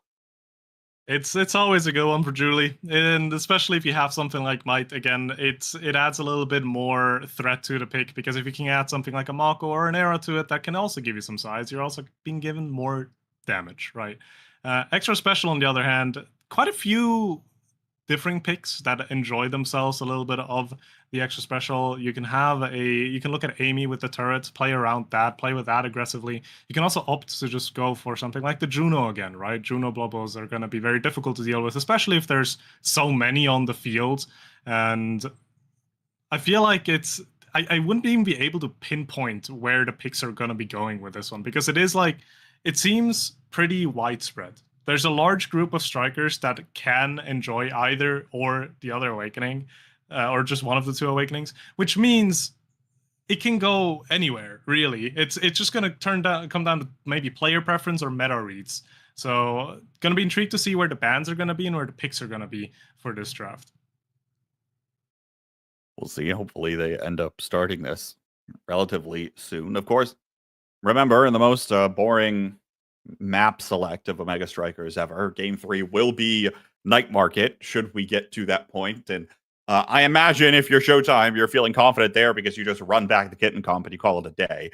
And Weasel Little Bees actually respect that currently. So actually, it's the Mako and Julie both banned away. I think that's actually incredibly interesting, because maybe Showtime saw the Mako ban and decided to ban the Julie instead. feel like the Julie ban was just kind of predetermined already. It's been so successful. Yeah. It's a pretty strong pick. You're not going to be giving that over as a first pick. The Mako ban I feel like makes sense as well, because together with Might of the Colossus, you don't need to pair the Kitten comp with specifically just Julie. You can still do it with an X. You can do it with an Asher to some degree, or many other brawlers as well, and have the same kind of effectiveness behind it. So they also just saying, you know what, Barcode, you're kind of good at the character. We're not going to let you have that, especially not when it's so beneficial to get that size. As the Finny first pick is just going to be dishing out damage. And the Era, again, it feels like maybe we're going into more of Kitten territory, just this time around, not as optimized as it was last round. I think at the end of the day, right, like, probably if Kainoob hasn't been playing the game that seriously that often, Era's going to be one of those just plug-and-play strikers, right? Where like, all right, well, I have to carry the game less if I'm playing this Era character, right? Asher is the pick here. Actually, I can't even presume that that's out of Joker, because that could go either way. I'm going to guess that that's mostly for Joker, and Barcode will probably pick like an Atlas or something last, which probably won't end up getting taken early here from Weez Little Bees, but I suppose we'll see. Yeah, I mean, that's the strength of the pick at this point, right? Because not only you have to guess, Weez Little Bees have to guess. And this also gives a little bit of flexibility, right? Maybe you're intending for the Asher to go into that brawler position, and then you're seeing Weez Little Bees lock in something that cannot score on an Asher. You can still flex that pick into net without issue, and it's going to be just as effective. So really annoying to be like a really just strong draft from Showtime, because they're really not giving you anything. They're saying we have an Era in midfield, and what can you really do about that, you know? So Weez Little Bees do opt for the X-Brawler pick up front, and they pick a Now as well. So they're going similar-ish type of playstyle. They're trying to enable the Brawler here, trying to get that speed, get some survivability as well, together with a Finny who can just hold it down defensively pretty well, while still dishing out a bit of damage if you need to have it. And yeah, last pick, Atlas. Asher's going to be in Brawler. And the only mobile character on the side of Showtime is the Era. The other two are kind of like sitting ducks, but you know, that's why you enable them. Yeah, right. That's why the extra speed from the Era is very impactful. I will say the real question here is who's playing the actual Kitten comp, because I'm not sure that I can tell. Obviously, right, the Atlas is there to heal. We have Kainoob on the Era. All funneling towards Joker. Meanwhile, on the other side, Now is going to be able to provide much the same speed boost for the X, right? The damage debuff as well from the Finny on the back line, also mostly funneling towards the X. So this is really going to be a battle of the two brawlers here as they attempt to do their best to fight off one another. Yeah, the only thing that I can pinpoint as a difference is in the goalie picks, right? Because you have a movement speed heavy midfielder who wants to control the core. You have a very strong brawler forward who can shove the core extremely well. You have Atlas and Finny. Atlas is just going to hold it down, lock it down, help you with survivability if you need it. Meanwhile, Finny can assist a little bit with the shove up front. Atlas has a much more difficult time getting involved in a play like this. But Finny, with her card tricks, with her triple takes, can do so much or create so much more extra pressure up front. So I feel like that's where it might be a little bit more of the difference between the picks and between the comps here. To see how well can this Finny add in the pressure. Is that extra pressure going to be enough to get past Barcode? Or is Barcode just going to hold it on and Finny eventually is just going to fall behind because she doesn't have that much defensive utility compared to an Atlas pick?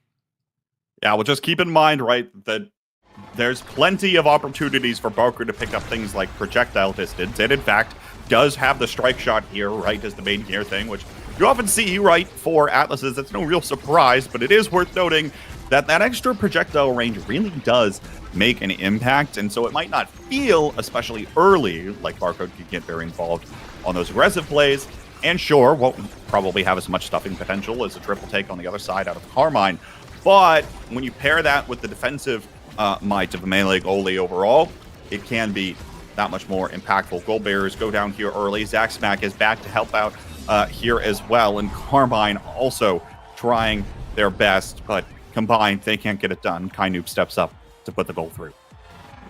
Yeah, and I just completely misread that as well. That's a Now in net, not the Finny. So it's going to be even more interesting to see how Zaxmax's going to be approaching a defense here, because now into Asher, I'm not sure how good that matchup is for you. I'm not sure how much of an easy time you will have defending here. So going to be curious to see how that's going to plan out. as we're going into the funny little orb map. Yeah, just gonna be more about doing your best to keep the core well away, right?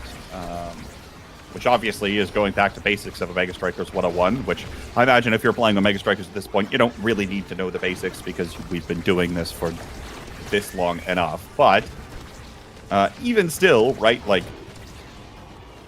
all about this now goalie is about trying to set up those drones, trying to make it so that you're never, that the Asher is never sitting on top of you. Because the core never gets up to that point.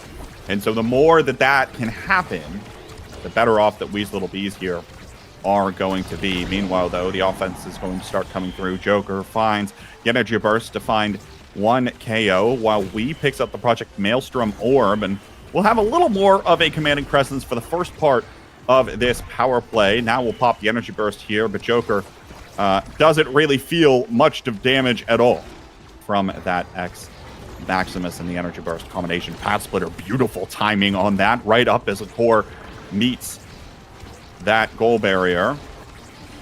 Now just 1 primary seems to be all it'll take to put the goal away here. Wee's backed up quite a bit as well, trying to keep this triangle tighter and provide more opportunities for the defensive plays to start coming through.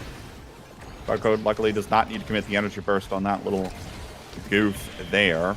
Here's the Expanse. Wee looks for it off the top side, and once again can't quite keep up for now.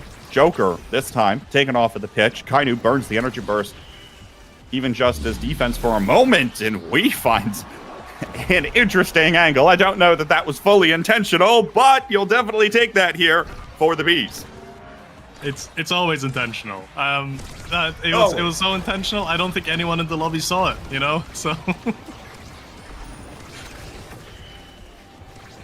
Always will be taking that one, regardless. Energy Burst here, coming out of Carmine again. Here's the dash punch from Wee. Will make a power play for the Bees. Then the Expanse in the middle is burned. Good strike wars from Wee here over Barcode, and Zaxback has moved a little too far forward, looking for the goal on this power play. Once again, the Expanse is used.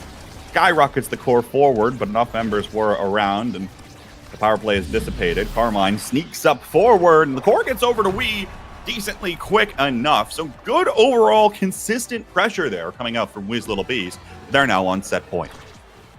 Wee's Little Bees, it's something I've just always been seeing them do, and I've just been kind of loving about their playstyle as well. They play so aggressively. Zaxmack just completely walks up at times. Sometimes it's a big grief, yes, but there's a bit of risk that will come with a playstyle like that. And if it ends up working out, it's so incredibly efficient. And you were able to see that on the last point there. They need to find angles like this, and again, Zaxmack over the halfway line, you know, just cleanly transitioning positioning with Carmine there. Just doing such a good job at building that pressure, and that's the kind of pressure and added pressure that you will love to have when you go up against an ultra defensive goalie like the Atlas.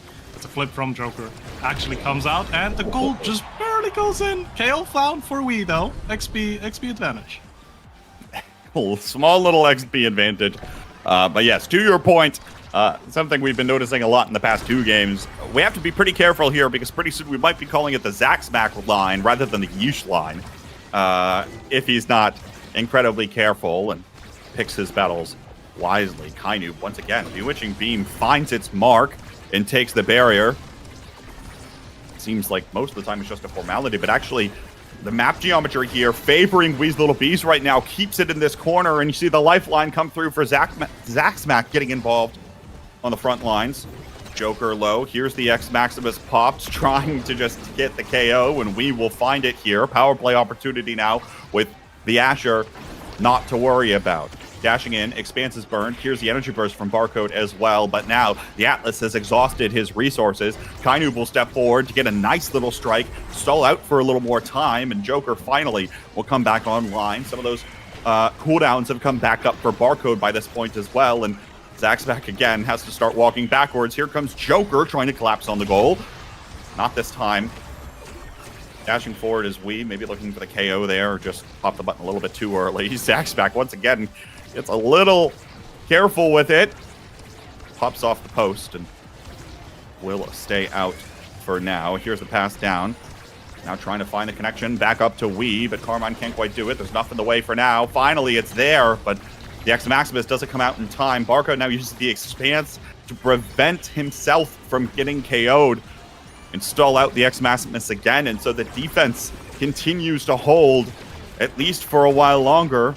Carmine looking for Wii once more. Finally, it finds the post and bounces right in.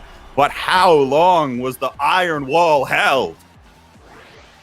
Incredible angle to be found there, because the defense from Showtime just seemed to have absolutely no weaknesses. But in the end, a great angle had to be found there, and they did end up finding it. And I feel like we're in a similar situation that we were in the last game, where scaling is going to be so important. Just this time around, Wee's Little Bees are going to be able to keep up a little bit with that scaling on the side of Showtime. So getting a set win here is great for you, but it's not going to suddenly turn around at a later point as heavily.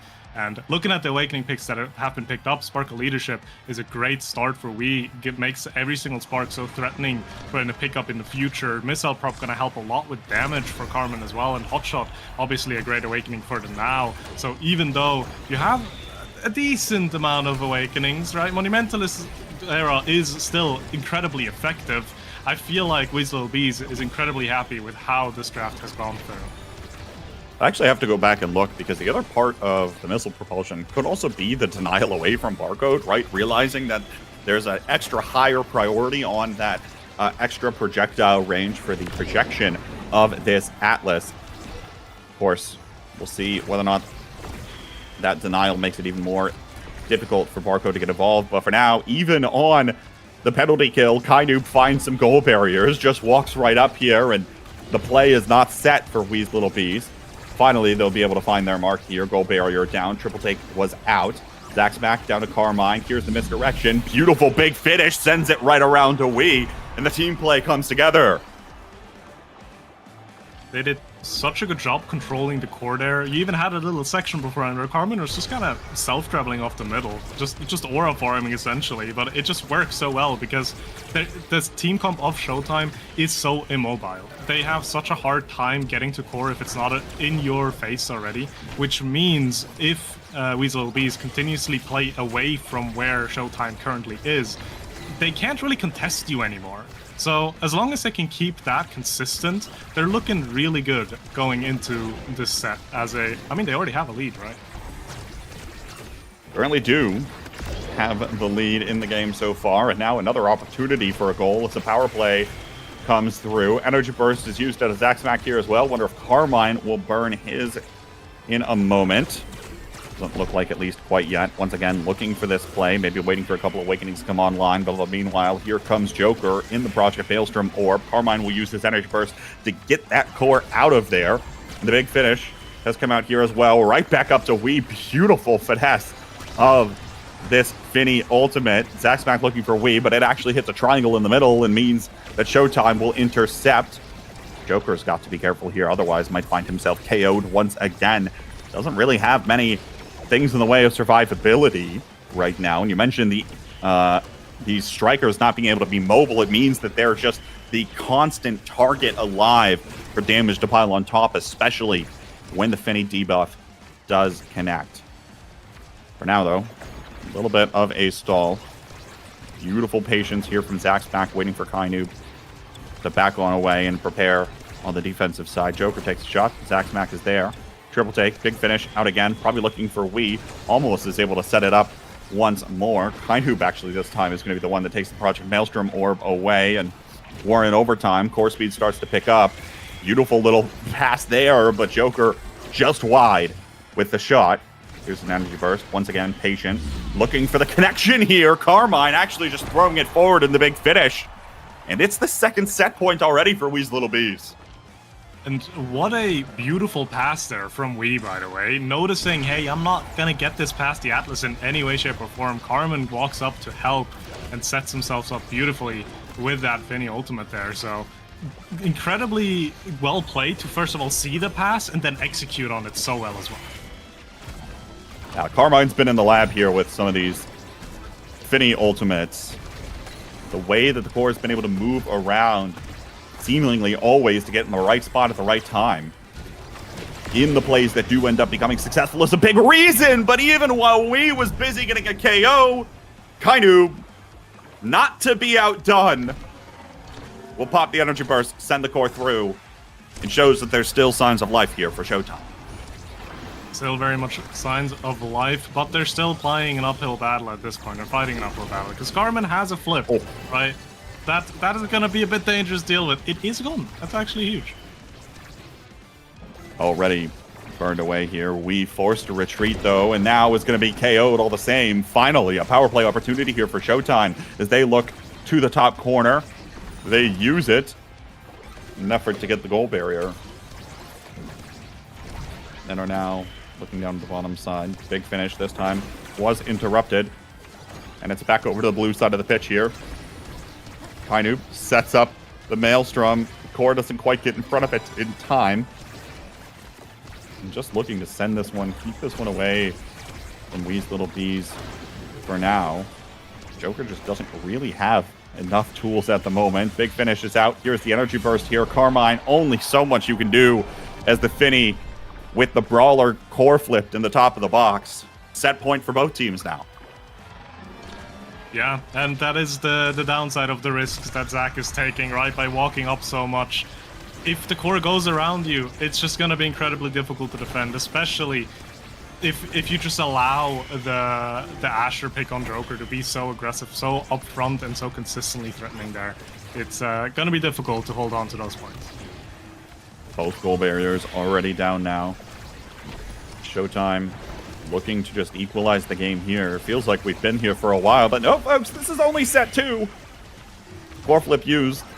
Not quite getting us to set 3 yet. Zaxmac wants to keep us right here. Give his team another opportunity at some of these goal barriers, and there's the core flip used to find one. Trying to keep the core forward here. Drone also comes out. Doesn't find anything yet. Patience here from Zaxmac. Kainu looking for Joker. Can't find it yet. There's the energy burst and the X Maximus from Wii, but it'll actually just burn out. 2 very important resources just burned from the Brawler of the Bees. Overtime now as the Maelstrom sweeps through the pitch. Up to Zaxmac again, but a Bewitching Beam will actually intercept this. Joker, maybe an opportunity here. Scramble on the defensive side, but the defense will hold for a moment. Big finish out. Has to scoop the core away. Joker continues firing shots towards the goal. Maelstrom out again.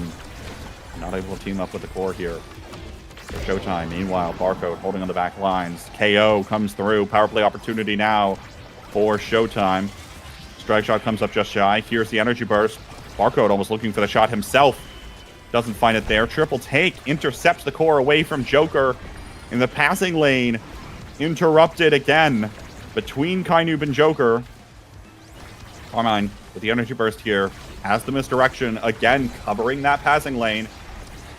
The Expanse almost used. Strike War finally goes to the favor of Wii after so long. Here's the X Maximus, but there's actually an energy burst from Kainub. Sends the core straight through everybody to the other side.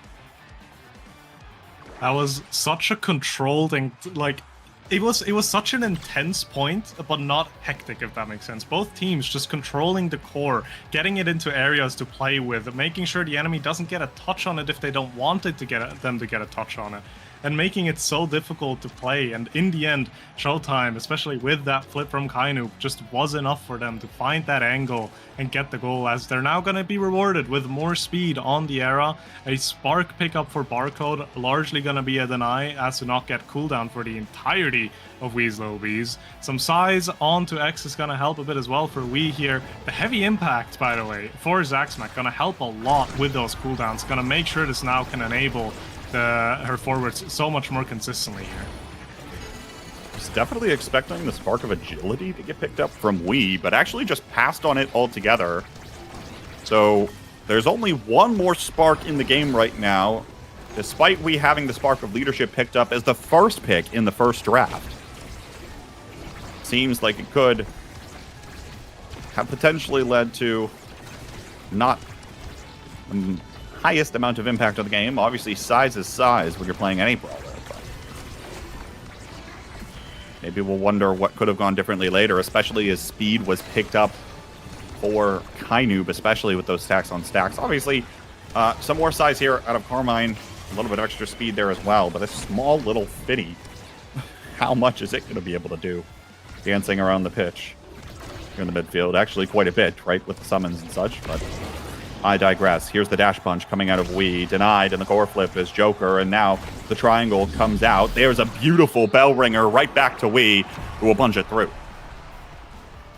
Those few KOs that Wii is just finding every once in a while, they add so much, right? Because this is, again, it's so slow, it's so controlled. As soon as you get a man advantage on the enemy team, it makes it so much more easier. So Wii finding these KOs holds so much value, and allowing Weasel Beast to set up properly and go for KOs properly as a huge X is unleashed. There it is, picked up 2 Size Awakenings in the last draft alone with the Among Titans out of Carmine, and now the goal barrier is starting to fall here. There's the energy burst, and we will punch it through again. Just so fast, and being able to do that and capitalize on the play. Consistent pressure kept up here, and right now Showtime struggling to send it past the midfield and goalie of Wee's Little Bees. Yeah, both teams looking to scale, and as of right now, Wii has scaled a little bit harder, just getting all that size to be working with. Kainoob still looking for the first awakening even, that's just gonna enhance the secondary even more. Something like Castellas, right, is still to watch out for, because that is still in the draft, and that is gonna be such a game changer for whoever's gonna be able to get it, as both teams are trying to get this second barrier off of each other. Second barrier will fall as Zaxmack moves up a little bit too far forward. Triple take is out. There's that bell ringer. Can't collect the core the same way it did the first time, and now Zaxmack just stalls for a moment looking for an opening here. Carmine does have an energy burst, will use it here, looking for Wii, but Barcode uses his energy burst. Wii doesn't quite time the denial as well, and now Joker steps forward. Beautiful KO, looks to take the shot, but it'll get sent away from Zaxmack for a moment. That just gives another opportunity for Kainoob to close in on the goal. Energy burst and down to Joker for the redirect. Showtime, once again, trying to show signs of life and claw back in this set. Saving grace for the side of Wee's Little Bees is that Showtime currently is on basically 0 energy, which means they're not going to have a lot of flips to be working with in this point. So this is the point you're going to be wanting to find here and to get this set win, and they're definitely looking for it as both barriers drop, and Wii has a flip available to them as well.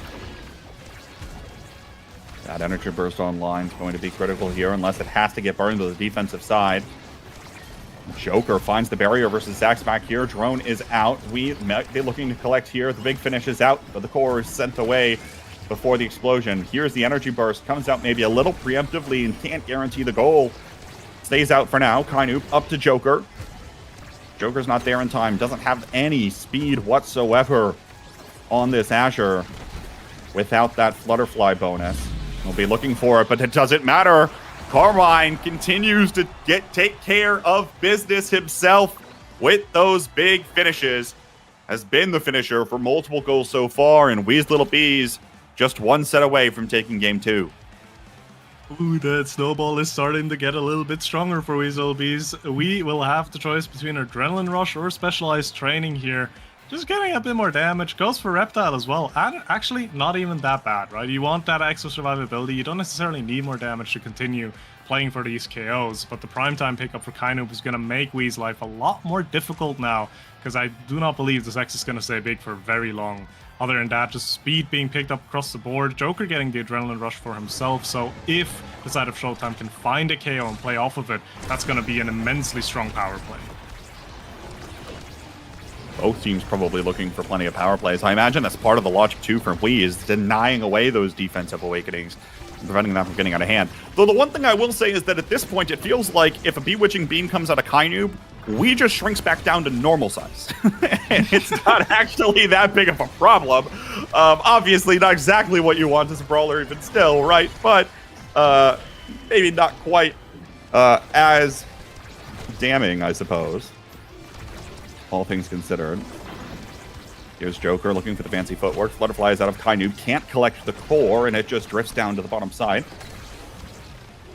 Carmine's in the way. just continuing to try to dance around Joker. Here's the energy, has to use the energy burst now for Zach's back. Joker looks to deny that one, but that was scary if the energy burst didn't come out. Now Zach's back so far forward. Here's the big finish. It has to be committed on the defensive side again. We now looking for the KO versus Joker, and he'll find it. Power play opportunity for Wee's Little Bees. The triple take is out, but the expanse is burned, and it gets sent back to the other side of the pitch. Hats off to you for that one, Barcode. The amount of emotion that Zaxmack is pulling me through, going from like an insane save against that Asher ultimate to almost getting scored on, to getting caught by the Finny ultimate again, and it's gonna be fine, to then just getting scored on again. Now it's a double barrier. Oh no. Both barriers fall, and if possession was maintained here for Showtime, could be a problem. Pass splitter out again, doesn't connect with the core. Joker's still in that cloak. Now dashes forward, leaps for it, and just has the slight redirect needed. Suddenly, it's set point for Showtime, trying to send us to the prime time set.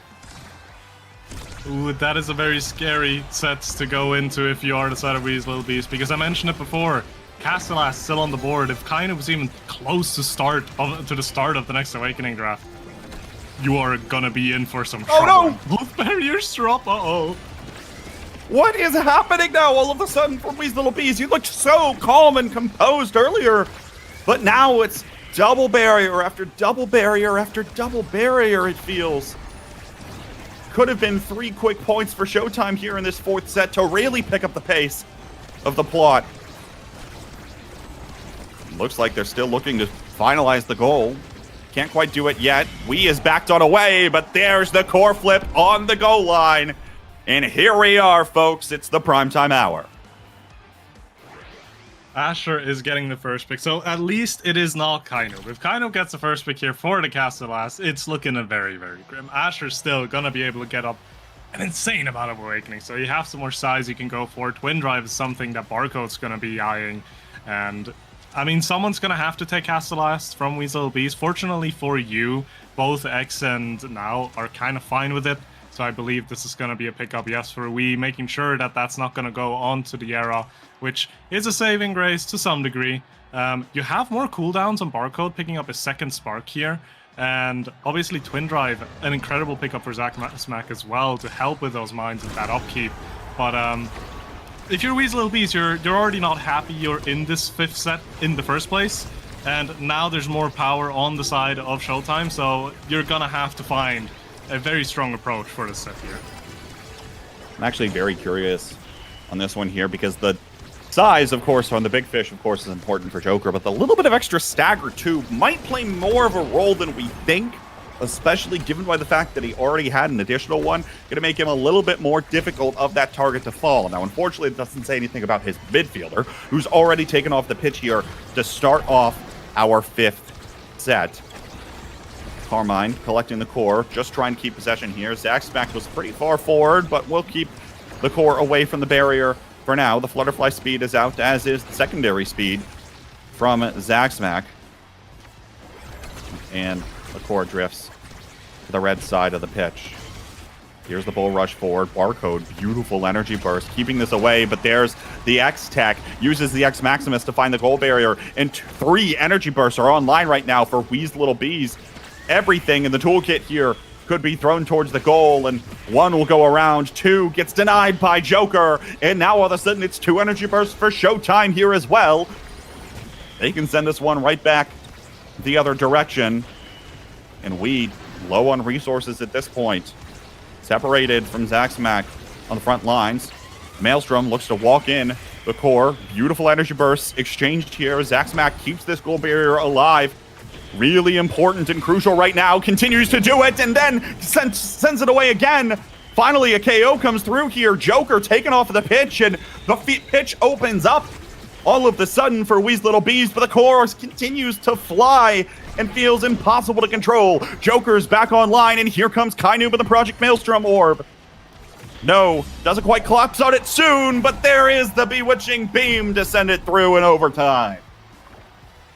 It's turning into a game of consistency. Who's gonna be able to just hold off these strong attacks from both the enemy side the longest? And obviously Barcode is gonna do an excellent job at that. So it's gonna come down to how long is Zaxmac gonna help him to gonna be able to hold on to these points. But they almost get another one pretty swiftly here anyways. Here comes the triple take, looking for Wii again. Is the big finish online? Doesn't matter, it's not needed. The X Maximus comes out and we're still tied. They're not over. It's not over yet. It's not over yet. Carmen has a flip available here as well. Probably wants to use that to get that second barrier, because that's always that difficult part, especially if you're going up against an Atlas. So we'll see if that's going to come to use at the right time. There's the expanse that finds one barrier. We might be looking for it again, but actually Barcode with a nice strike war, or preemptive strike war, I suppose, gets it away from the X. Here's another triple take, big finish in the corner. It finds the barrier. Energy burst online right now for Wii here as well. It bounces off of the corner, and Wii finds the shot to the bottom side. 1 point away from Wee's Little Bees, sending us to a map 3. Kainuk not able to react to that in time. Now has a flip soon on the Sarah, which again, flips are just so instrumental, especially in a controlled map like a map environment like this. But Joker had something to say about it. Gets one barrier. Can he find the second? Looking for the second here, but with Kainub also on the same side of the pitch, might be difficult. But actually, Joker continues to block off that bottom clearing angle, and now finally will find the second barrier. Big finish already burned, as has the expanse and the triple take. Carmine just threw everything out on the pitch looking for goal barriers, now gets KO'd, and Joker picks up the core. It's a decisive point in game 2. And it sets up Showtime so well for this point 5 as well. They have 2 flips available for themselves. They need to make these flips count, and if they do, I'm sure they can close off this game, but one's out already. Oh no, Joker already burned his. The pass splitters come through. Kainuk uses his. It goes off of the extra geometry added. Goal barriers open now. Just one more shot from Joker is all this one needs, and the bees will be put to rest. There's the beam and the no! It was so good so far today. But the core ends up on the wrong side of the big finish and goes flying towards the Wee's Little Bees net. Not like this, Slop. Not like this.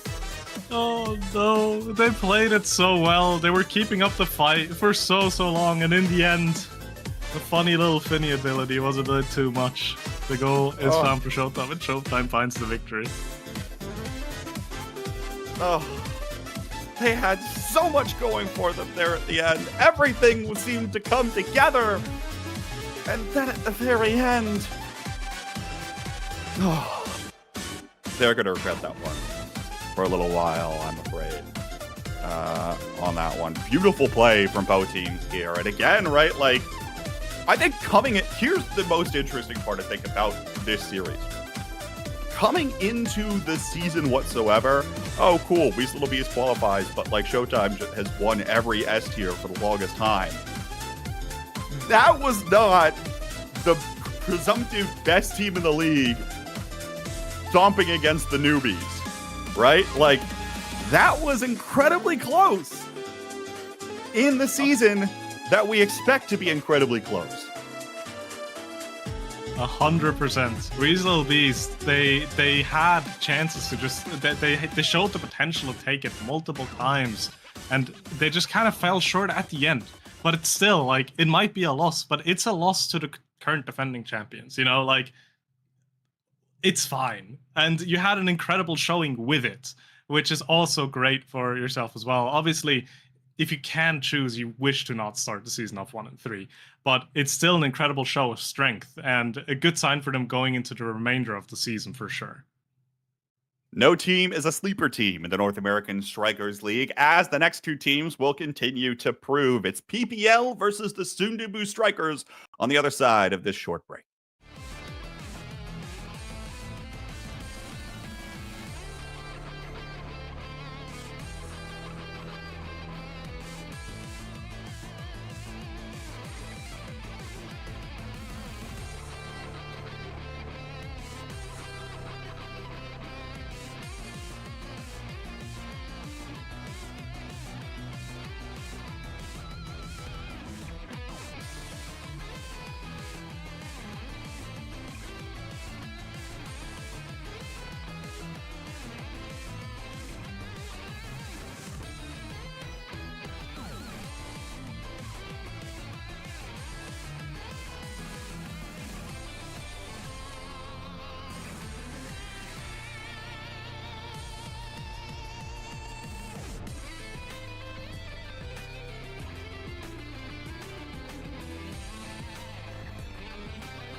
And welcome back, everybody, to week 4 in season 6 of the North American Strikers League. My name, of course, K-Bot, joined by Sloth. Next up, PPL versus the soon-to-be Strikers. Both these teams actually 1-2. It's actually kind of nice. We saw 3 matches where it was 1-2 versus 2-1. Now we get 2 teams that are 1-2, and next match is 2 teams that are 2-1. So these teams both maybe struggling a little bit in terms of the overall picture. I think if you're PPL right now, you're feeling pretty good about where you're at.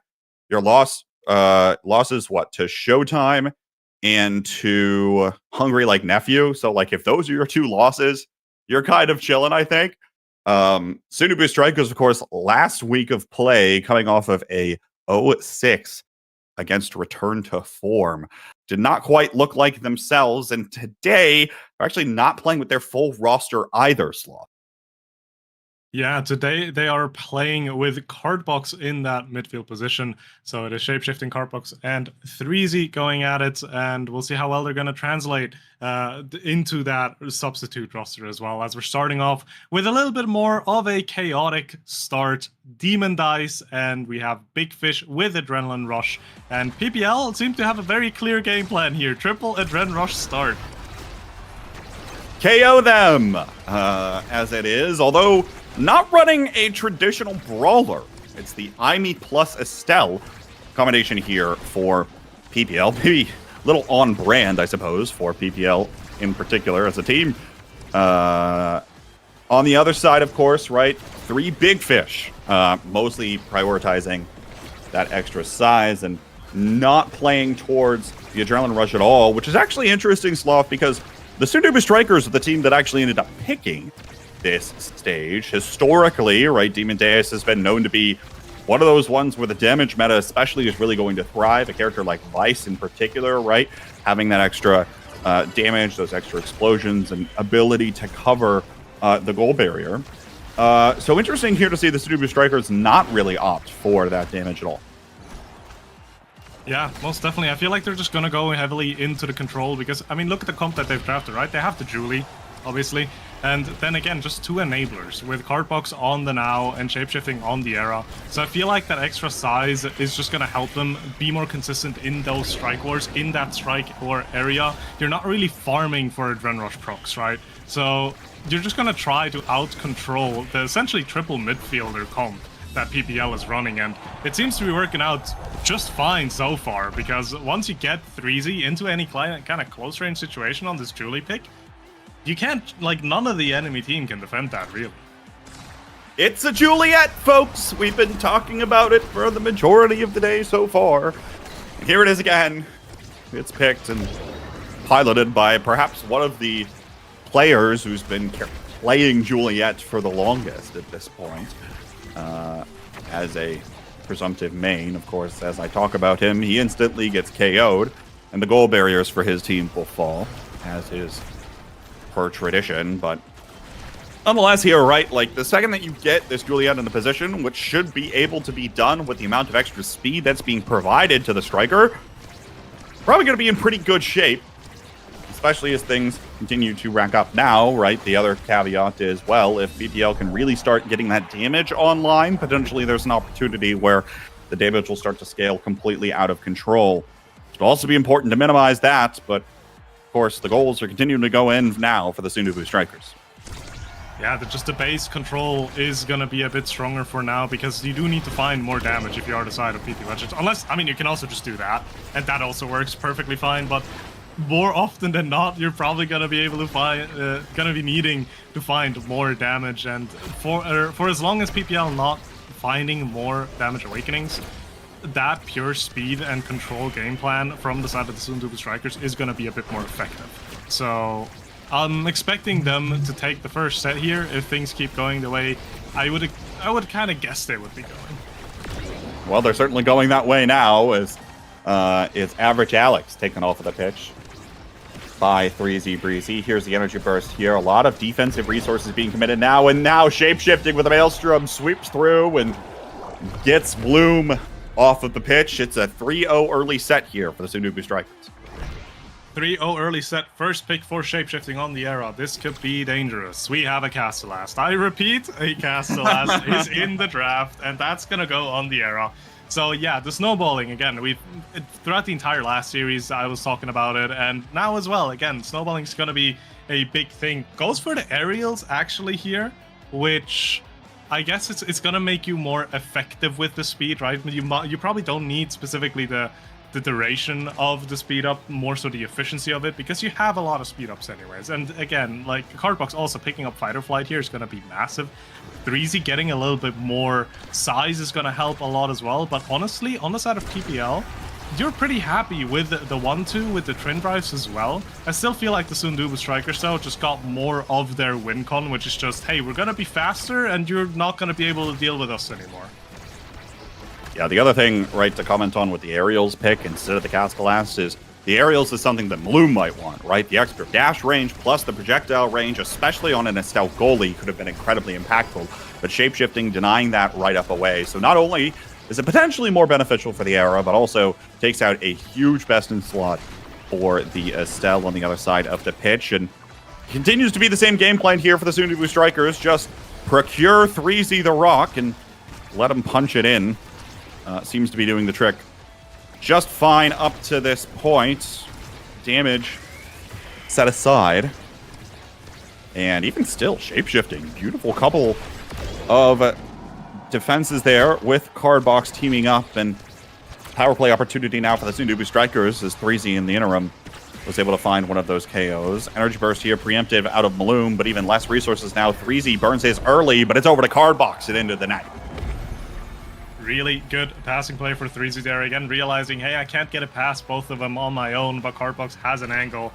Cardbox being ready for that pass as well and just puts it in right away. Sundubu now going up 1-0 in the second set. 1-0 here, and a very strong start for the Sundubu Strikers. You know, as I kind of alluded to, if I was a Sundubu Strikers fan, which I am, but I'm not supposed to be, I'm a, you know, cast, supposed to be unbiased, whatever.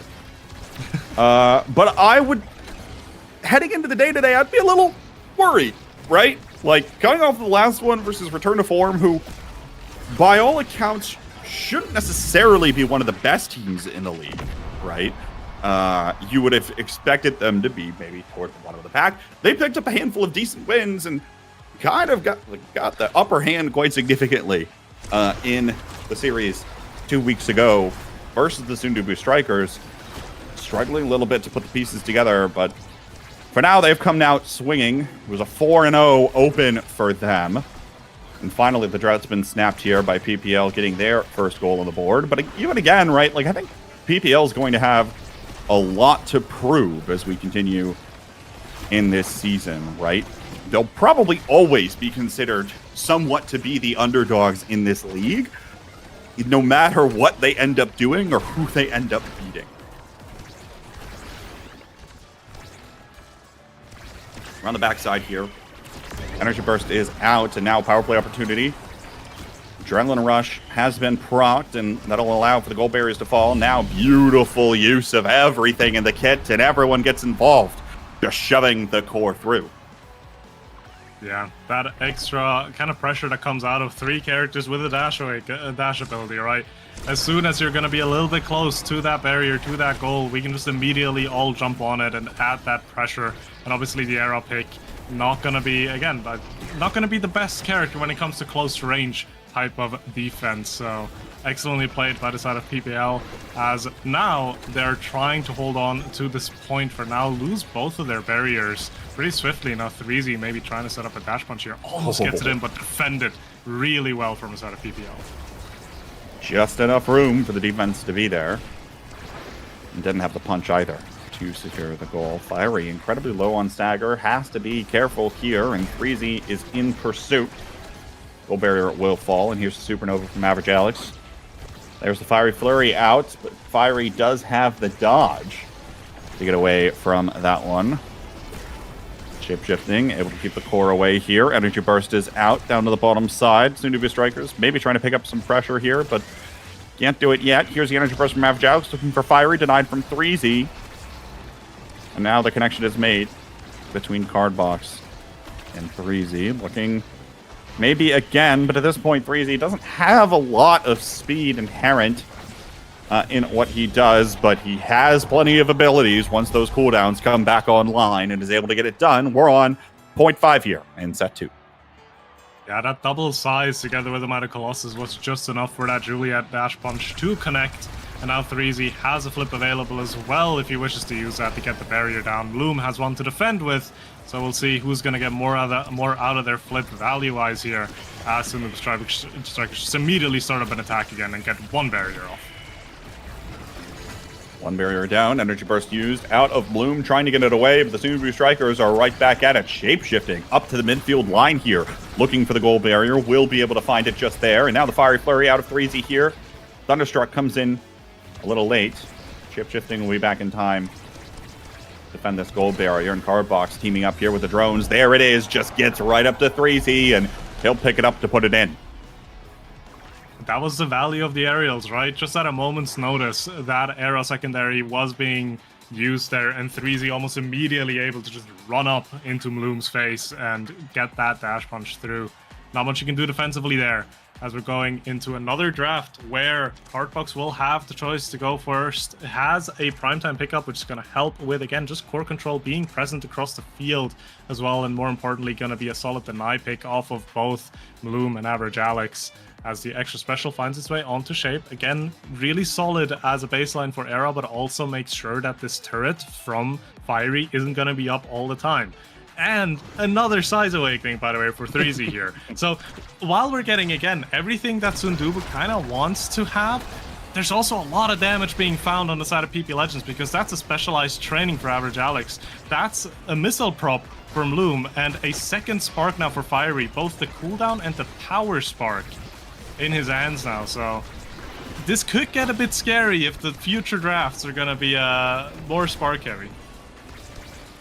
Really looking for more of those survivability awakenings, right? Obviously, everyone on the Sundubu Strikers already has the big fish at their disposal for a little bit of extra stagger, but where's that Reptile Remedy to really confirm and make sure that things are not down all the time? Also, right, with the extra special already getting picked up there by shapeshifting, now that lifeline out of Cardbox not going to come up quite as often. So we'll have to see how that one continues to happen, but the power plays actually continue to be going here for the Sundubu Strikers as 3Z finds another confirm. Takes down Fiery here. Now looking for the goal. Cardbox is trying to get over to the core, and the energy burst comes out of shapeshifting a little late. Now transition, Average Alex is there on the front lines and will be able to put it through. And something that I just realized as well, these sparks on Fiery could potentially be quite a difficult situation for the Sundubu Strikers, because if they can't close out in this set, we're going into a draft where PPL will have priority. They will have the pick priority there because they've won the set, right? Otherwise, we wouldn't be in the draft. That means if Fiery gets anywhere close to a first pick, there's almost no way to kind of deny a potential spark pickup again. Leadership would be worst case, because that would add so much value. But leadership was already. I think leadership is out. Oh, okay, then. Well, still, if Agility's still in, yeah. It's still pretty difficult though. Definitely difficult for sure, and not something that you really want to be looking for. Even any priority at all, right? With the number of awakenings that are still left, is worthwhile. 3Z, beautiful weight and patience on the strike there. Sundubu Strikers, they're going to close this one out here early, of course. Would not like to see more scaling, more damage come out here for PPL. Most definitely. And Fiery has a flip here, uses it pretty early as well, but doesn't get any value out of it, which is something you would like to see if you are the Sundubu Strikers, as they're getting another attack going. Looking for it again here. Just a matter, again, of waiting for 3Z to get in the right place at the right time, and there it is, goal barrier down. Now have to wait on the Flying Phoenix to come up again, and that'll be all it really needs for the core to go in. Both goal barriers here lost for the Sundubu Strikers. Shapeshifting looking to try to just keep possession of the core right now. Back up to 3Z here, potentially. Thunderstruck will get the stun off. Does have an energy burst. Doesn't need it, but does commit it anyway. It's now game point for the Sundubu Strikers. Rather be safe than sorry, right? You don't wanna potentially let a match point be falling out of your hands just because you held on to that flip there. So not optimal play, but still really good. And Sundubu Strikers immediately putting on the pressure again, just saying, you know what, we don't want this game to go any further. We're trying to take this completely out after just 3 sets. Hardbox finds one barrier.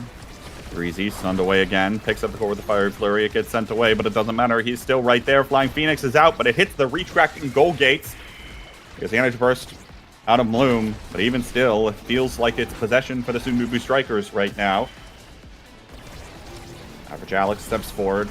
Will be able to find the barrier here, but now Sundubu Strikers back in pursuit. Looking again. Flying Phoenix up just shy. Shape-shifting up to the midfield line again. Doesn't have the Flutterfly speed anymore either. Bewitching Beam. Fire is going to wait it out. And now Cardbox looking again. Everyone getting sent around here. And 3Z back on the red side of the pitch here as well. Extra speed doesn't collect the core, but it doesn't matter. The Flying Phoenix is there to get the job done. And Juliet's win rate continues to improve. Just for a second, the core went onto the side of PP Legends, and almost immediately now mine Era speed boost, and they just started running like Prime Usain Bolt into the enemy half, and just got that core right in. That is the strength of that pick, right? Of those picks, right? If you have 2 enablers like that, and then obviously 3 Breezy up front, just light work in the end to get that goal in. And Sundubu Strikers starting off strong, right? You mentioned it last week, maybe not the results they were looking for. And they've definitely recollected themselves, and they've come back with, you could almost say, a statement game here. Because PPL had a really, really, really rough time getting comfortable in this game. Almost a statement game. I think that definitely was a statement game. Cardbox 100% on goal participation in that game. 3 goals, 6 assists. 3Z only 1 shy, of course, as well there. And yeah, I mean, even though we might be worried, playing with a sub, right? How is that going to work? Gramella's not there. It's 3Z, always 3Z Gramella. No, doesn't matter. Still able to get the job done and able to play the game their way, which I think was incredibly critical there, right? The interesting thing I think about the Adrenaline Rush start is that it's kind of an awakening at the start, but also kind of not really, right? It's not like you're getting immediate value out of the damage composition unless you're actually able to find those KOs, which in fairness, they were a handful of times, but it doesn't really let you get there any quicker, I feel like. And so it took that little bit extra longer for the damage composition to get online. And in the interim, Sundubu Strikers able to close it out before the snowball got rolling. Yeah, most definitely. The Adrenaline Rush itself doesn't really do much for you. It just sets you up, right? And if you have something like an Estelle, a Vice, and an Amy, you have a decent amount of damage output at a starting line. But the KO confirm is going to be a bit more difficult as well. And it just kind of becomes a whole thing of, are you going to be able to find your awakenings first or not? But that was a Demon Dice game. It was chaotic. It was very speedy. And obviously a Julie pick happened again. Next up is going to be Night Market. Night Market is going to be PPL's map pick here. And I mean, Julie again. Like I feel like you can't go into any map at this point where Julie is even like somewhat feasible and not consider her for the draft. So curious to see again where the priorities are going to lie here. Who's going to be opting to maybe ban it? Is someone going to look to maybe first pick it? And maybe there's a strategy to play around it, right? Maybe PPL or Sundubu Strikers have cooked up a strategy where they're giving a Julie, giving them false security, and actually having a pretty good comp into it. So we'll see. Night Markets can be a bit of a drawn-out game.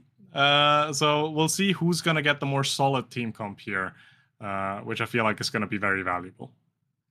I mean, if you're ready to just plug and play, if you're the Sundubu Strikers, you definitely can, right? With the last comp you just played. I feel like it's a little more difficult to do that if you're the side of PPL. So I imagine we'll see something slightly different. But what exactly it is, I suppose we'll just have to wait and see. Okay, actually, interesting piece of advice. The Sundubu Strikers will remain on red side as per their own choice. So they're actually giving away that first pick and the opportunity to potentially pick up that Juliet first. Yeah, this could go either of 2 ways. This could be them having a very strong strategy and saying, you know what, we're fine playing into Julie here because we have something better, or this is them just saying, you know what, we don't really care about the first pick. We want a strong 2-3 pairing that works really well together, especially on a map like Night Market, and we're just taking out the Julie in a ban. So we'll see how that's going to go. We have very polarizing awakenings, so a hotshot and monumentalist start is going to open the window for quite a few funny picks here. And I don't know, maybe the Julie isn't going to be the first prio pick. There are quite a few things that could be quite strong here. Juno, Rune immediately come to mind, right? For both. Cardbox has a pretty disgusting Rune, right? And PPL recognizes this early in the draft and elects to ban away one of those two strikers. But I would not be surprised to see a potential Rune here come out on 2-3 out of the soon-to-be strikers here, noting Cardbox.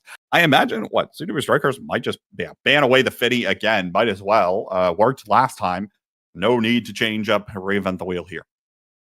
Also, curious to see what's going to be the first pick. It's going to be the Now together with the Monumentalist or the Hotshot, both great awakenings to be picked up here as well. Also, Rune, if it's not going to be a 2-3 for the Sundubu strikers, PB Legends can very much still play a Rune as well, right? Both Bloom and Average Alex have a history on that pick and do well on that pick.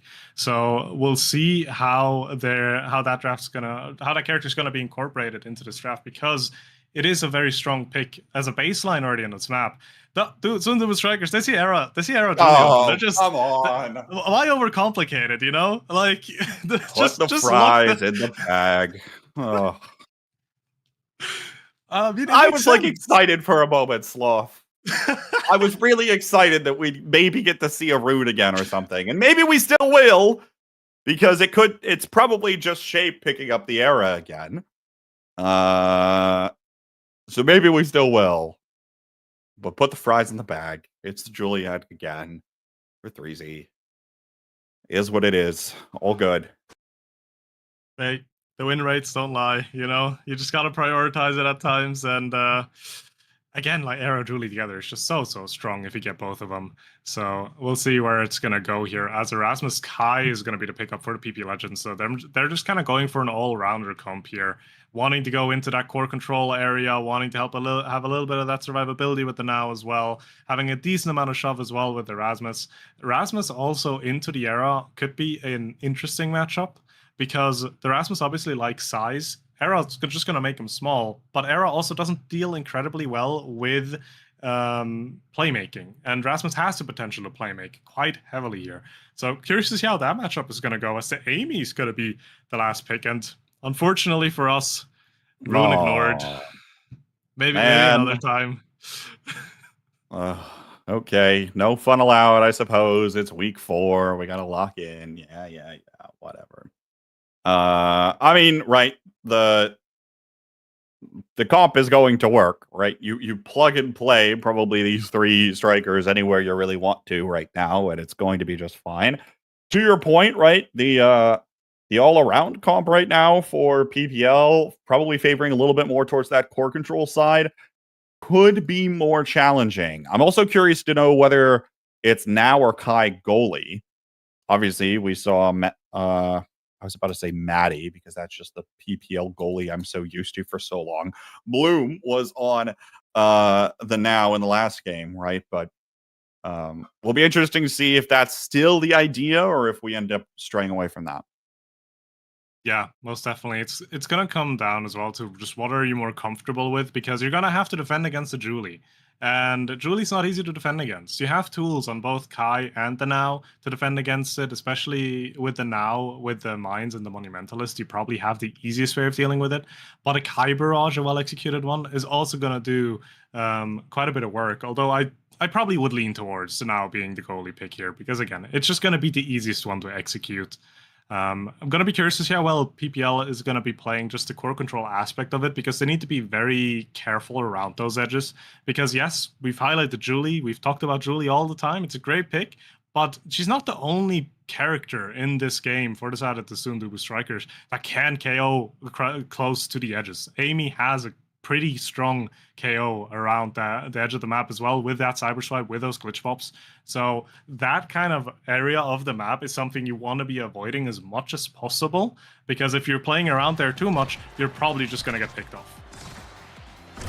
It is Bloom on the eject button Kai here rather than the now. So potentially looking to get more involved on the front lines here, or more easily more involved, especially on the speed map of Night Market with the blazing pace.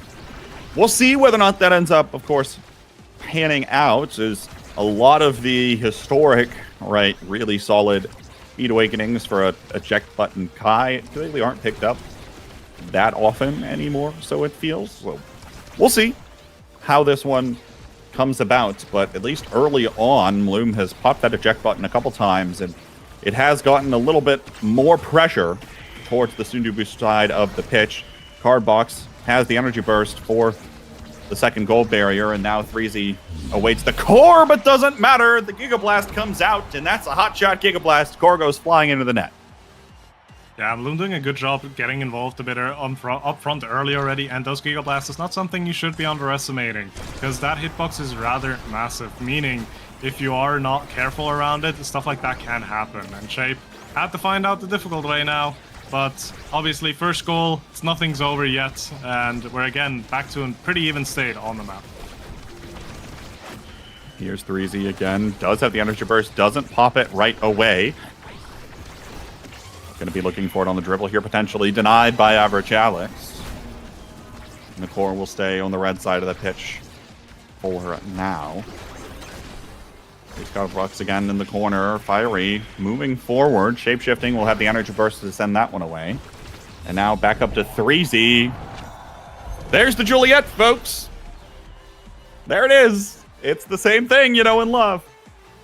Yeah, I mean, that dash is just so difficult to deal with. Again, Bloom tried to get the barrage out, tried to get the defense going for it, but if you just misalign it ever so slightly, it's impossible to really do and hold against that Julie dash run. So, excellent execution there from the side of the Sundubu Strikers, but the attack is not slowing down for the PP Legends as they're taking one barrier pretty swiftly here.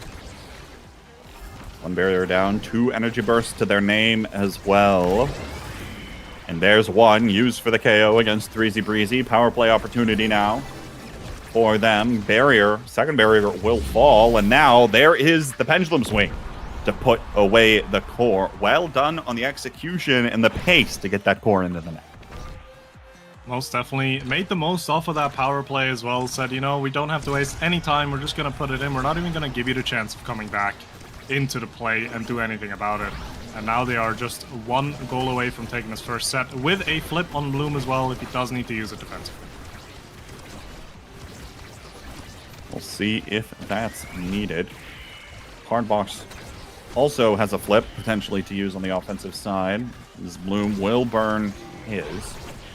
Pendulum swing finds one. Whiplash looks to keep the core alive here for PPL, but that one doesn't collect. Energy burst is out here. Cardbox to himself, not quite. Average Alex looks to keep the play, but there's another thought coming from the dash punch out of 3Z. Whiplash is fiery, looks for the play here on the other side of the pitch. Well done, even just to stall out for time. Although meanwhile, though, Bloom trying to move forward and capitalize on the play, and the barrier is down. Really advantageous opportunity here for the Sundubu Strikers, especially with the Maelstrom coming through. 3Z can't collect on the Flying Phoenix. Here's the energy burst, and Average Alex drops back. Keep the core out of the net. Energy burst out of Fiery here, sends the core back the other direction, but it seems like without much of a plan at all. The core stalls for just a moment. Glitch Pop is out. Cardbox looking for something here, and the Giga Blast is used out of Bloom. Shape has got an energy burst of his own here. Will use it with a pendulum swing coming out of Fiery, and actually 3Z doesn't even need to guide the core in at all, rather just keep Bloom out of the picture. Yeah, was able to body block that barrage to make sure it doesn't interact with the core pretty well there. And that's going to give the Sundubu Strikers an attempt at taking the set. And this first set, again, it's going to be very important, as it always is, because we have an Arrow Julie on one team, we have a Now on the other. We are going to, again, look into the scaling aspect of this game. And getting first pick in the first draft can basically hand you the game if the right awakenings show up. Seems as though Average Alex, highest candidate for draft for PPL, and Cardbox likely would be for the Sundubu Strikers. PPL in pursuit of the goal right now, and Average Alex ticks over to level 5. Crazy can't quite find the core that time. Actually, the Firewall Sentry just not quite on the best of angles there. Easy defense for Bloom and Average Alex, and Fiery turns it right around on the other side of the pitch. It's PPL with the first set here, and it'll be Average Alex with the pick of luck. And that can be quite dangerous depending on what awakenings we're going to be looking at here. You have a fight or flight here. Also, don't go Sparks. There's 3 Sparks out already. So you have a last pick on Fiery, who probably doesn't have that much to choose from anymore, but the fight or flight for Average Alex is going to do so much work. As explosive entrance frame, he's going to be a pretty solid pickup as well. You do have a Spark pickup for Bloom here, probably just saying, you know what, at least then Fiery gets something, as Size finds its way onto 3Z there. Again, we've seen what Size on Julie can do beforehand, and you don't want to give that Size down to Erasmus. But Fiery still pretty happy to pick up something like a Reptile Remedy here. Interesting to see Shape go over for the Spark there as well, I guess. The extra cooldowns is really all you want there out of what's left. If you're the Era, don't really want a Reptile Remedy, don't really want Stinger, right? So I guess you're left with a Spark, and just have to pick up that one. So actually, that Reptile Remedy falling to Fiery, a little bit fortunate, staring that triple Spark draft down the throat, but will be able to come away with something. Goal barriers open both sides of the pitch here early. Shape-shifting, looking to just keep this one alive here for the Sundubu Strikers. 3Z does have an energy burst. Here comes the Maelstrom, uses the energy burst, and sends it through with the Flying Phoenix.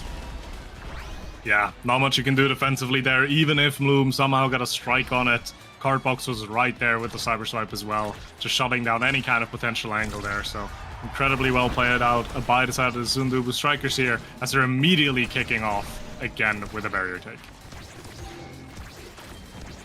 Barrier takes on both sides here.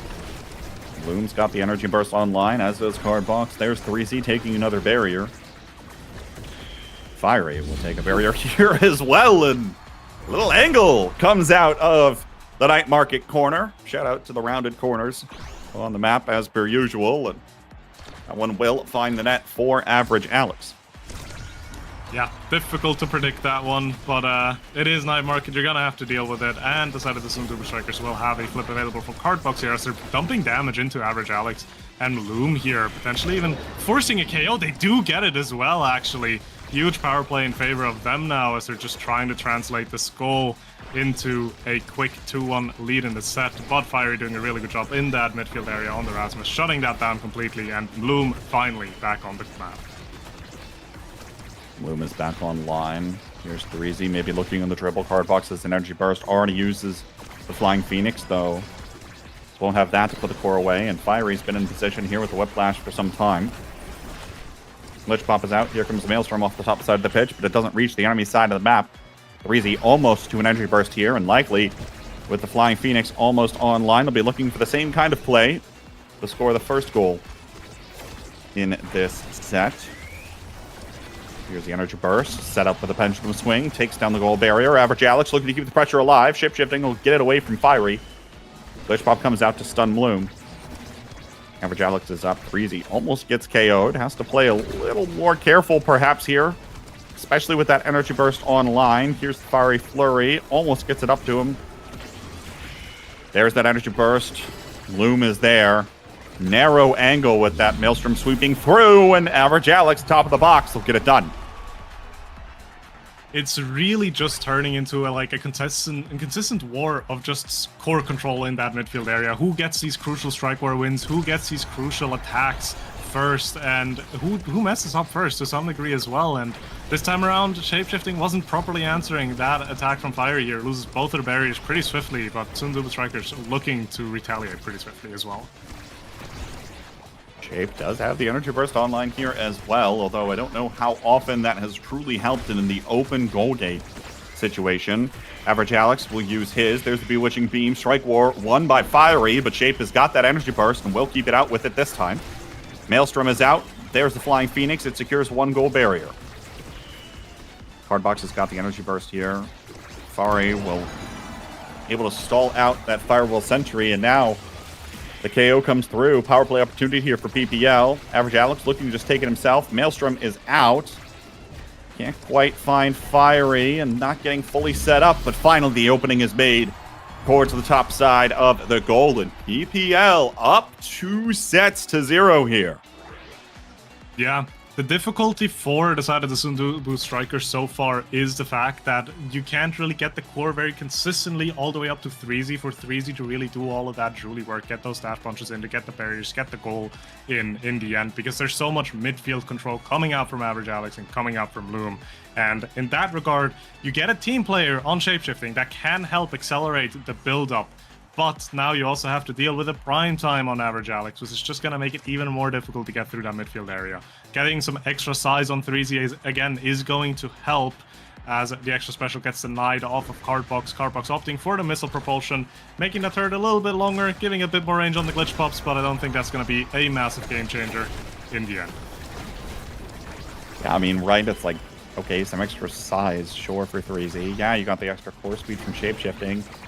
Missile propulsion is helpful, but it feels like you don't have a lot that just turned the game around for you right now through this new Strikers, and certainly going to be an uphill battle from here if they can get it done. Flying Phoenix is out, secures the goal barrier. Now 3Z doesn't need the energy burst to find the cross shot to the other side. And first goal for the Sunubu Strikers here in this third set. Very interesting, right, to think about. This was a 0.5 on the first set. That one felt a little more PPL-sided, and quickly they could run away with this game if things aren't careful. Yeah, most definitely. The team player is going to help a little bit, but it requires Shape to play accordingly. He needs to play an incredibly aggressive line around that midfield, so that extra speed off of these cores is going to make that difference to get past Average Alex and Loom here. And so far, the side of the Sundubu Strikers are trying to do that. They're being pretty successful this time around as well. But again, aggressive goalie means a volatile type of game plan, which means one little mistake, and suddenly you could lose both of your barriers. Yeah, almost a few unforced errors there, but the Sunubu Strikers able to recover and actually find both goal barriers for the trouble. Now 2 energy bursts online here. Cardbox looking for 3Z Breezy. There's enough in the way to prevent that connection from happening.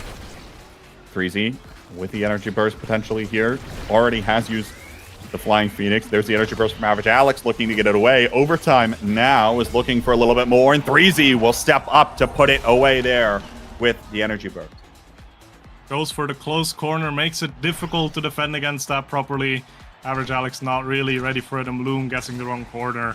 So important goal for the side of the Sundubu Strikers. And again, if they find another goal here, they find themselves the first set, and they're gonna get priority picks on this next Awakening draft, which would be absolutely excellent for them. Have to be looking for this here, but Fiery might have something to say about it. Beautiful energy burst that have shapeshifting, prevents both barriers from falling right away. Looking for a little more as well, but no. Barrier will fall all of the same. There's the energy burst out of Cardbox here. Firewall Sentries out as well, and the goal barrier will fall. Sunubu Strikers on the power play here. Razor just has to step up. Look for the top side of the goal. It'll get away from them, at least for now. Here's the Maelstrom again. Breezy looking for the dribble play in the corner. Death Touch comes out to interrupt that. Cardbox leaps forward. Doesn't find the core either. Breezy is low on stagger right now. Looks to pick up the speed. Knocked around by the Giga Blast here. Pendulum Swing almost comes out to catch him. But he does have the energy to evade just in the nick of time. Doesn't matter though. Cardbox is there on the Cyber Swing. Loom not ready to core flip that one in time, as the Sunubu Strikers will find their first set here as well, and a much deserved MVP for 3Z Breezy, because that extra size together with these era beams as well, it made it so much easier for 3Z to get these strike war wins and get these setups properly, and he's gonna be rewarded with a prize fighter here, which could snowball this game into a completely different direction so fast. Aerials, solid pickup for Loom here as well, but again, a super surge for Era. That's even more buffs. That's even more enabling for the Juliet here. So even though you get something like a heavy impact and some size for Average Alex and Fiery, I feel like the Sundubu Strikers finally got those big hits that they were looking for. Yeah, that prize fighter especially could be huge for 3Z. And the denial of the bulk up as well for Cardbox here, not only providing that little bit of extra power to also pile on top for that extra damage, but preventing, I mean, we're looking at a 0 defense awakening average Alex on this now, a 0 defense awakening Kai, very vulnerable characters at this point in the game, could make for very easy KOs if they're not careful. Beautiful death touch from Fiery, actually, preventing that core from going back. Actually pulls it through to the opposite side to find a goal barrier. Cardbox used the Cyber Swipe Glitch Bomb combination on average Alex. Here's the Fiery Flurry, but it's evaded. Now the Giga Blast comes through and 3Z's down to 0 stacks of the prize fighter. Just like that. Bloom on the advantage here, will push the issue and sends it through. Important KO to be found there. Basically just removes the last awakening that was been given to 3Z Breezy here, or makes it incredibly, incredibly weak. That means you're gonna have to find KOs again to really get that relevancy in that. And if that's already not enough for the side of PP Legends, they do have basically 3 flips here as well. So the Sundubu Strikers need to kind of get this next point pretty soon. Fiery very close to going down there as well. There's Fiery Flurry from 3Z. Now the Flying Phoenix comes through. Does still have the energy burst here for the goal, but doesn't need it thanks to a beautiful Maelstrom from Shapeshifting. Sets up that goal beautifully. And suddenly we're equalized here in set 4. Equalized, and 3Z still has to flip. And I mean, we know what Julie can do as a baseline. We know what she can do when she has Prize Fighter. We know what she can do when she has a little bit of damage, and we know what she can do when she has a flip. So we'll see if that's gonna be coming into play here as well. Maybe for a KO, maybe for a barrier, but the KO actually gets found by Fiery. Shapeshifting and being a little bit too close to the edge there, and a beautiful pendulum swing will just pick him off right then and there. It's game point now for PPL. They have tried so far, the Sundubu Strikers, to get back to this one, and we thought the last draft would be able to do it for them, but PPL has responded in a big way. Power play comes through. 3Z will add 1 stack back to that prize fighter. Set has not snowballed out of control for him just yet, but it might very quickly, as there's the energy burst to come through, and all of a sudden we're tied again. And how do you defend that? There's a Cyber Swipe, there's a Dash Punch, an Amy Turret, there's nothing you can do. And then you get taken out as well. 3Z's suddenly back on 2 stacks now on this prize fighter. Gonna be an even bigger menace around the edge. PPL need to find the goal fast here, otherwise it gets really scary for them. Great save in the Blazing Pace from Bloom. That one will go back to the goal barrier. Here's 3Z again on the Fiery Flurry. Has chunked down average Alex, but does have the lifeline. There's the second goal barrier here. Sundubu Strikers looking to send us to a set 5. Want to fend off a potential opportunity in game 3. Resetting everything. Death Touch trying to pull 3Z back, but it doesn't matter. He's still there, and we're on to set 5. We are on to set 5. We are on to another draft where 3Z is going to get the first pick. What is still left for this Juliet to become an even bigger manage? 1-2 punch. There's 1-2 punch. And stacks as well. There's a lot, actually, which is scary still. You have a lot of opportunities to give you going for. You can lean heavily into the KOs. That's what he's going to do. He's wanting to stack those prize fighter stacks as much as possible.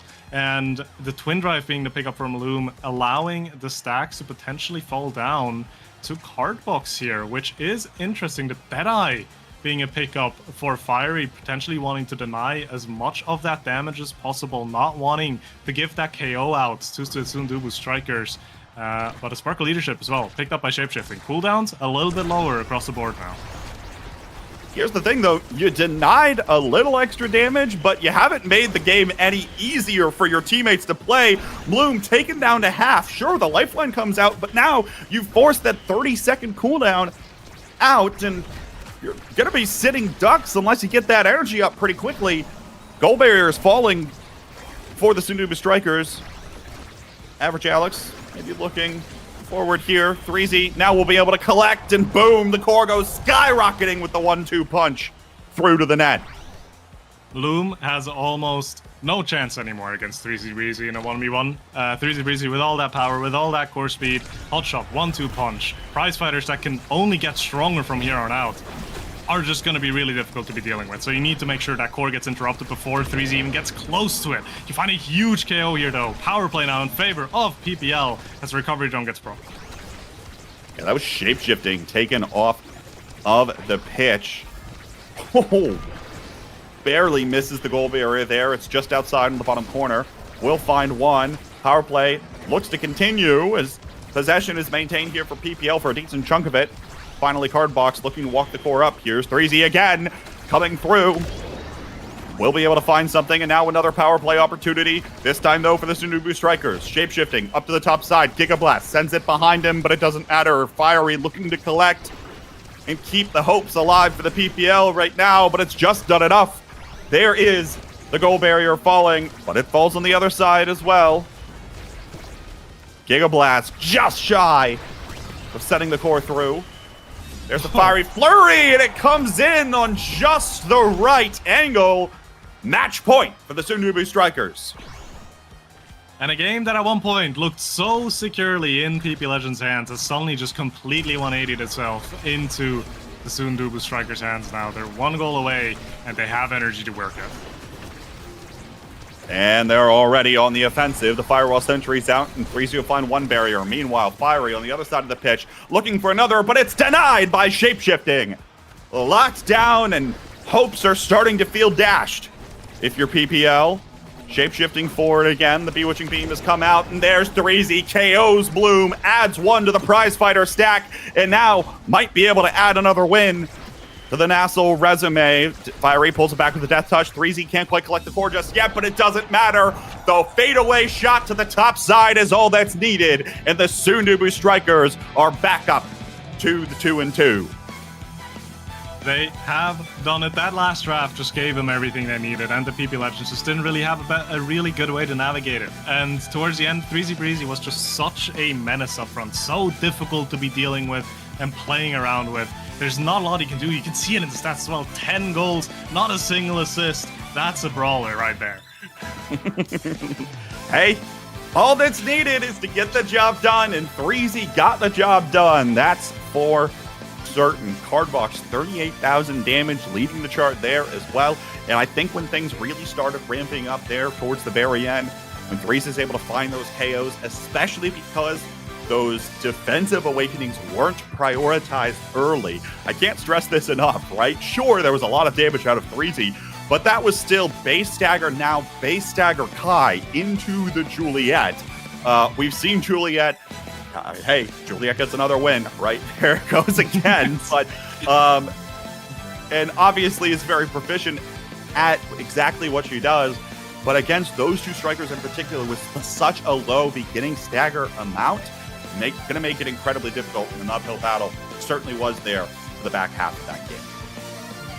Yeah, little hints to people that haven't caught on. Julie's kind of strong right now.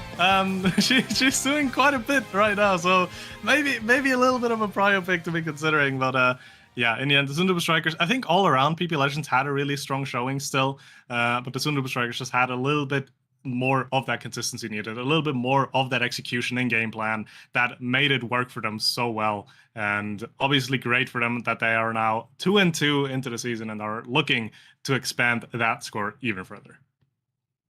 To other teams looking to top the leaderboard at the end of the day today. It's the next one for the leader at the end of week 4. Bozo Bunch versus Hungry Like Nephew. You won't want to miss that one coming up next, folks. Don't go anywhere.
Hello everyone and welcome back to week 4 of the North American Strikers League. I'm here with Weston and we're here to watch the Bozo Bunch versus Hungry Like Nephew as Dropletto attempts to set a record. He has been on the pre-show, he has casted, but will he win and be on the post-show? No one's ever done it before, and honestly, I don't think it's likely. I think this Hungry Like Nephew team's looking a little scary. Yeah, they are looking very good, and I don't know if we're going to let any losers on the post show. So we'll see if Dropletto can really lock in and get it done here. Looking at this first game, I believe we have no character draft yet. I haven't been able to see it, but I think I heard that Julie was locked in. We have Bells on the X here and Vaughn going on the Juno on Night Market. I think having both Juno and Rune on the side of Hungry Like Nephew here could be really, really oppressive for the side of Bozo Bunch. Just so much range, so much control over the map with those characters, assuming that these hovers are correct. And we do see, okay, it's actually an Era, not a Rune. So still a lot of control and a lot of speed, but going to be more trying to funnel toward that X. Yeah, on the other side, there's been a lot of chatter about this Vice, right? This Vice pick. Just so much damage, so much presence when blinking in and pressing the special button, supernovaing, and of course Dropletto. No shortage of words to say about Zentaro feeling strong and X feeling weak right now. And we're seeing polar opposites here today with Bells on that pick. Heading into this one, which comp do you think you're going to favor? I think they're both similar a little bit in what they want to do, and that the goalies really want to enable the forwards. But I think early on, I'm probably going to like the side of Hungry Like Nephew a little bit more, because Vaughn's going to be able to push up, get the speed gates, get the offense some assistance like he is trying to do right now. As you already lose, taking a lot of damage, but they're able to get that first barrier in the corner and try to control Dropletto. This Era pick, I think, we've seen it all day be pretty strong, both in the goalie role and a little bit in the midfield. But I think Dropletto being on the Zen, that's one of the picks that gets affected the least by being shrunk. So it means that I think he'll have the tools to deal with, even if you already lose, able to get some cooldowns, shrink him all the time. He'll be able to survive, but we see right there a KO coming out early and all the speed from that Vice ultimate getting the core into the corner. Dropletto trying to find it, but Vaughn able to save. Yeah, those slimes doing work. Bell's doing work, but doesn't have the strike in time to save the shot by Streak. The name off Vice getting credit for the goal. 1-0 in the favor of the Bozo Bunch here. Yeah, and we see a lot of back and forth there. I think both teams kind of running the offense that they want to at different times, but we'll see who can have more control, as Vaughn just no tools to get down, save that first barrier, the jump leaving the slime, and just really strong piloting of this pick. You know, Vaughn hasn't been in that role for long, but has been on the Juno for a long time. He clearly knows how to operate as he pushes ahead, not finding any value out of these NATOs quite yet, but we'll see if he can, as Vaughn, you see, just consistently able to push up and try to get the core to Bells. Yeah, and Bells is staying up, looking for these Strike War wins, and that beam from Yuri Lose, a bit of a timing mix-up against Obscure Breads. And speaking of, right, no Merchant, it's Breads here, as the former Bozo Bunch goalie. But a slime by Vaughn across, mixes up the angle once again, mixes up the timing, and sends it right in the goal to even it up in the first set. Yeah, the NATO may be serving as a little bit of a distraction right there, as it was coming through the goal, and it's the slime that ends up getting it. And Hungry Like Nephew, like you said, going into this game, they've just looked so strong all season, and I think they're looking really strong early in this game. I think they have a lot of scaling potential. Both teams do really, with, you know, an Era, or with an X rather, and a Now on each side. The Juno as well can do a lot of scaling Zen. I think both teams have the opportunity to get really strong builds, but early on, it's all Hungry Like Nephew. Oh, but Bells goes down. Obscure Breads, perfect survival with the Now secondary and the lifeline as well. And Strike Wars by Streak across the map. That's one barrier taken at the very least as the respawn comes in. Vaughn does have a flip, but needs to be careful because Drop is looking for that final barrier and maybe for a cheeky KO, but Bells is the one who gets it done on the other side. And, well, that's a little awkward. Obscure Breads walks up a little bit too quickly at the wall, and Bells will capitalize to make it a pretty big lead for Hungry Like Nephew. Yeah, that spec training putting in work right there, showing how strong that pick can be, and the fact that they have it so early on, no scaling necessary. That one just right in the starting awakenings. And yeah, like you talked about in this draft, it's super interesting seeing Bells on the X, Dropletto on the Zen.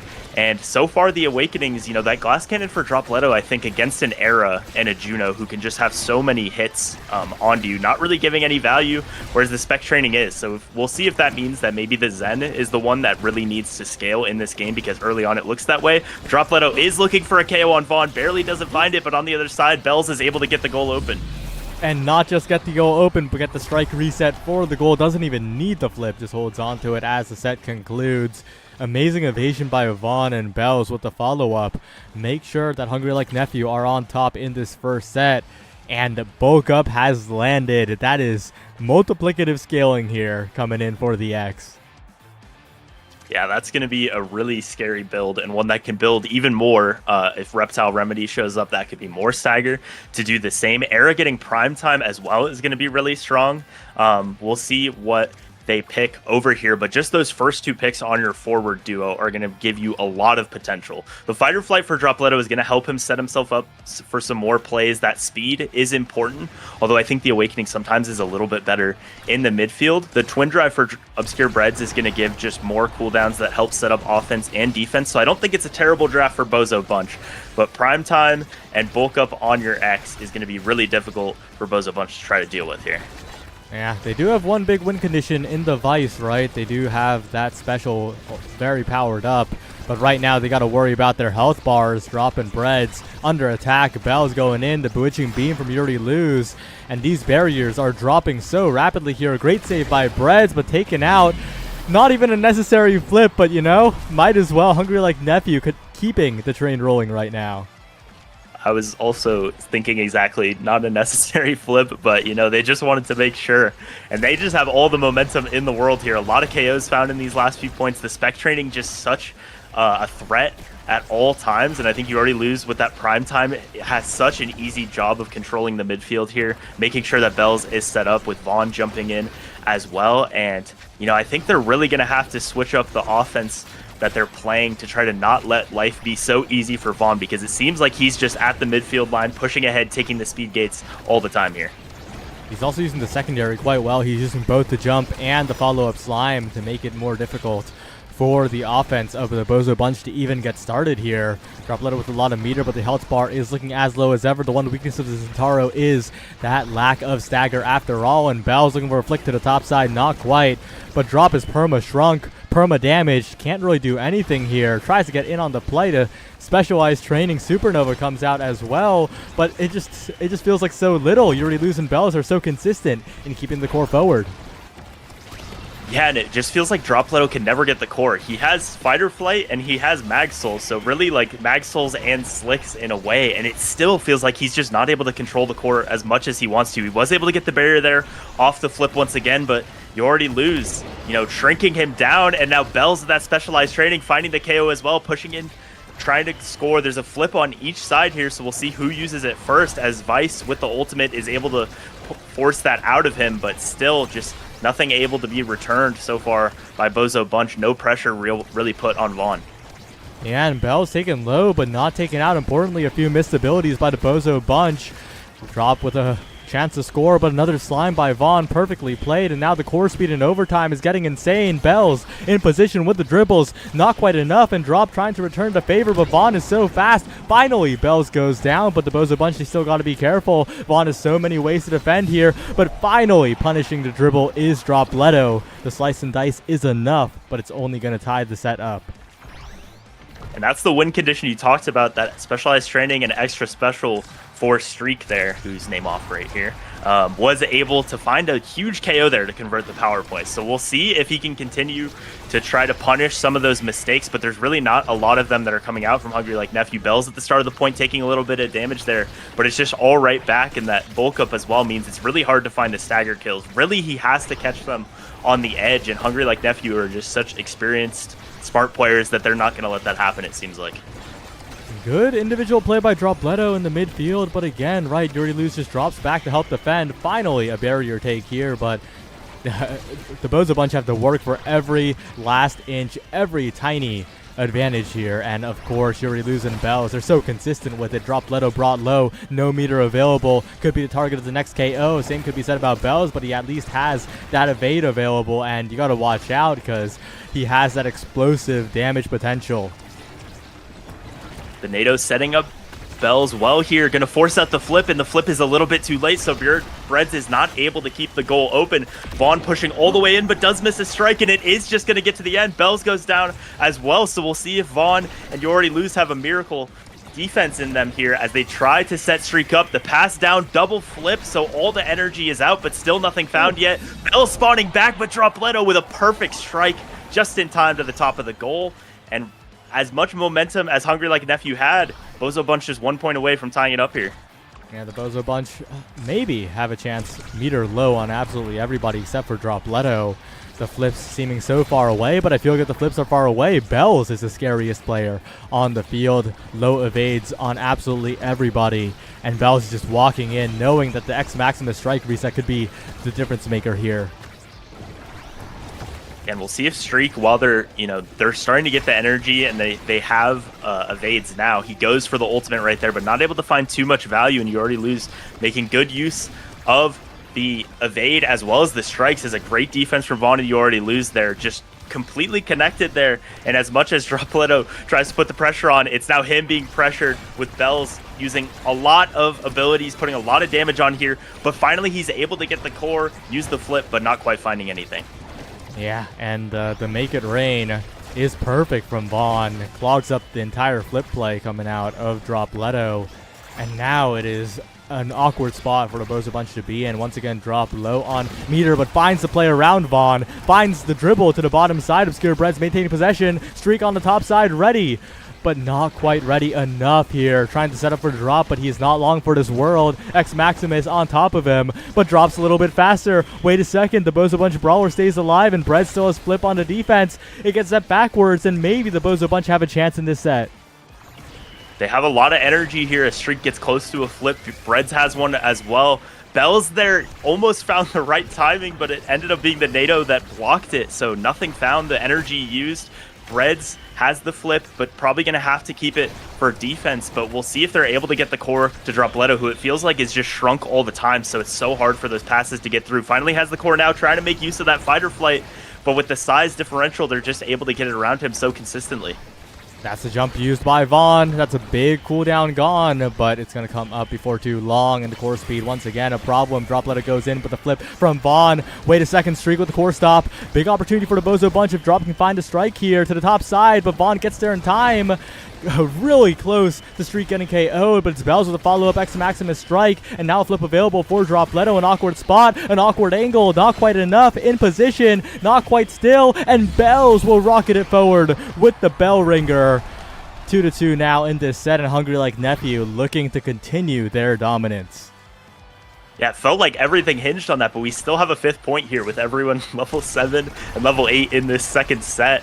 A lot of chances for Bozo Bunch, but the defense from Hungry Like Nephew has just been so strong all game. Even when Bozo Bunch has scored, it just feels like they have to get so many opportunities and play them so perfectly. As Bells pushes in here, the strike's not quite able to be found, just too much layered as Vaughn is pushing up on the offense. The core stop almost working against them, but Strike Wars are won. The core is shrunk down, but the specialized training gets 2 KOs, much like the last set. And Bells is able to take that second set home for Hungry Like Nephew. That's big as well. Vaughn now the one with the first pick. Plenty of scary awakenings that could be on the board. Monumental is going to be denied away from the now. And although Bozo Bunch gets the consolation prize of the losing team double pick here, 2 and 3, it is still such a rough game. Of course, the Zentaro will be unlocked with that Super Surge pickup, but it is still not looking too good. Yeah, not looking great. It has really felt like Dropletto has struggled to get the core, so maybe that dash range will help the consistency just a little bit more. And I don't think it's any kind of crazy draft out of Hungry Like Nephew, so there is some solace, but I don't think either team outside of that Super Surge really got anything that's changing too much about the way the game is being played. I think Hungry Like Nephew, if they keep doing what they've been doing, are going to be in really good position to close this out, but we'll see what happens. Bell's here now, just on base at 176 power. So along with that specialized training, that's going to be a lot of pressure as Bells looks to get both barriers here and find a KO on the Vice. On to two people at once. Dropletto and Streak both going down really low. Obscure Bread's walking up to the midfield line, and Bell so low, not taken out. Still has the elusive and heals right back up from the orb. Dangerous defense for Obscure Breads here, but they do combo Bells off the map. A 10-second power play could be what the Bozo Bunch need to turn this game around. But around and around the core goes, and it's hard to find some offense when Vaughn is playing on point on the defense. You already lose with the flip available. Still Dropletto on Death's Door. Obscure Bread's got to watch out as well. The healing comes through, but that's all the cooldowns burned. And the Bozo Bunch once again forced into their own half. And Dropletto uses the flip trying to find a KO on You Already Lose, but not able to do it. Although he is going to take a lot of damage, and it's going to push him just out of the way for Dropletto to put it in the top side. The slime just went a little bit too far, so the first point is found for Bozo Bunch. I noticed on that power play there, the glass cannon and aerials for You Already Lose was able to give him so much speed to just neutralize the advantage that Bozo Bunch had. I think that era can do such a good job at neutralizing the power plays. So it feels like, you know, maybe like in that last point, they need to focus the damage on him here. And right there, they do force out a flip just to get away from that Vice ultimate. Gotta be careful though. Bells is working on a flip here. Dropletto gets past, but not quite enough. Even if the core gets past, Vaughn has a jump back. Well played by the goalie of Hungry Like Nephew. A lot of meter being built up by Dropletto and Streak, but they gotta be careful. Bells is there. The dash punch comes through, and Hungry Like Nephew are dominating here with all of the power on Bells, getting the KO with every slight slip up from the Bozo Bunch. Dropletto forced into goal box, defending perfectly. Wait a second, what was that? Dropletto has the flip as well, gets it out of there, gets a barrier. Dropletto, the best goalie in this game so far, maybe. What a point. Maybe the best Zen goalie in the league as well. And right there is able to find the goal as well. Turns the defense into offense. And what an advantage it was for Hungry Like Nephew. But Dropletto with the hero defense is able to turn that around. And it's 2-0 Bozo Bunch in this set. Maybe this brawler's okay in the net. And of course, don't show this to Soren's teammates, because that's what could have been in their game. But we'll see if the Bozo Bunch can survive in this one here, because it's still Night Market, it's still Bells with 1,000,000 power, and it's still a Hungry Like Nephew that should be favorites. Yeah, and Bells just with all that speed pushing up, the era speeding him up as well, and just so much pressure, finds the KO with all that power into the goal, and is able to win the strike war against Streak as well. So as much momentum as Bozo Bunch has, that X build is still just so powerful, and he's able to set himself up perfectly for an easy goal. Just so many KOs are being found on the goal line, whether it be with the X Maximus, with the Bell Ringer. It's just a lot of pressure on Breads here on defense every single time. Oh, and Streak doesn't quite get the release to take the barrier here. The Bozo Bunch now in trouble. Hungry Like Nephew surging. Despite You Already Lose being low, they don't have a reliable KO at this stage of the game here. Meanwhile, on the other end, it's Streak almost going down, still staggered, despite the lifeline healing. And there's a good strike from Bells to the bottom corner. And despite the heroics, despite the 2-0 lead, it's still looking like a Hungry Like Nephew favor in this 5th point. There's a great pass from Vaughn off the slime and an even better strike to the bottom for Bells. Just perfect execution with not much of a window to score there. And as Bells pushes up, it just feels like the same story of the team being able to focus all their resources on offense, set Bells up perfectly. And a lot of pressure being put here, but Dropletto with the flip going wide just means it's going to be so difficult for Bozo Bunch to find this last barrier. Yeah, and Drop's doing chip damage, but it feels like he's only tickling the Hungry Like Nephew team. You already lose the lowest, but still not taken out despite the entire kits being dumped. And now Bells has the flip available, but the barrier goes down. A huge opening for the Bozo Bunch. A slight mistake by Hungry Like Nephew perhaps, but Bells with the flip doesn't take out Dropletto, and still an opening for Bozo here if they can get it past. But Vaughn stable as ever. There's the Supernova, but not really getting anything meaningful there as the barrier falls on the other end. And Dropletto, good evade. Still a dangerous spot. Really difficult evade to find there, but he's able to live, which puts a lot more pressure on You Already Lose, a lot more pressure on Hungry Like Nephew, as he's really looking for this kill, putting all of his cooldowns into it. Streak is able to save it with the secondary there, and now pushing ahead. A great Strike War win to Dropletto, who puts it into the bottom. So Bozo Bunch keep this game alive. It was a hard-fought set, but they're able to get it and get into another draft. I didn't expect that. I thought Bells would just X Maximus, 3 million power, get it done, but instead we're here at another draft. But this is still not a good situation for Bozo. I think this draft is a really bad situation for Bozo. Looking at the Awakenings, there's just too many options available. The hotshot for the Juno, the Mighty Colossus, or the 1-2 punch for the X. The hotshot ends up being denied, but in the end, it still feels pretty bad. Yeah, nothing too great. I mean, the only person on Hungry Like Nephew who was really denied was You Already Lose, having to settle for that Might of the Colossus. Vaughn able to get a second spark. Bell's able to get 1-2 punch. And the fact that Dropletto, who's really, you know, what you're putting a lot of eggs in that basket of the Zentaro scaling, has to deny the hot shot away. So it feels like even more of an uphill battle, perhaps, for Bozo Bunch, but you know, they've done it before. They had some heroics in the last set, and we'll see if we can do it again, as Obscure Breads makes a great save against the Bell Ringer of Bells there. Yeah, but the health bar is looking low once again for a drop. The flip is good, one barrier taken, and Bozo are slowly working their way back into this one, but all it takes is one slip up and Bells will start just exploding these fools. Dropletto though with the Strike War. Wait a second, it's a brawler that's striking, but Bells with the Bell Ringer. There's a reason he's called Bells, and right now he's just dribbling, looking for the strike reset for the goal. Doesn't even need it. It's just a simple strike as the respawn comes in from the recovery drone. And Hungry Like Nephew 2 away. Yeah, and when the Arrow Beam is on, Bells has something like 200 power, so Obscure Breads could try to time that Bell Ringer all he wanted, but the core was just simply too fast. There was no way it was going to happen, as Dropletto early on in this point taking a lot of damage, but as they go to chase him, it means that the Vice Ult is able to be sent onto them. Bell's taking a lot of damage, but I'm not sure with that bulk up extra stagger that they're going to be able to find the KO here, and you know, they're just able to put that damage right back. It just feels like, you know, in core control and damage, Bozo Bunch doesn't really have the advantage in either. Yeah, it feels like they're falling behind even more. You already lose as well. Wait a second, hit stun from Dropletto. Dribble to the top side. The Bozo Bunch, they don't have the control. They don't have as much damage, it feels like, but they have the moments. And with the Supernova to the top side, they will secure a goal, and they keep themselves in the running here.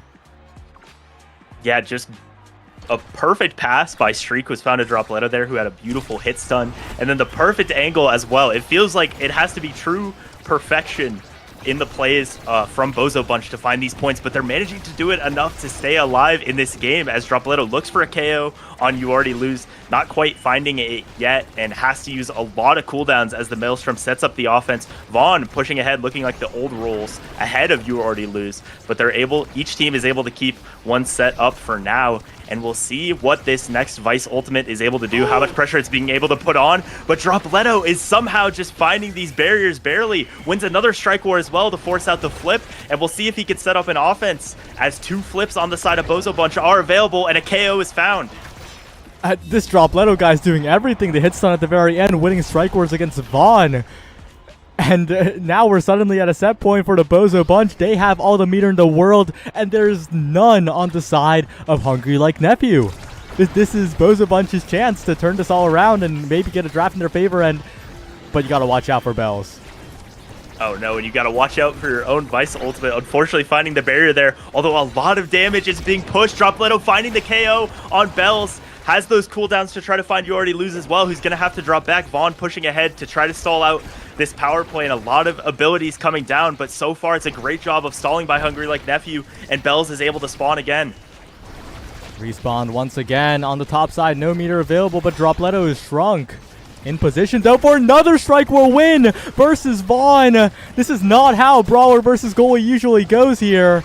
As Bells gets hit stunned away, Drops looking for a chance, looking for an opportunity with this flip, but taken so incredibly low. Hit stun taken out by the Arrow Beam of all things. Can Streak be the hero with this flip is the question here. You got to make something happen before Hungry Like Nephew can get back in position. The respawn comes in, 1 second left.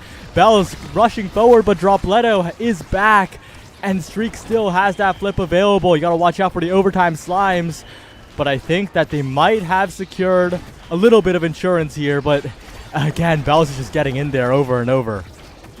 Getting in there, but also taking a lot of damage as he does it. Almost KO'd once again, and what a strike by Breads against the primary from Era there. Is able to keep it alive. They find the KO, and they force the flip out of You Already Lose. Vaughn has a flip still. Gonna try to push up, be aggressive with this, and put the pressure on Breads not being able to step up because of the threat of that flip. So far, able to stall it out and not able to get the core to Dropletto in a scoring position. A lot of stalling done by Vaughn there is able to get us back in a position where it's even, and Bells makes it not even so quickly. Oh, dangerous spot for Obscure Breads. Gets it out of there. Now to Supernova to dribble from Streak. Looking for a shot, but not quite enough. The core stop, the Strike War win, the stall out, and Dropletto's back. The jump is burned. The best chance the Boza Bunch have had in this entire point. It feels like a great save by Breads with the secondary. Dropletto looking for a dribble to the bottom side, but Vaughn has cooldowns back. It's going to be so hard to score, and this time Vaughn does win the Strike War. Breads sending it around the world now, and Bell's looking for maybe a cheeky KO, maybe something to turn the tide once again.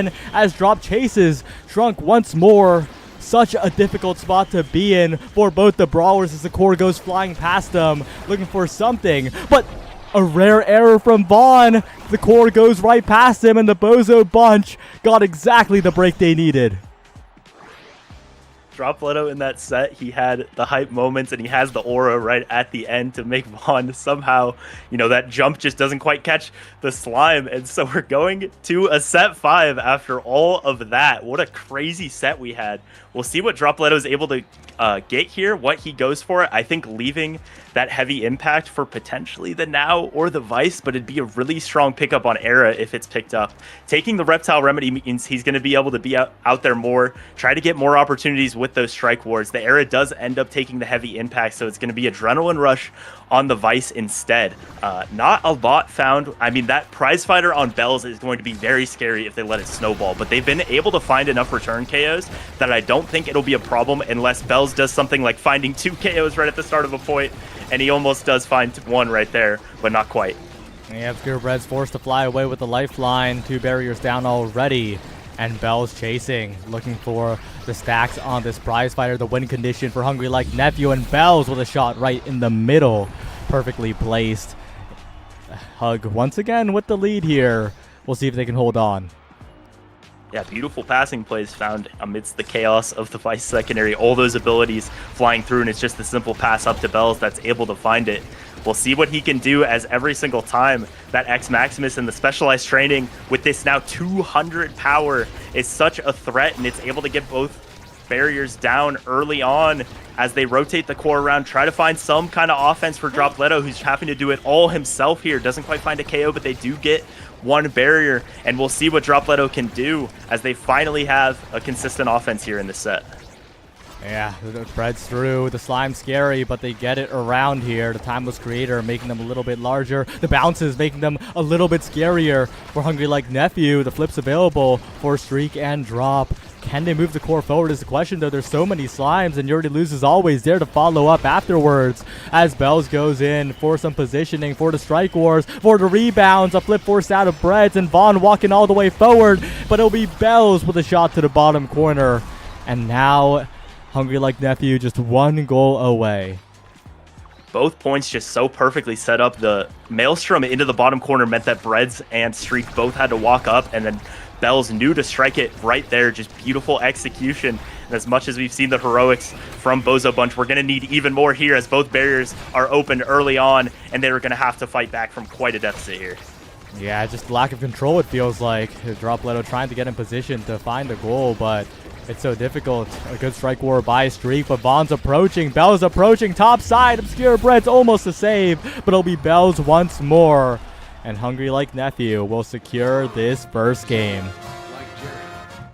Yeah, Vaughn in that whole last set, it felt like was on the offense, looking like a midfielder the entire time. Just really making use of all that speed that he was able to pick up with the 2 sparks, with the agility, the glass cannon, and the momentum boots as well. Was able to do so much on the offense. As you look at the redirects, I don't think on Night Market you ever see a spread quite like that, like you see on Hungry Like Nephew here, of Vaughn with 321, 7 assists, even more assists than his midfielder, just doing it all there. And as much as we saw Dropletto and Bozo Bunch try to claw back, they were able to get it to a 5th set. It seems like the scaling just didn't quite come for them.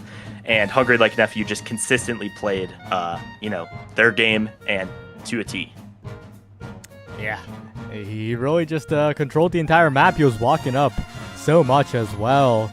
There were some flubs in the 4th set, but after he locked in, it was lights out. That final set, masterclass by Hungry Like Nephew, and Bozo Bunch, they got to go back to the drawing board perhaps for the next game, because it kind of felt like on the offense, Dropletto was 1v9, and on the defense, Breads was 1v9 as well.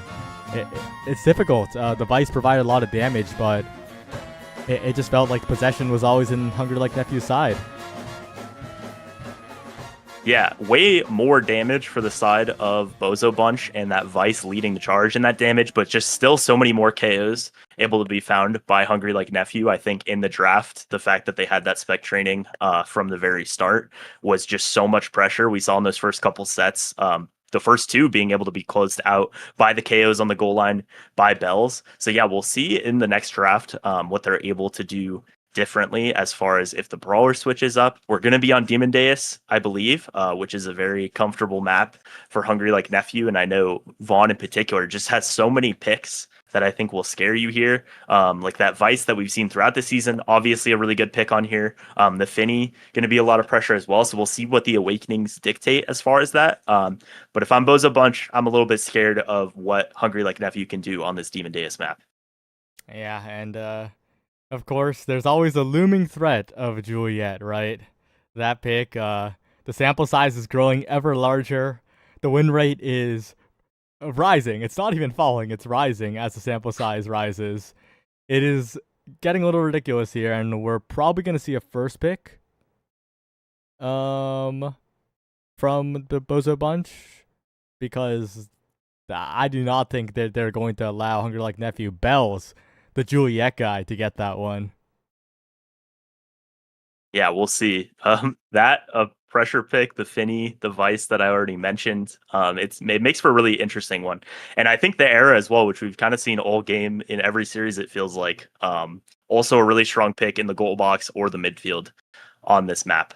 So I'm really interested to see what our Awakenings are and what kind of pressure that puts on the bans and the first pick, obviously, here.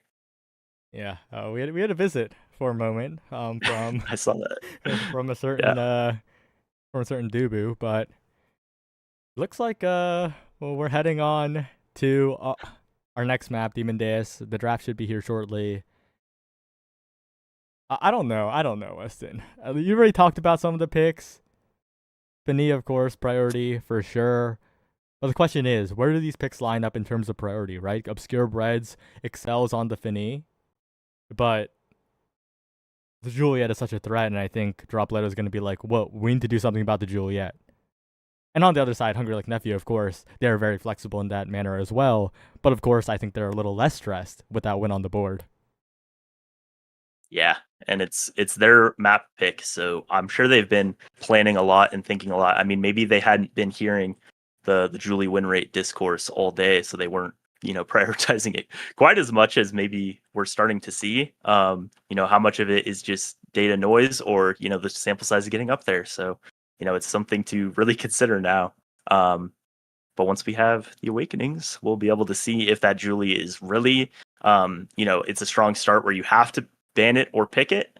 But once it is banned, if the fact that blue side bans first, obviously, means that they put the pressure onto the other team to ban that. And then you have, the Vice, the Finny, that are both, really strong picks for both teams. Yep. Bozo, of course, on blue side for game 2 here. And, Weston, I'm running out of things to talk about. Do you have any ideas? I also am running out. But that was a lot of fun in those couple miracle points that that Dropletto was able to find. It felt like they were behind in the draft, like the character draft, behind in the Awakening drafts, a lot of disadvantaged positions. But he was able to find some, and so we'll see if he keeps that momentum. If they were feeling it in that game enough that that helps them in the second one. And I'm sure it put a little bit of fear into Hungry Like Nephew how he was playing. But with new characters, we'll see how that goes, because the Zentaro, also a really strong pick right now. The fact that Dropletto has been playing it like all season is a testament to that. But we've been talking about for like 5 minutes now the Juliet as well. Yeah, and just random chatter. I saw Zyoshi in chat, so I'm like, if we end up doing an anime opening for playoffs, I'm definitely getting that 1v3 Zentaro goalie defense in there. Yeah. Yeah. That would be a great inclusion. Will you include the part of me saying that he looked like the best Zentaro goalie in the league? Will that be part of the clip? Well, it would be the anime opening, so it wouldn't have words. Oh, okay. I see. Unless you're the one singing the lyrics, and that's part of it somehow. I'm good on that. Yeah. Yeah.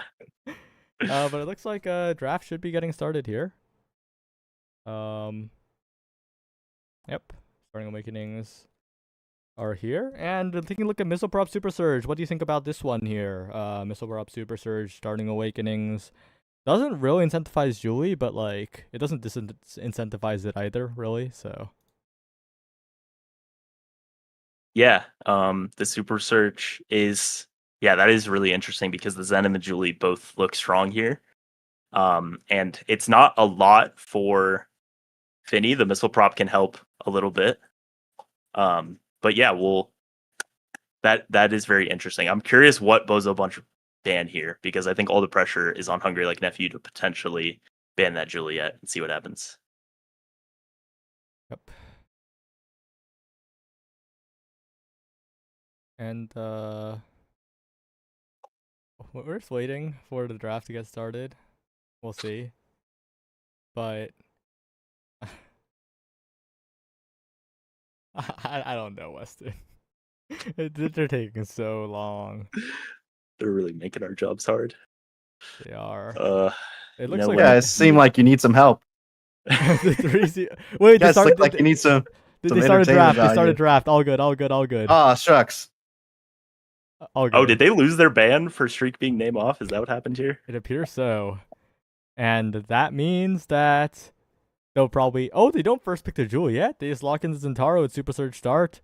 Dropletto loves to pick, sure. And that makes sense, but we're probably going to see an instant Juliet lock-in coming in from Hungry Like Nephew, and also their choice of goalie. No, it's the Vice Drakkar. They're overloading on the damage, and honestly, that makes a decent chunk of sense here, given that it's missile prop start, enabling that Drakkar. But now here's the question. What are the Bozo Bunch thinking after this? I mean, you didn't really have to pick the Juliet there, because the Zentaro has been picked, unless we were going to see Julie or Zen in the goal box in some capacity.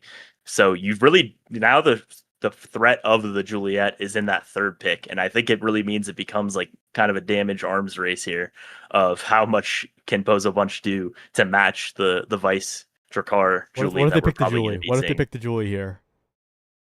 What if they steal it away? They don't. They pick the Era instead. But like you mentioned, that probably means the Julie is locked in here. Or it just could be a midfielder. It could be the Bells Drakkar. But the Julie is a non. Okay, it's the Estelle. It is the Bells Drakkar. The Julie goes unpicked, and which would probably be the case in like a different meta where we weren't expecting Julie. This is not the crazy Julie map. This is not a crazy Julie start. Maybe return to expectations after expecting Juliet to appear once again.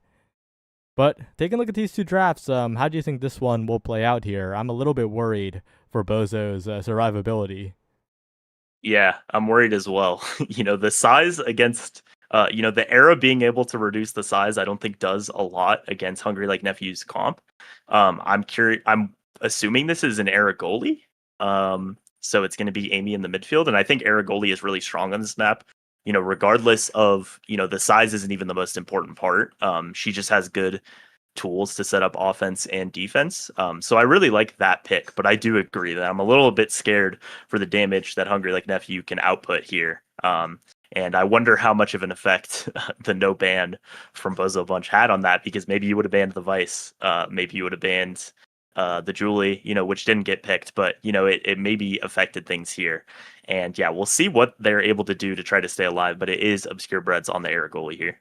Yeah, taking a look into the match chat discourse, it seems that Bozo Bunch didn't expect anything. Didn't really expect what Hungry Like Nephew picked. What they would have banned was apparently not any of their characters, which is quite interesting, I got to say.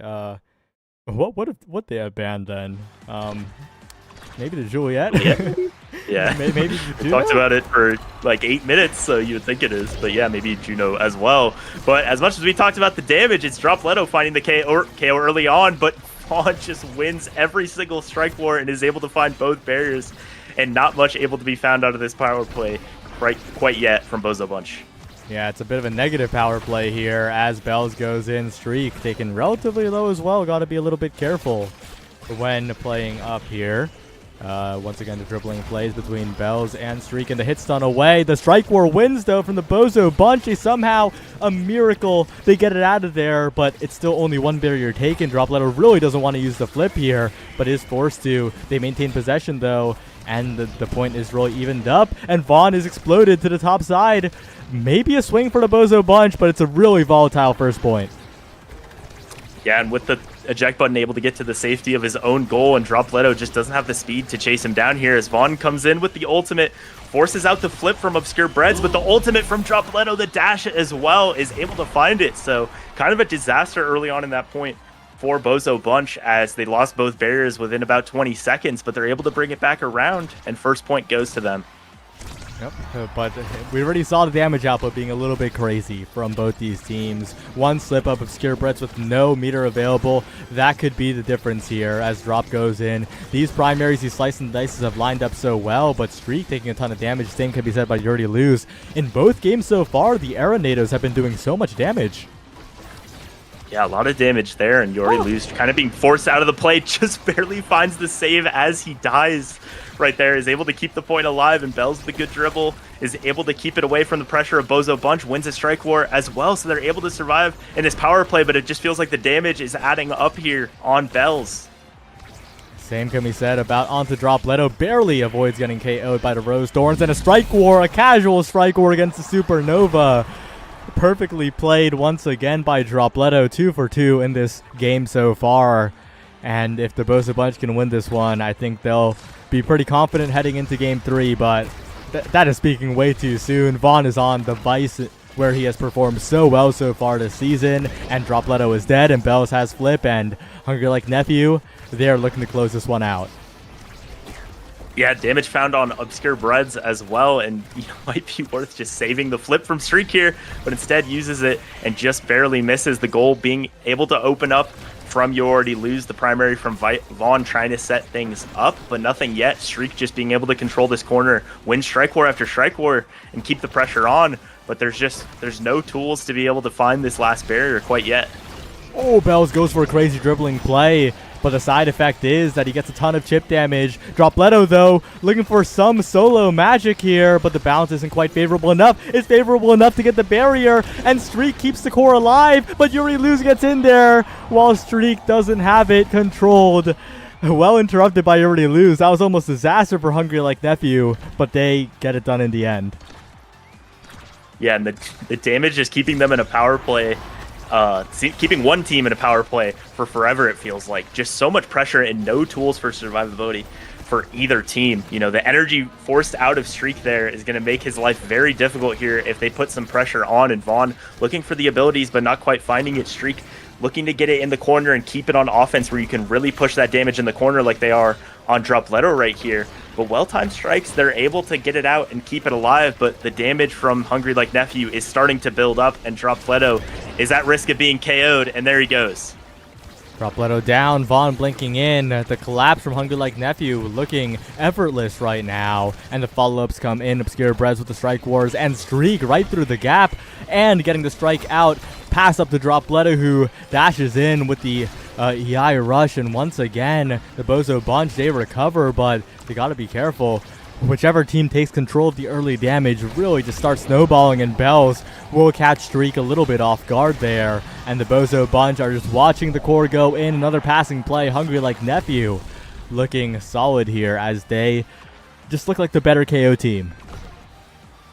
Yeah, like we said in the draft, it looks like it was going to be difficult for Bozo Bunch. They were able to execute enough to get those first 2 points, but now you're really starting to see it as a misstrike from Obscure Breads there. Gets an early barrier. A lot of energy on Bells, and Vaughn is going to put the pressure on Bozo Bunch, and Dropletto getting that flip is maybe not a good thing, as he's going to have to use it here. Is able to get the interception, find one barrier. We'll see if Streak can find the second with the Firewall Sentry, but well cleared by Vaughn.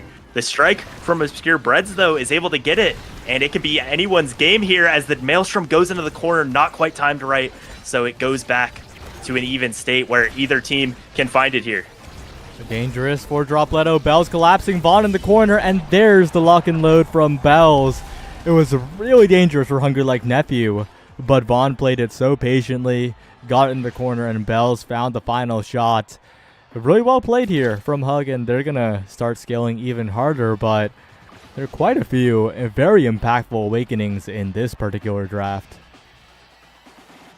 Yeah, you see the heavy impact that really every single person in this game really wants heavy impact. So the fact that it showed up here when your Drakkar won is going to be really helpful. Dropletto taking that Reptile Remedy is going to help him stay alive. But, more cooldowns for the Vice, more damage for the Estelle is just going to, keep that damage on along with the heavy impact.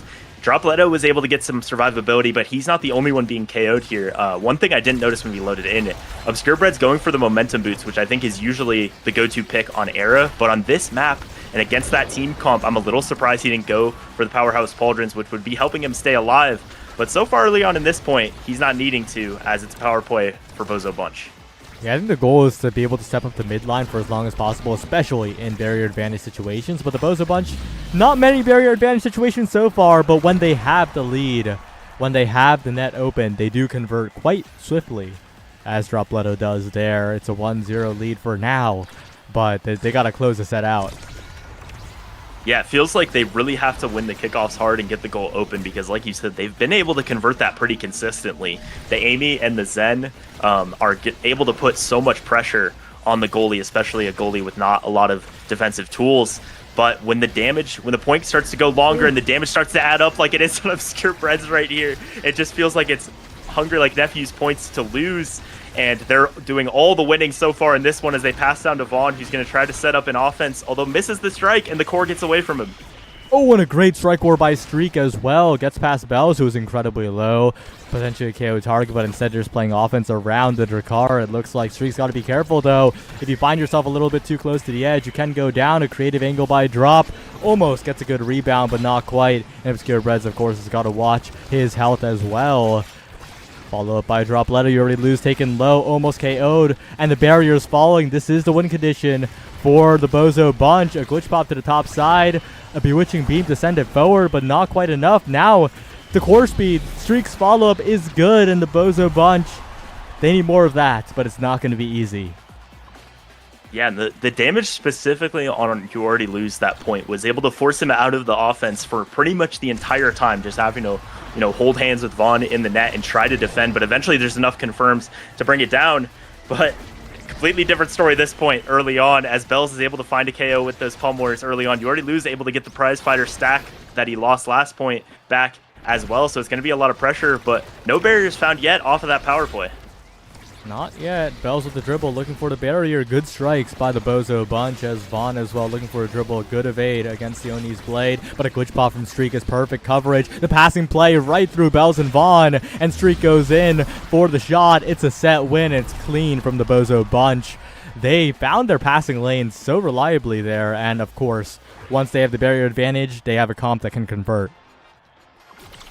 Yeah, and when they put the damage pressure on You Already Lose, it felt like him and Vaughn were maybe, stepping on each other's toes just a little bit, like both trying to do the same things on defense, and it kind of just fell apart for them. And 3 points in a row, they were able to get those barriers open and score very quickly. The conversion, like we talked about, was so strong for them.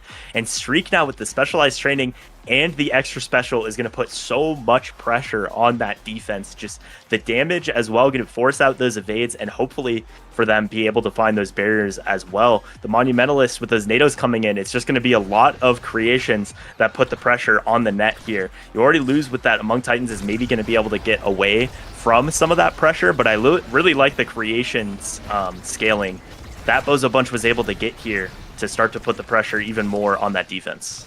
But one thing hasn't changed, right? It's the damage coming in. Streak taken out by the shotgun. Obscure Bread stunned away. One barrier down, almost two, as Dropletto looks for some hit stun to help out. It goes around the world and you already lose a good follow-up. Will secure the second barrier, and these situations are so advantageous for Hungry Like Nephew. It feels impossible for the Bozo Bunch to even get a foothold if it's a 2 barriers to none situation, but the same can be said about both teams. Bells with a double KO, the lock and load catches 2, and Obscure Bread's also gone as well. Gets a return kill with the NATO, which was pretty funny, and that does make the energy situation a tiny bit better for Bozo, but what a spectacular point from Hungry Like Nephew. Yeah, and it wasn't on the member with Prize Fighter, unfortunately, either, so not much pressure being put on. But if Bozo Bunch can win the kickoffs as hard as they just did there, we talked about all last set, they're able to convert pretty consistently with all the stuns and now the creations that they have, but they were only able to get one, not open the goal quite yet as they dash in and try to find it. Obscure Breads, oh no, being pushed out onto the side. Bell's getting that 1-2 punch, or sorry, Vaughn has the 1-2 punch. But that is just so much damage pressure onto Breads, who's going to be tossed around, pulled out of the goal net, and it's Streak who's going to have to try to play defense here. Not going to be easy. They do have a flip, but they would rather use that for offense here. Dropletto as well. A lot of risky EI rushes near the edge. Could get punished by any number of cooldowns, but they do open up the net. That opens up the map. That opens up the entire game for the Bozo Bunch, really. The gameplay changes completely like that. Streak with the interrupt on the pass on the enemy half. Has plenty of range to do so, and it's evened up.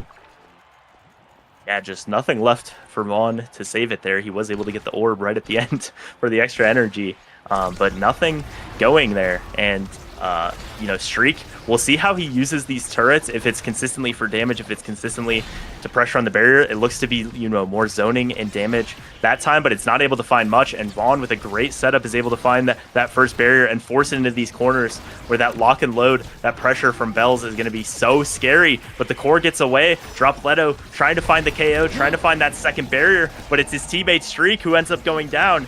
And the missed clear there as Vaughn finds his way in, is able to get that second barrier open. You already lose with the follow-up, not quite getting the goal itself. Dropletto helping out as well on the defensive strike wars, one in the midfield. As Obscure Breads going up to the top side. Dropletto looking for the barrier, but Vaughn is just too solid here. Bells now, and then you already lose with the follow-up. It's like there's 2 long-range Estelle Crystal Thorns available. And well played by Hungry Like Nephew to convert there, but you gotta look at the meter in these situations, and Bells and Vaughn are looking poised to close this one out. And Obscure Breads has absolutely no energy, so has to eat that entire Vice ultimate, being pushed away from the goal once again by Bells here, although the Firewall Sentry is able to save it. That time, the flip forced out from Vaughn and not finding much. One Strike Wars by Dropletto is putting the pressure back on, and the flip as well. They're just keeping the core in there, and they're not able to go and confirm this kill against Obscure Breads, and now it's You Already Lose who ends up going down. There's no way from the brink of a sweep in the point to very much in the advantage are the Bozo Bunch. All it takes is one play, and Dropletto's there with the Firewall Sentry from Streak. What a hold by Obscure Breads. What survival by Obscure Breads, and Bells had the flip on the barrier, but lost to the Firewall Sentry earlier. And both of these forward duos have so much hit stun, so much range, that whichever team has the goal open, it's so much pressure on that goalie to try to clear against, like you said, like 2 Crystal Thorns, the Amy jump, the Vice, all of this coming in, and it's Bozo Bunch who opened the goal up early as Streak almost dies in the corner but is able to stay alive. We'll see if this Maelstrom can find any value. Not quite, and you already lose almost KO'd in the corner, but for now, Hungry Like Nephew is holding on. Dropletto low as well. Vaughn getting in there with the Strike Wars. A piercing shot. Not quite enough here, but the Firewall Sentry comes in. Dropletto trying to be the hero, but instead it's Bells around the world. You already lose, collapsing as well. The NATO a little bit, but Bells has a follow-up strike. An impossible defense for Obscure Breads, but he was close. He was somehow close, like you said, completely impossible. With Vaughn coming in there, a perfectly timed ultimate and just putting so much pressure on the evades the entire set. A great play to take that set home. And it's going to get them some more damage here. A lot of different options. You see Deadeye there, which the Amy is really going to potentially want unless they go for survivability. The Vice is going to take it instead, but there's a lot of speed in here to try to survive. Really interesting that Bells goes for the cast to last as a deny there. Yeah, a lot of speed in here. The Stinger going to drop Leto to try to, fight back and find some KOs for Bozo Bunch. But it's an interesting draft all around. And Obscure Breads with that Orb Replicator is going to try to get some energy onto his teammates to try to stay alive. Yeah. Oh, Obscure Breads has been greedy with energy a little bit this entire game, it feels like. And gets punished there. Dropletto, though, keeping up the offense. Trying to make sure that Hungry Like Nephew can't get too much, but they do get both barriers, and they're looking for a Strike War win to close this one out. The defense is there from the Bozo Bunch, but not much else, and that draft confused me a little. I thought that Dropletto would do better with the Fight or Flight and Streak with the Stinger instead, because Drop has Twin Drive, right? The double refresh potentially, and of course more mobility on the Playmaker. But, they're making plays nonetheless. The Firewall Sentry into the EI Rush. We've seen that so many times before, and they build up a lot of meter while doing it as well. Yeah, just on the note of what you just said about the Fight or Flight as well, Dropletto has been the one it feels like who has been taking the brunt of the damage more other than Breads. So, if he gets staggered, he'd get both of those back. But instead they put it on Streak, and that first point they were able to find. And it's them putting the damage onto Bells here and the KO as well. Dropletto able to find it with the stun here. And we'll see if he uses the flip to get the barrier. He does, able to find the timing through that Vice ultimate. And we'll see if they can convert before Bells is back and starts putting the pressure on. They're close to a flip on both Breads and Streak, but nothing yet. But the Firewall Sentry is able to stun Vaughn. He's not able to get down in time. And it's a quick 2-0 for Bozo Bunch. That was such a good play, too. Dropletto went for the orb, kind of, but immediately, just a fake out, rushes forward, and Streak is already there together in the play. Very well coordinated, and kind of baited Bells a little bit. One tick that goes down, though, they got to flip it away, but Bells perfectly stuffed out, and it's a dominant opening to the point from Hungry Like Nephew here. It's going to be hard to fall behind once you're this up, but Vaughn going down might just be the one thing that the Bozo Bunch could have needed, really. Teleported right into the path of the Maelstrom, and now Streak's trying to set up the confirm, trying to maybe find the KO on You Already Lose. If they can get it in this Firewall Sentry, that could be a confirm, but they're not able to do it as You Already Lose dashes ahead. Vaughn back online as well to play defense, but he clears into the path of Dropletto, and that's Twin Drive. That Super Surge puts so much pressure on, and that's a quick 3-0 for Bozo Bunch. It's all off the back of that NATO KO onto Vaughn, just opening up a road for them. And heading into this draft, there are some scary awakenings staring us right in the face. My eyes are on that bulk up, but the explosive entrance also has so much presence. I don't like that bulk up was given over like that. I'm scared. Vaughn is going to do so much damage. Yeah, and Vaughn was ready to pick that one as quickly as possible. Instead, the Spark denies going over to the side of Bozo Bunch here. A little bit of value for yourself. I guess didn't want that explosive entrance and Super Surge, the double dash range, but that would have been a lot of damage for Streak. But yeah, I agree that the bulk up not going to them and instead going to Vaughn is going to be really scary here. Dropletto has the adrenaline rush, which really, in a KO game like this, can be that trump card against everything else. But so far, not able to find anything yet, although Bells does get staggered, but drops back to find the orb. And Dropletto in a very difficult spot here with a lot of damage being found on him.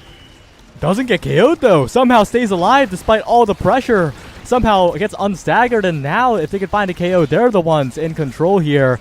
The Bozo Bunch are playing such a risky game, but Hungry Like Nephew are the ones in risky situations as well. Bell's low, but the barrier one tick taken.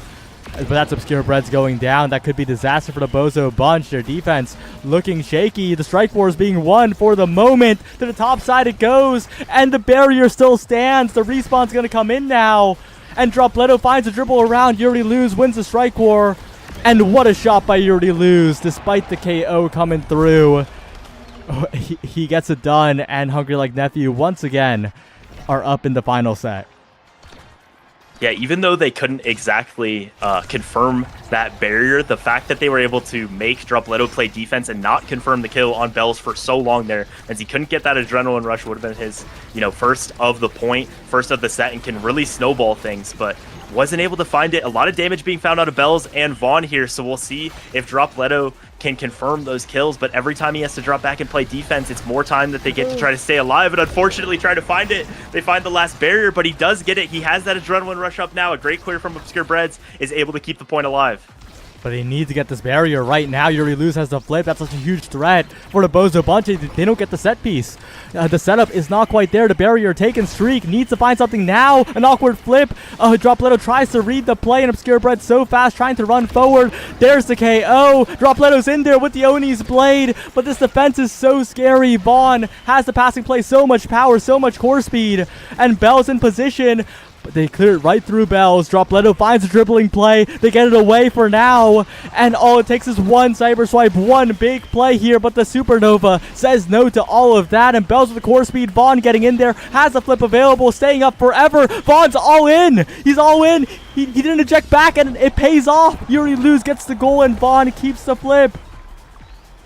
The core speed, the hot shot, and the two stacks of prize fighter from Yuri Luz getting it around everyone. Just a barely an angle that sent it into the goal behind everyone. It's like you said, Vaughn was completely in. They just needed to get the core past, and they have a lot of energy here to try to fight back, but some of it used there when the barrier was already taken. Gonna be a problem, and now Streak getting taken down is also gonna be a problem on the back foot for Bozo Bunch. The core just goes all the way around, just like last point.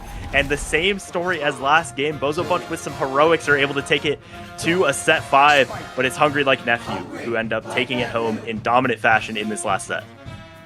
It's so close. Bozo Bunch, they're so good in that set 4. They get it done till set 5 arrives, but Hungry Like Nephew, the veterans, they look so solid in those set 5 situations. They do not waver.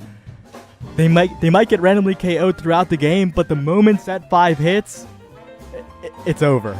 And they played it so well. Yuri Luz in particular just turned it up another notch in that set 5 and got it done. Yeah, and these redirect numbers, considering it was a 22-minute game, are just, it feels like so low across the board with how many KOs there were and how much focus was on, confirming those. No one really touching the core that much, but it was 16 KOs for Hungry Like Nephew that was able to do it, and in those last couple points, just being found time and time again. Dropletto, much like the last game, was able to find a lot of heroic plays, led in redirects here. But Vaughn holding it down, setting up offense, setting up defense was a little bit too much. And yeah, like you said, in set 5 in both games, really, they just looked like the more confident, the more calm and collected team. They took it home both times. Yep. Well played, Hungry Like Nephew. They now advance to a nasl leading record tied with Showtime, 3-1. Which is very good. A very, very good spot to be in. There are so many teams at 2-2 right now. And that is going to be a mess as playoffs slowly approaches. We're almost at the halfway point of the season. And really nothing has shaken up at all, right? Like, we still have no idea who's going to be in playoffs. Usually by this time of the season, we're like, these teams are pretty much locked. But that's not the case. Yeah, we might know less than we knew at the very start of the season. I would say we probably do, because last week everyone was 2-1 or 1-2. This week a few teams fall below, a few teams go above, but there's still that huge pack of 2-2 teams right in the middle of the league, 6 of them. So yeah, we'll see how they rate themselves in the next few weeks. But as we're halfway, like you said, just it's anyone's league, it's anyone's game here. Yep. Well, the one thing I do kind of feel like is somewhat taking shape in my mind is who I'm going to be voting on the All-Pro ballot, because we've seen some stellar performances through these 4 weeks. A certain brawler, a certain goalie. We've talked about it before. And yeah, other than that, we're going to head to the post show in just a bit where we talk to some of the winners from today. So don't go anywhere, and we'll see you very, very soon.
Hello, everyone, and welcome to the post show for nasl Season 6, Week 4. We're here with 3 of the winners from today, Muffin, 3Z, and Vaughn, as it's a day full of 2-0s. Return to form 2-0 over Demons Raw, and 2-0 Dubu PPL, 2-0 Hug Bozo. So, starting with you, Muffin. Well, number one, how do you do it? How do you win the wheel spin? I spun it twice. I lost both times. Well, So sad.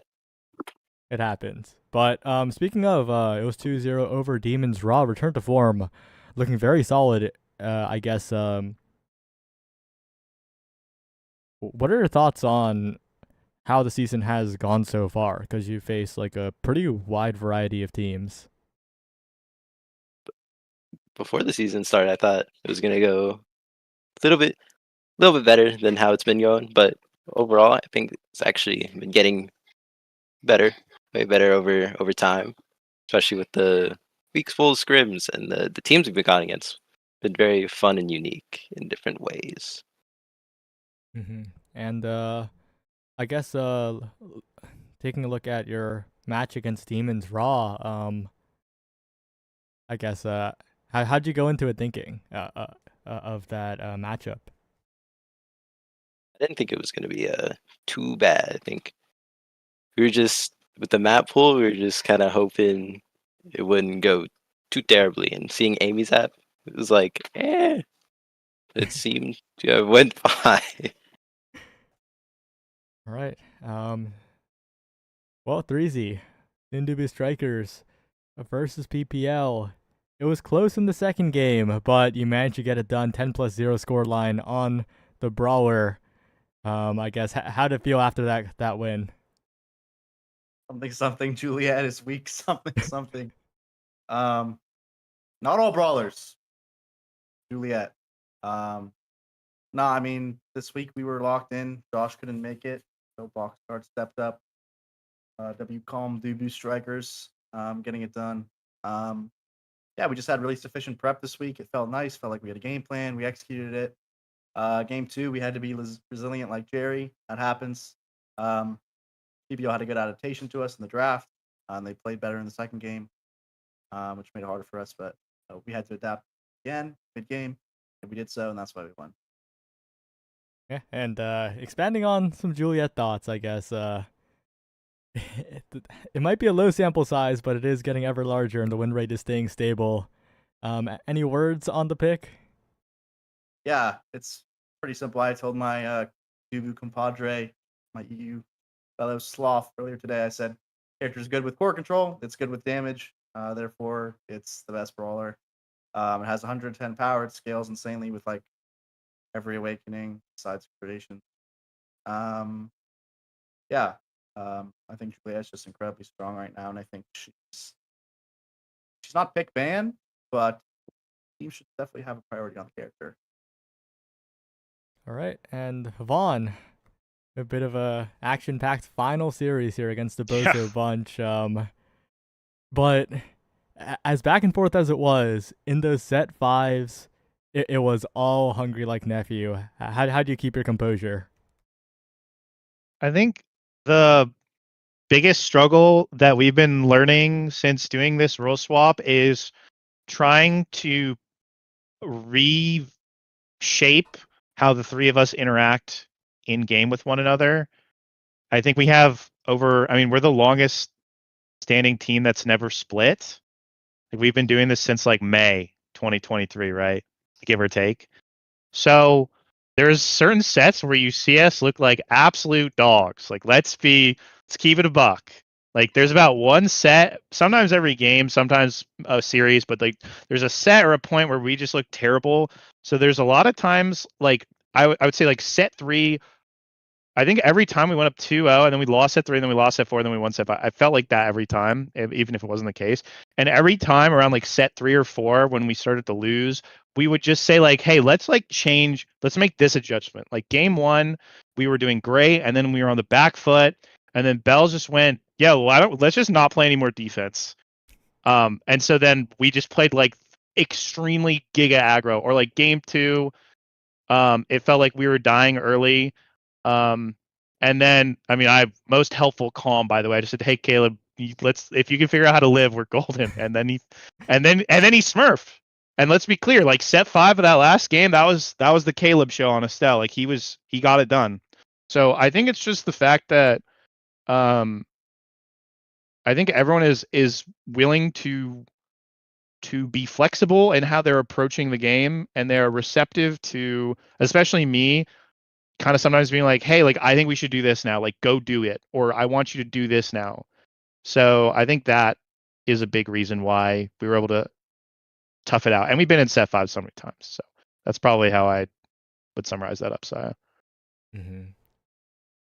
And I guess taking a look back at how this game went, what are your thoughts on Night Market as a map? Because the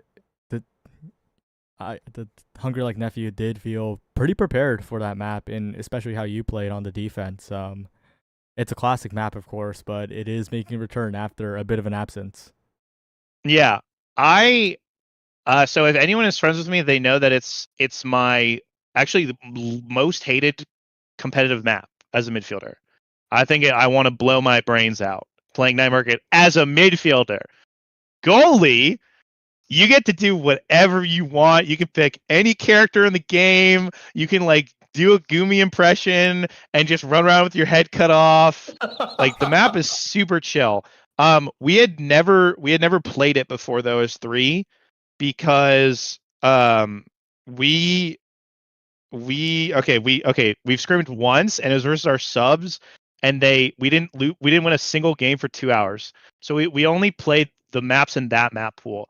But I knew that Ali or Bells is so good at Night Market at taking up space that like Caleb and I would just figure it out if we went to Night Market.